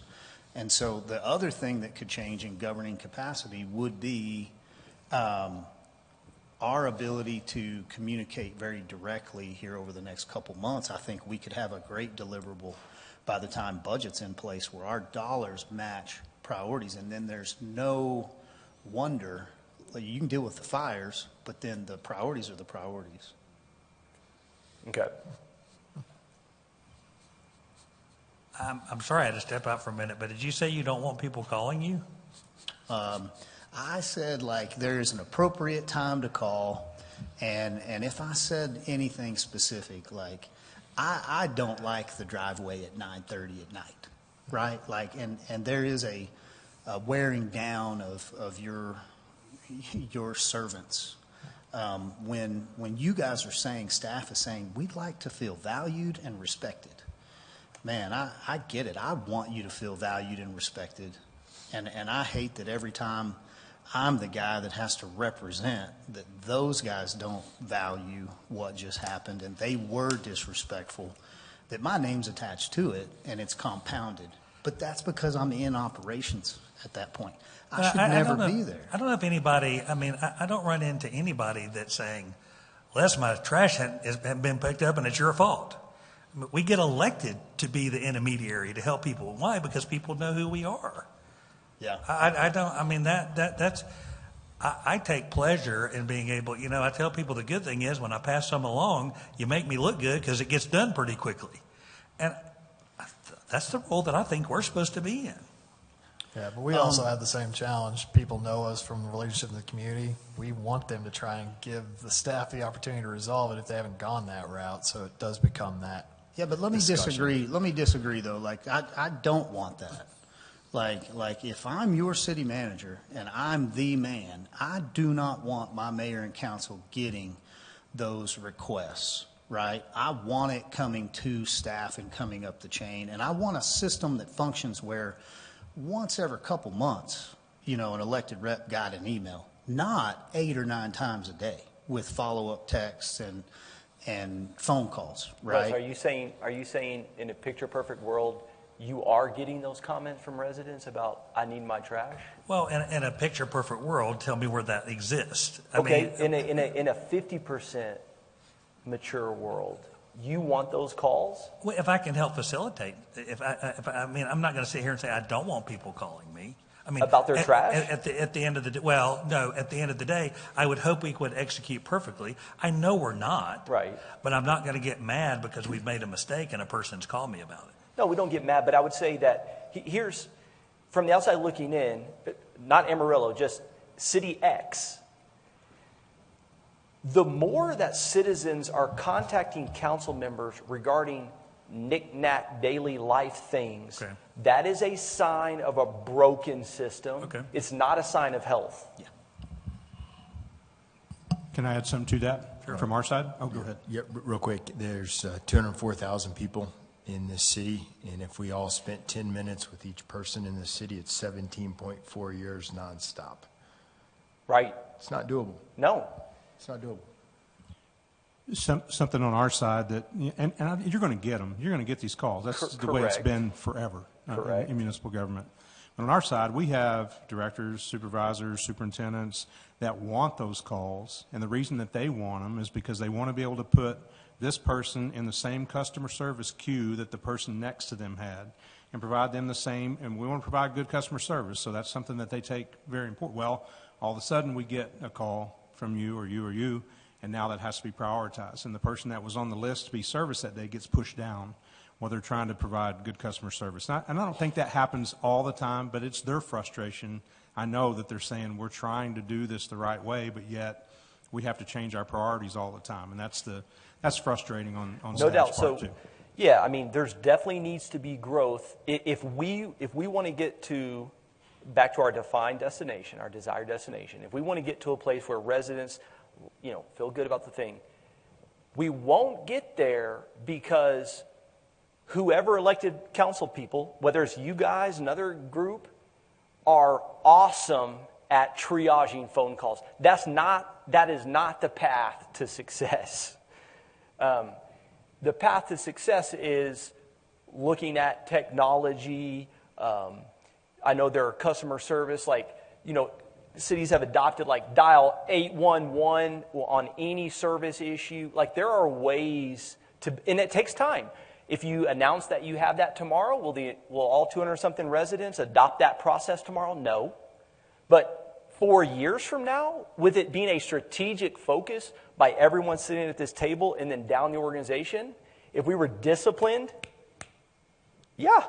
4 years from now, whoever that council is, they're going to come kiss your hand and say, thank you for doing that. That's better for them. It's better for the staff. It's better for the council.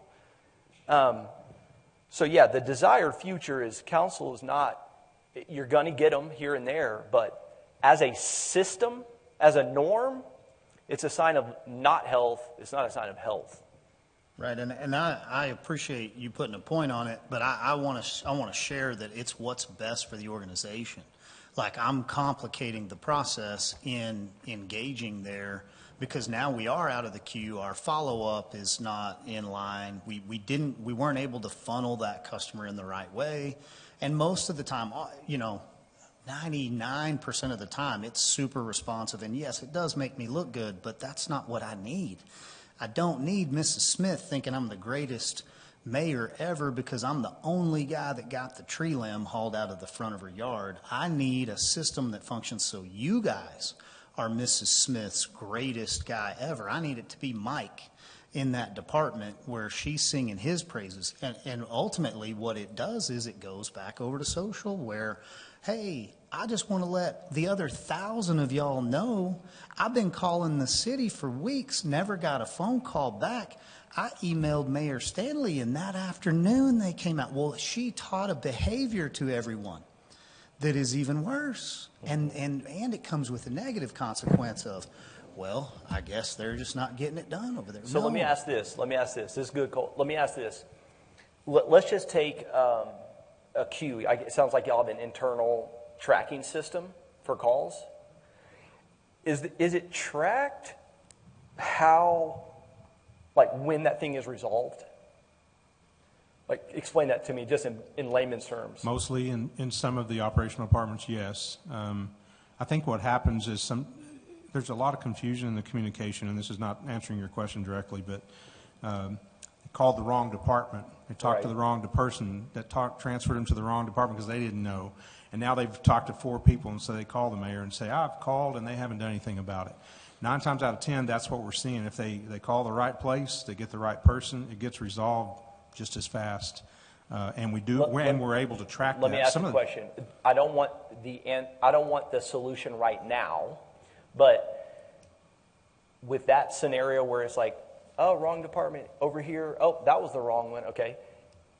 In your heads right now, do you have a fix for that? Don't tell me what it is, but in your head, do you have a fix for that?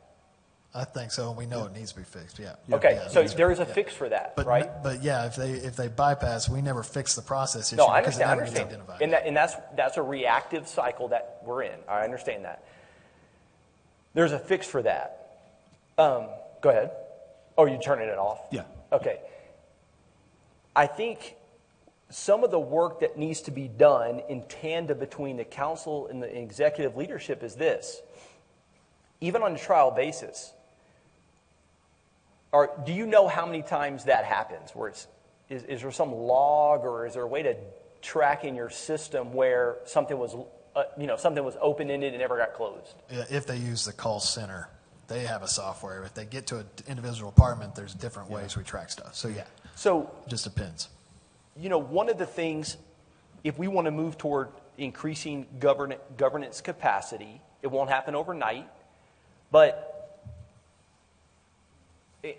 further conversation can be had on this. But let's say with customer service, if that's a core outcome, we define those outcomes for the executive team to say, in the last 12 months, what percentage of calls were left open? Oh, however you can track it. And let's say it was 26%, right? A governing capacity would say, hey, by this time next year, we need that down to 10%. We need that down to 12%, right? That is something to think about it as well. Okay, so real quick, 2 things. Go ahead. Just to wrap up governance, and then I don't want to cut off council, but like what I heard was that we did a good job of mapping out the way forward 3 years ago, but we were broad. And then when we really got our feet wet and we learned how deep the water was and how big these problems were, it started isolating itself to these 3 things. Then we've grown just a little bit, and we're not even remembering what all 7 pillars are. What if this council comes together and we decide what are our top 3 priorities for the next 10 months? And how do we reflect a budget that's going to carry on into latter part of next year that hits these? Can we give you that deliverable based on this meeting, right? And then hand that over where it comes back in line with budget and so on and so forth. The second thing, and you guys stop me if that's too much, but the second thing is just operations. Either they're getting what they need on their first phone call, and that solves it, or we got to get a better triage system, and we need help probably removing ourselves from an inappropriate role, even though it's with good intentions. It's not what's best for the function of the organization. How do you guys help us do that? Those are my 2, and then I'm good if we can work it forward from there. I missed a compliment as well. One thing that has improved is that communication when you're getting a call, and it's coming from all of you, that you say, we're going to give this over to so-and-so. That used to not happen as well. So that's been a big improvement, and I think we recognize that. I don't know how you fix the issue that still is standing where they're calling you 1,000 times and us 10 times. That's just person-by-person education, unfortunately. Well, or us putting out more messaging of who to contact, being proactive. No, I mean, it is going to take the one-offs. Well, no, I'm thinking more practically. So, like, I would love a automated response. Yeah. So when I get a phone call, instead of me calling back, I can send the link that automatically routes that to where it needs to go. We talked about this and it needs to come with, thank you for reaching out. Your request, is an easy one for me to connect you directly to where you need to go, and then they're back in the system. So it's just a ping pong back, And then if it needs a follow-up call or something personalized because they were angry or they were upset, we could do that. But a lot of it is just the immediate reach out. And I think we could teach that. If you text and it says, hey, try this link first. If you don't get satisfied, let me know. But that's where 311's not functioning, like it needs to. And so I'm getting complaints on 311 causing somebody. We are too.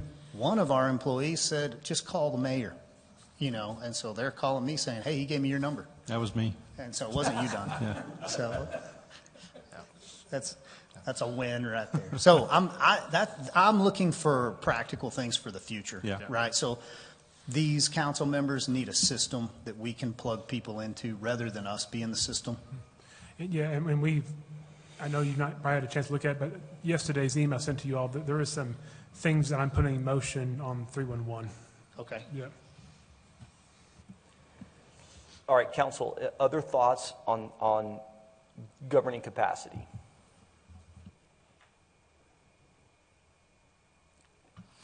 Of course, I guess we're T-minus 27 minutes. I don't know what else is on, but of course, to me, we just dived in a little bit into operational. Not that it's a bad thing, but we got in there. But you know what? I just thought, would that conversation have ever happened if we'd not been in this environment? Mm-hmm.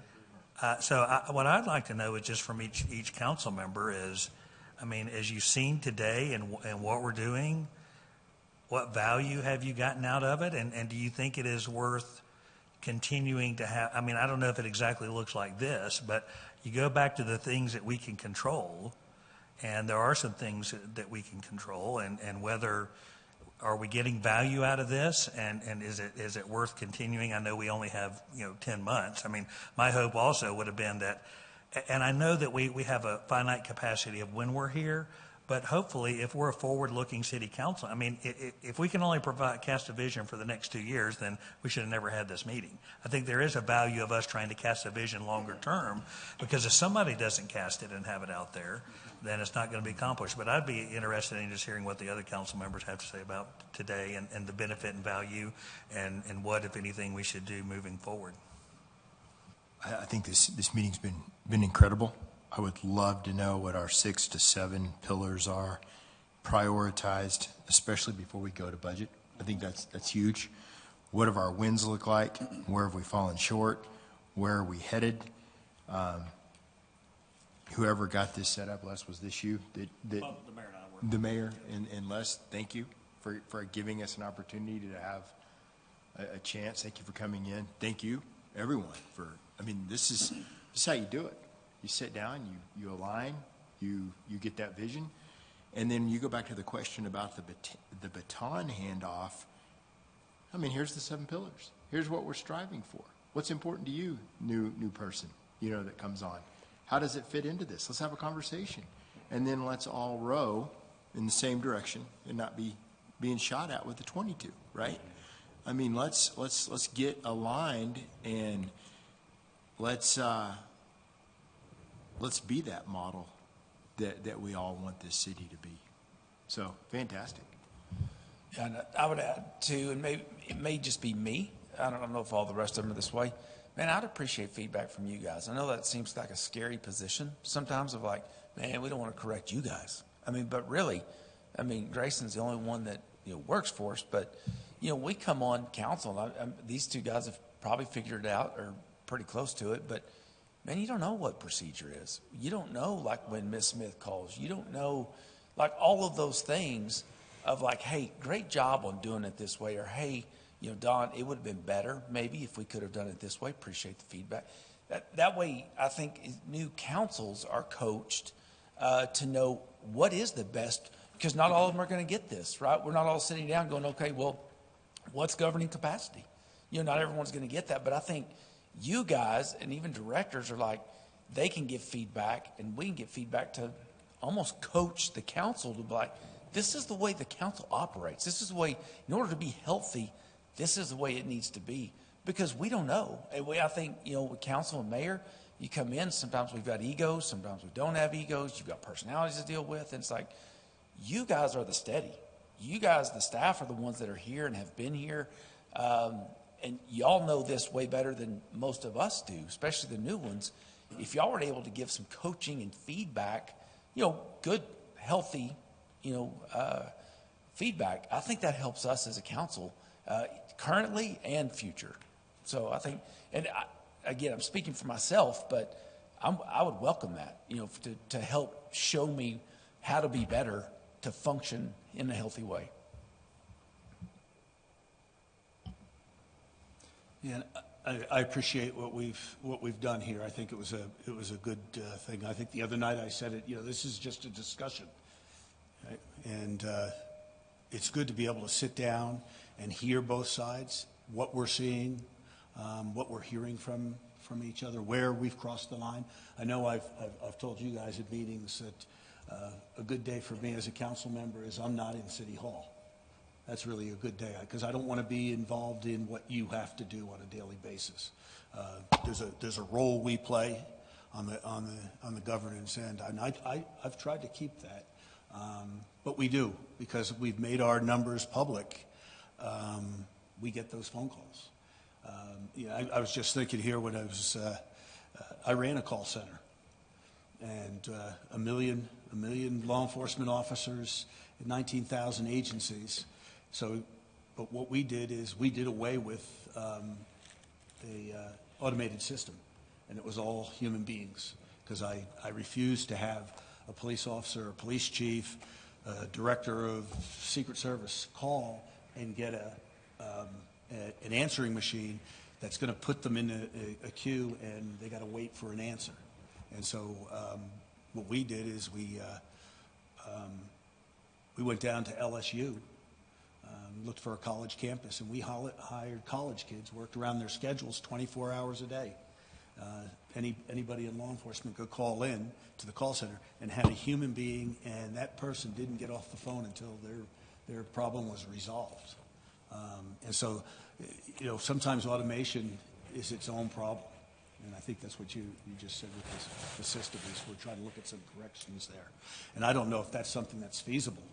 Going back, even though we have the technology to do it this way, is there a way that it could be a human being that picks up the telephone, and that way it gets directed? Because that's basically what we're operating as.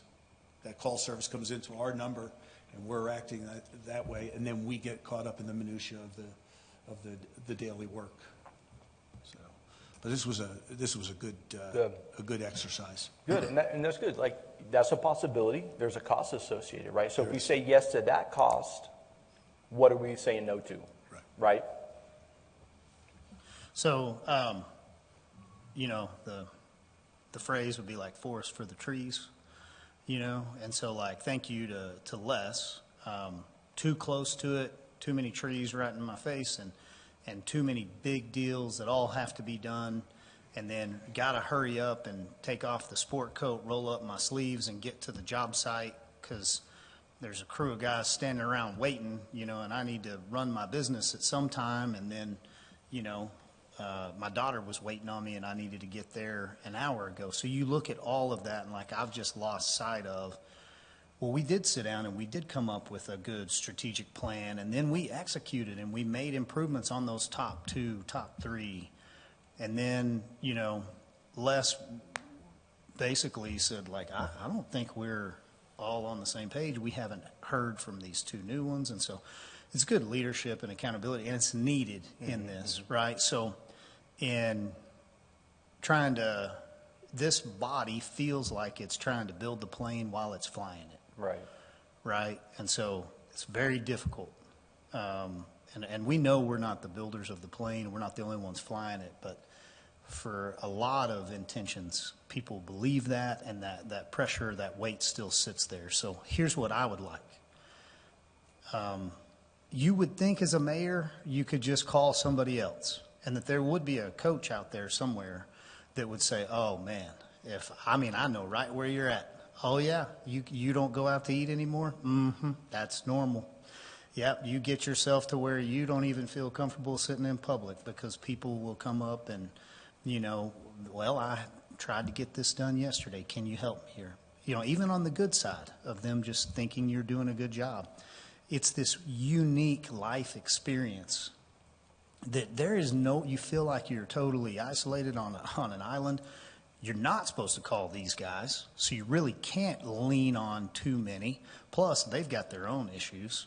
Can't really call my city manager and say, hey, coach me here on, how do we do this? So we've got a really good find here. This thing was like a tenth the cost, your fee of what some of these operations can be. And so That's good to know. what I would love, appreciate everybody that's here, but I would love for council to come back and sit down with him and for us to be able to do this, maybe just city secretary in here, whatever, but let us get a little coaching, because what we just did was scratch the surface of how bad I am at this job, right? Like, for some of you out there, you're like, man, mayor's in operations again? God, when will that guy learn? Like, don't take the phone call. Just let it work itself out. Well, like, he just cares a little too much, and he's going to return everybody's call, and that's a condition we have. And so in being approachable, there's so much that we could learn as a council from each other. And so right now, if we walk away, I say, hey, send me the 7 pillars. Let me go ahead and organize it. And then I need to rank mine and figure out how to facilitate this without breaking the Open Meetings Act. Like, I'm kind of lost. Right. Or I got to put it on a public discussion item. And it's in the middle of business. So now we've got more people sitting out there waiting for us to be able to get our time.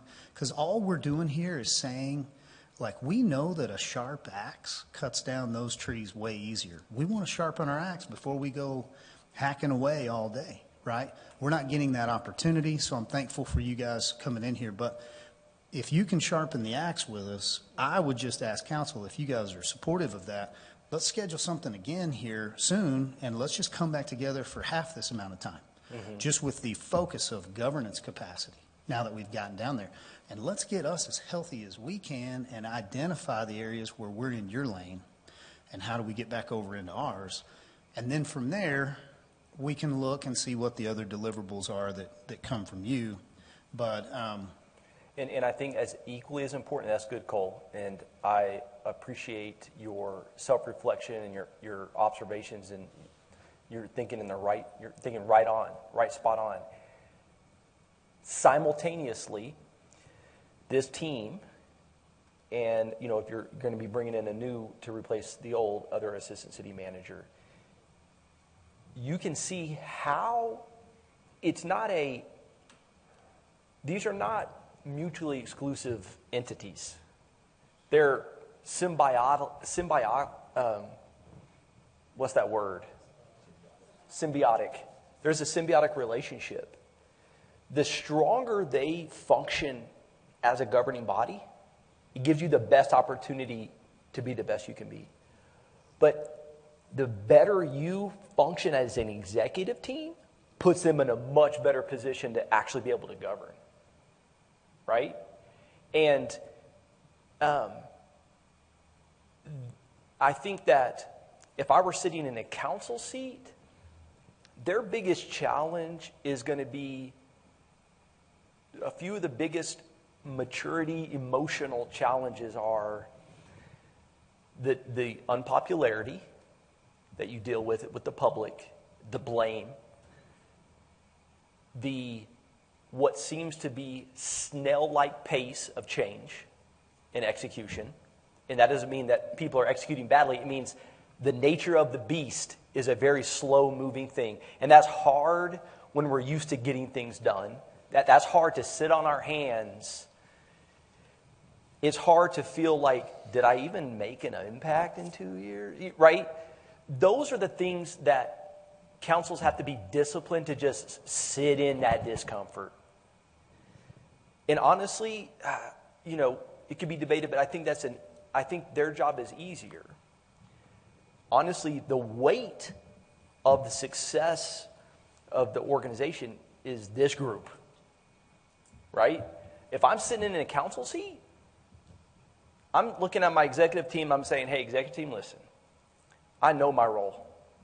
And it's a very, very, very, very, very limited role by design. The amount of trust I have to have in you guys, you ladies, is we have to have in you is immense. And you gotta own that.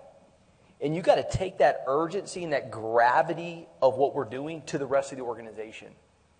And I know that you have your own host of challenges, right? If I can't pay this mid-level manager or this frontline supervisor competitive wages, how do I turn around and ask them to perform at an A+ when they're like, crap, I can go over here for an A+ performance and get paid a lot more, right? But everyone has to own their spot. I think also Alabama coach, what's his name, Nick Saban.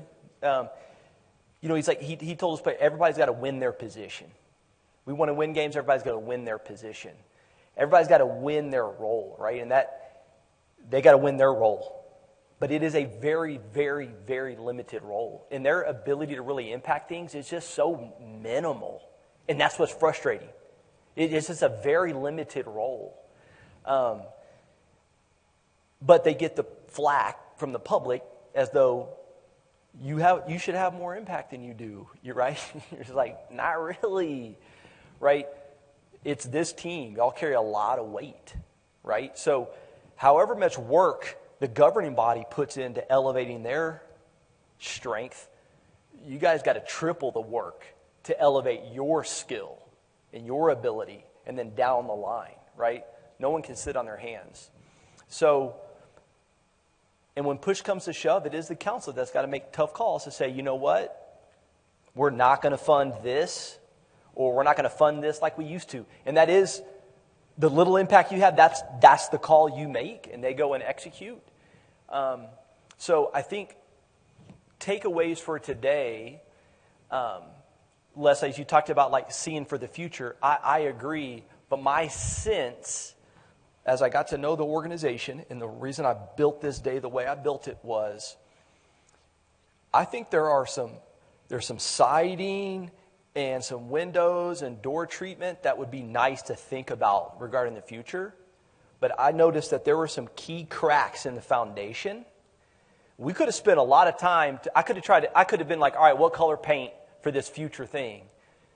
But it's all for naught if we don't get some of these foundational cracks shored up. And so I think what I told you, my goal today was to bring clarity.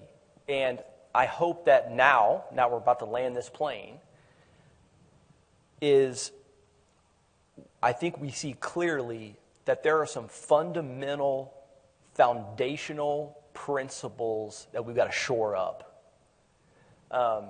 And those are learning to increase the strength of these 3 capacity levels. Exactly what tactfully that is, like in particulars, we got to chew on that. Because there's 13 options. There are 13 things we could do, but you're not going to be able to do all of them, right?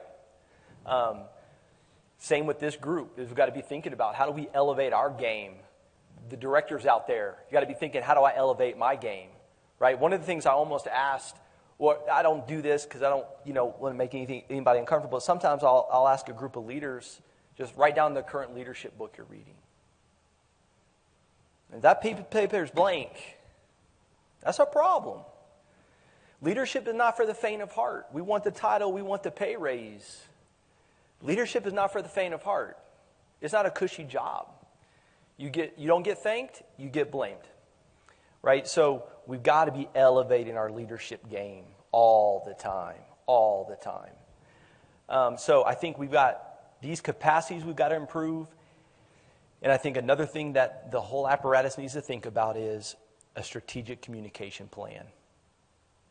And I've got a firm that I can recommend, but moving forward in every city. We actually have a draft of that from our communication department. We just haven't rolled it out yet. Okay. We've been working on that. That's huge. Because y'all can go through all these capacity growing measures, and you can actually, the inside of this thing can start looking really healthy. But to the outside world, do they know that, man, our cholesterol level was here, now it's here? But they're like, but my street, right?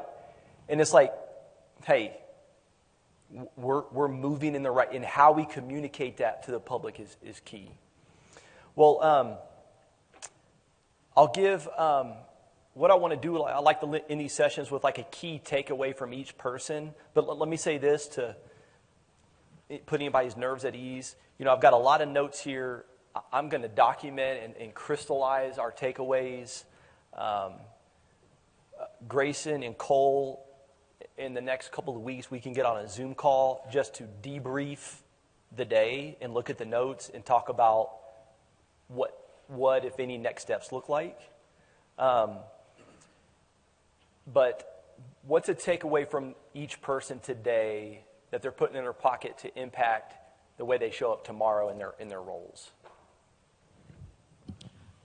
Mine's pretty simple. I feel like everybody, at least anybody that's under our oversight, wants to feel like they're part of a team. They want to feel like they're part of something. That's the area I think we struggled in this room. At least I'm talking about myself personally. Today I feel like I'm a part of a team, nice. and that's my takeaway.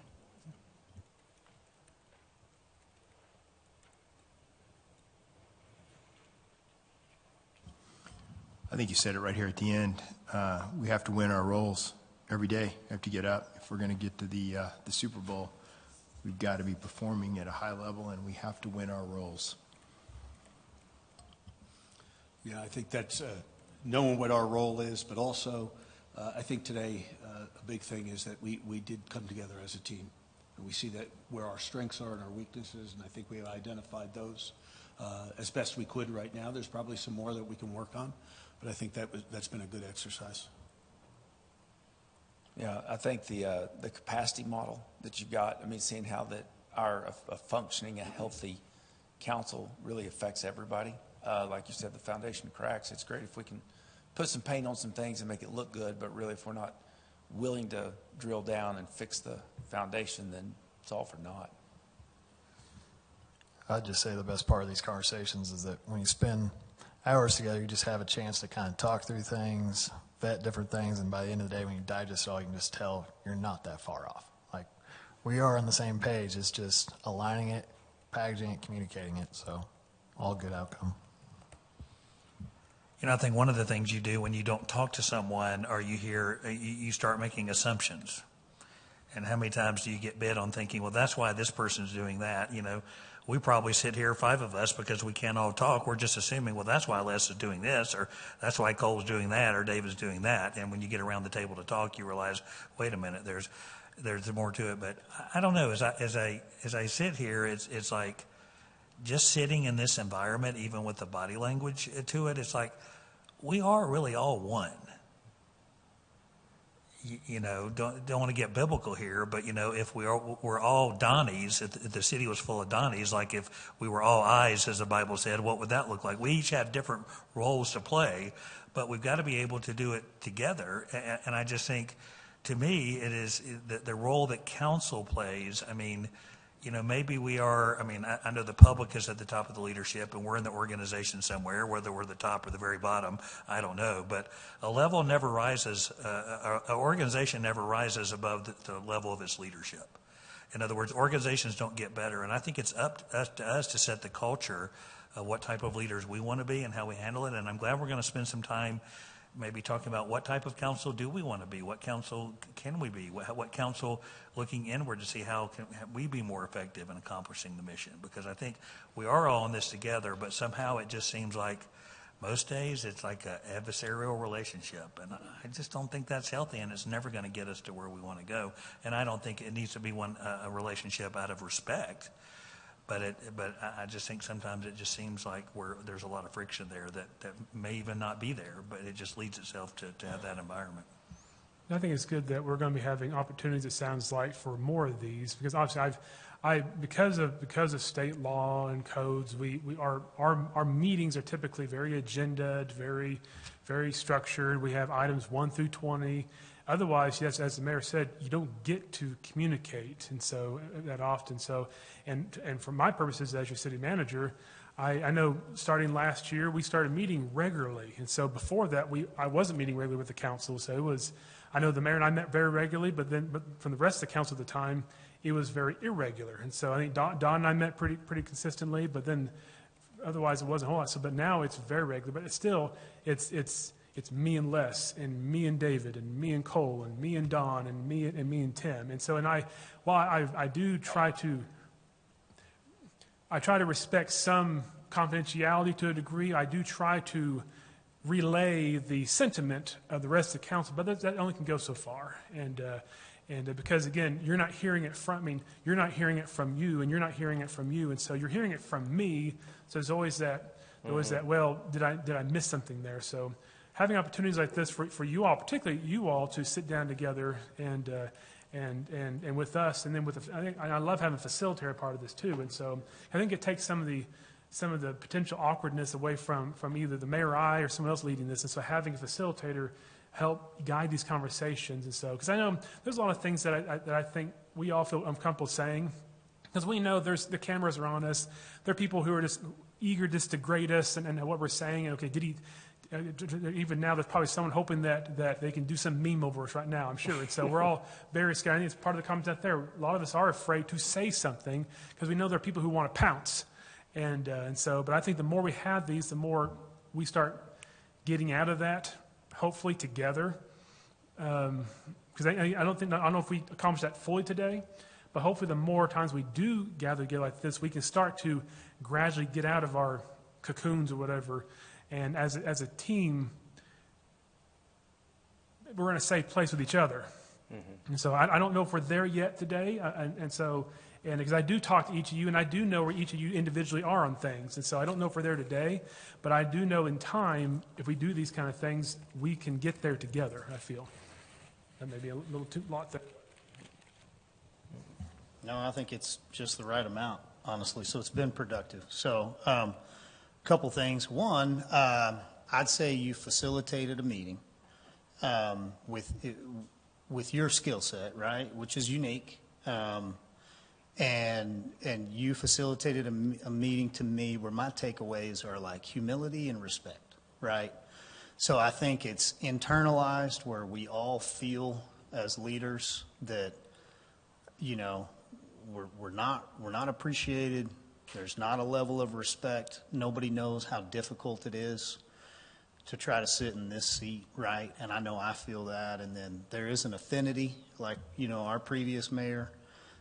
You know, when I was in place one, I had no idea the luxury of sitting off to the side and letting her deal with how to facilitate a meeting and how to run it all the things you're trying to pay attention to and work. And at the same time, measure your words and say things correctly. And so, like, now I know, like, wow, what a incredibly difficult role to fulfill while running a business and growing a family and going through life. And so I hope everybody else is hearing, like, there's a great level of humility in this room and how difficult this job is. You know, I see our police chief sitting over there. How difficult is it to provide public safety in a city with 250,000 people, you know, and a portion of them being criminals right now, with a staff of 350, right? So, like, what we're trying to do is very, very difficult. And then we're trying to do it with several limitations all the way around us. And what has to come out of these meetings is a key component takeaway of respect. Like, I greatly respect you guys. And I have no problem disagreeing or being me, right? And I get that, like, you might not like me, but, like, I hope you respect the fact that my heart's in the right place and I'm trying, you know, and we are a try-hard council. And so we're working and we can get so much better. We're all very immature in this role. I've ran a successful business now for 27 years, and I still got a long way to go to get good at it. But I know how bad I was on year 4. So I don't know if your expectations are that I should be a really good mayor year 3. Like, those are unrealistic expectations, right? And there's no training manual, and everything changes and the dynamics are difficult.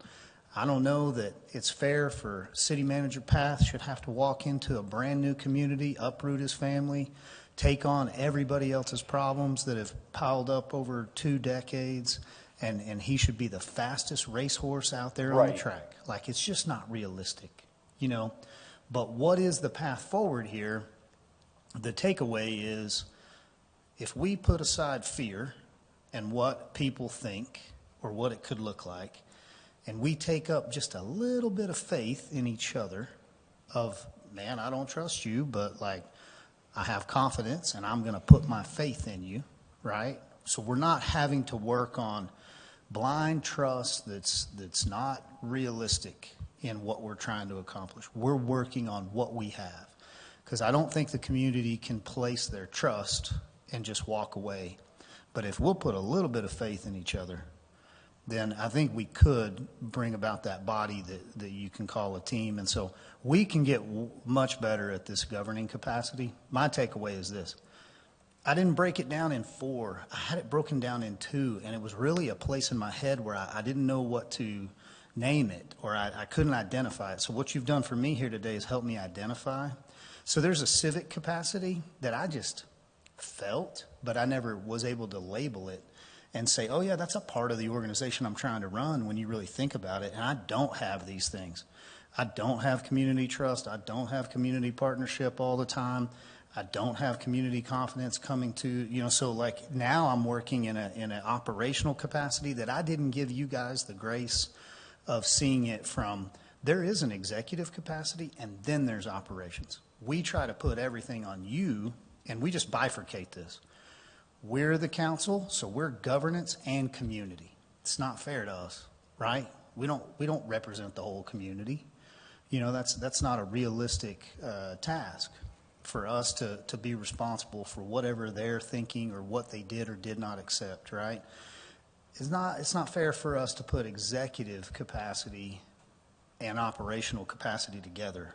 I think that's what's really been hindering me is seeing that play out. I think would really help us in staying in our own lane. So I'm encouraged and thankful for the time. It's been a day well spent so far. Good. Stephanie?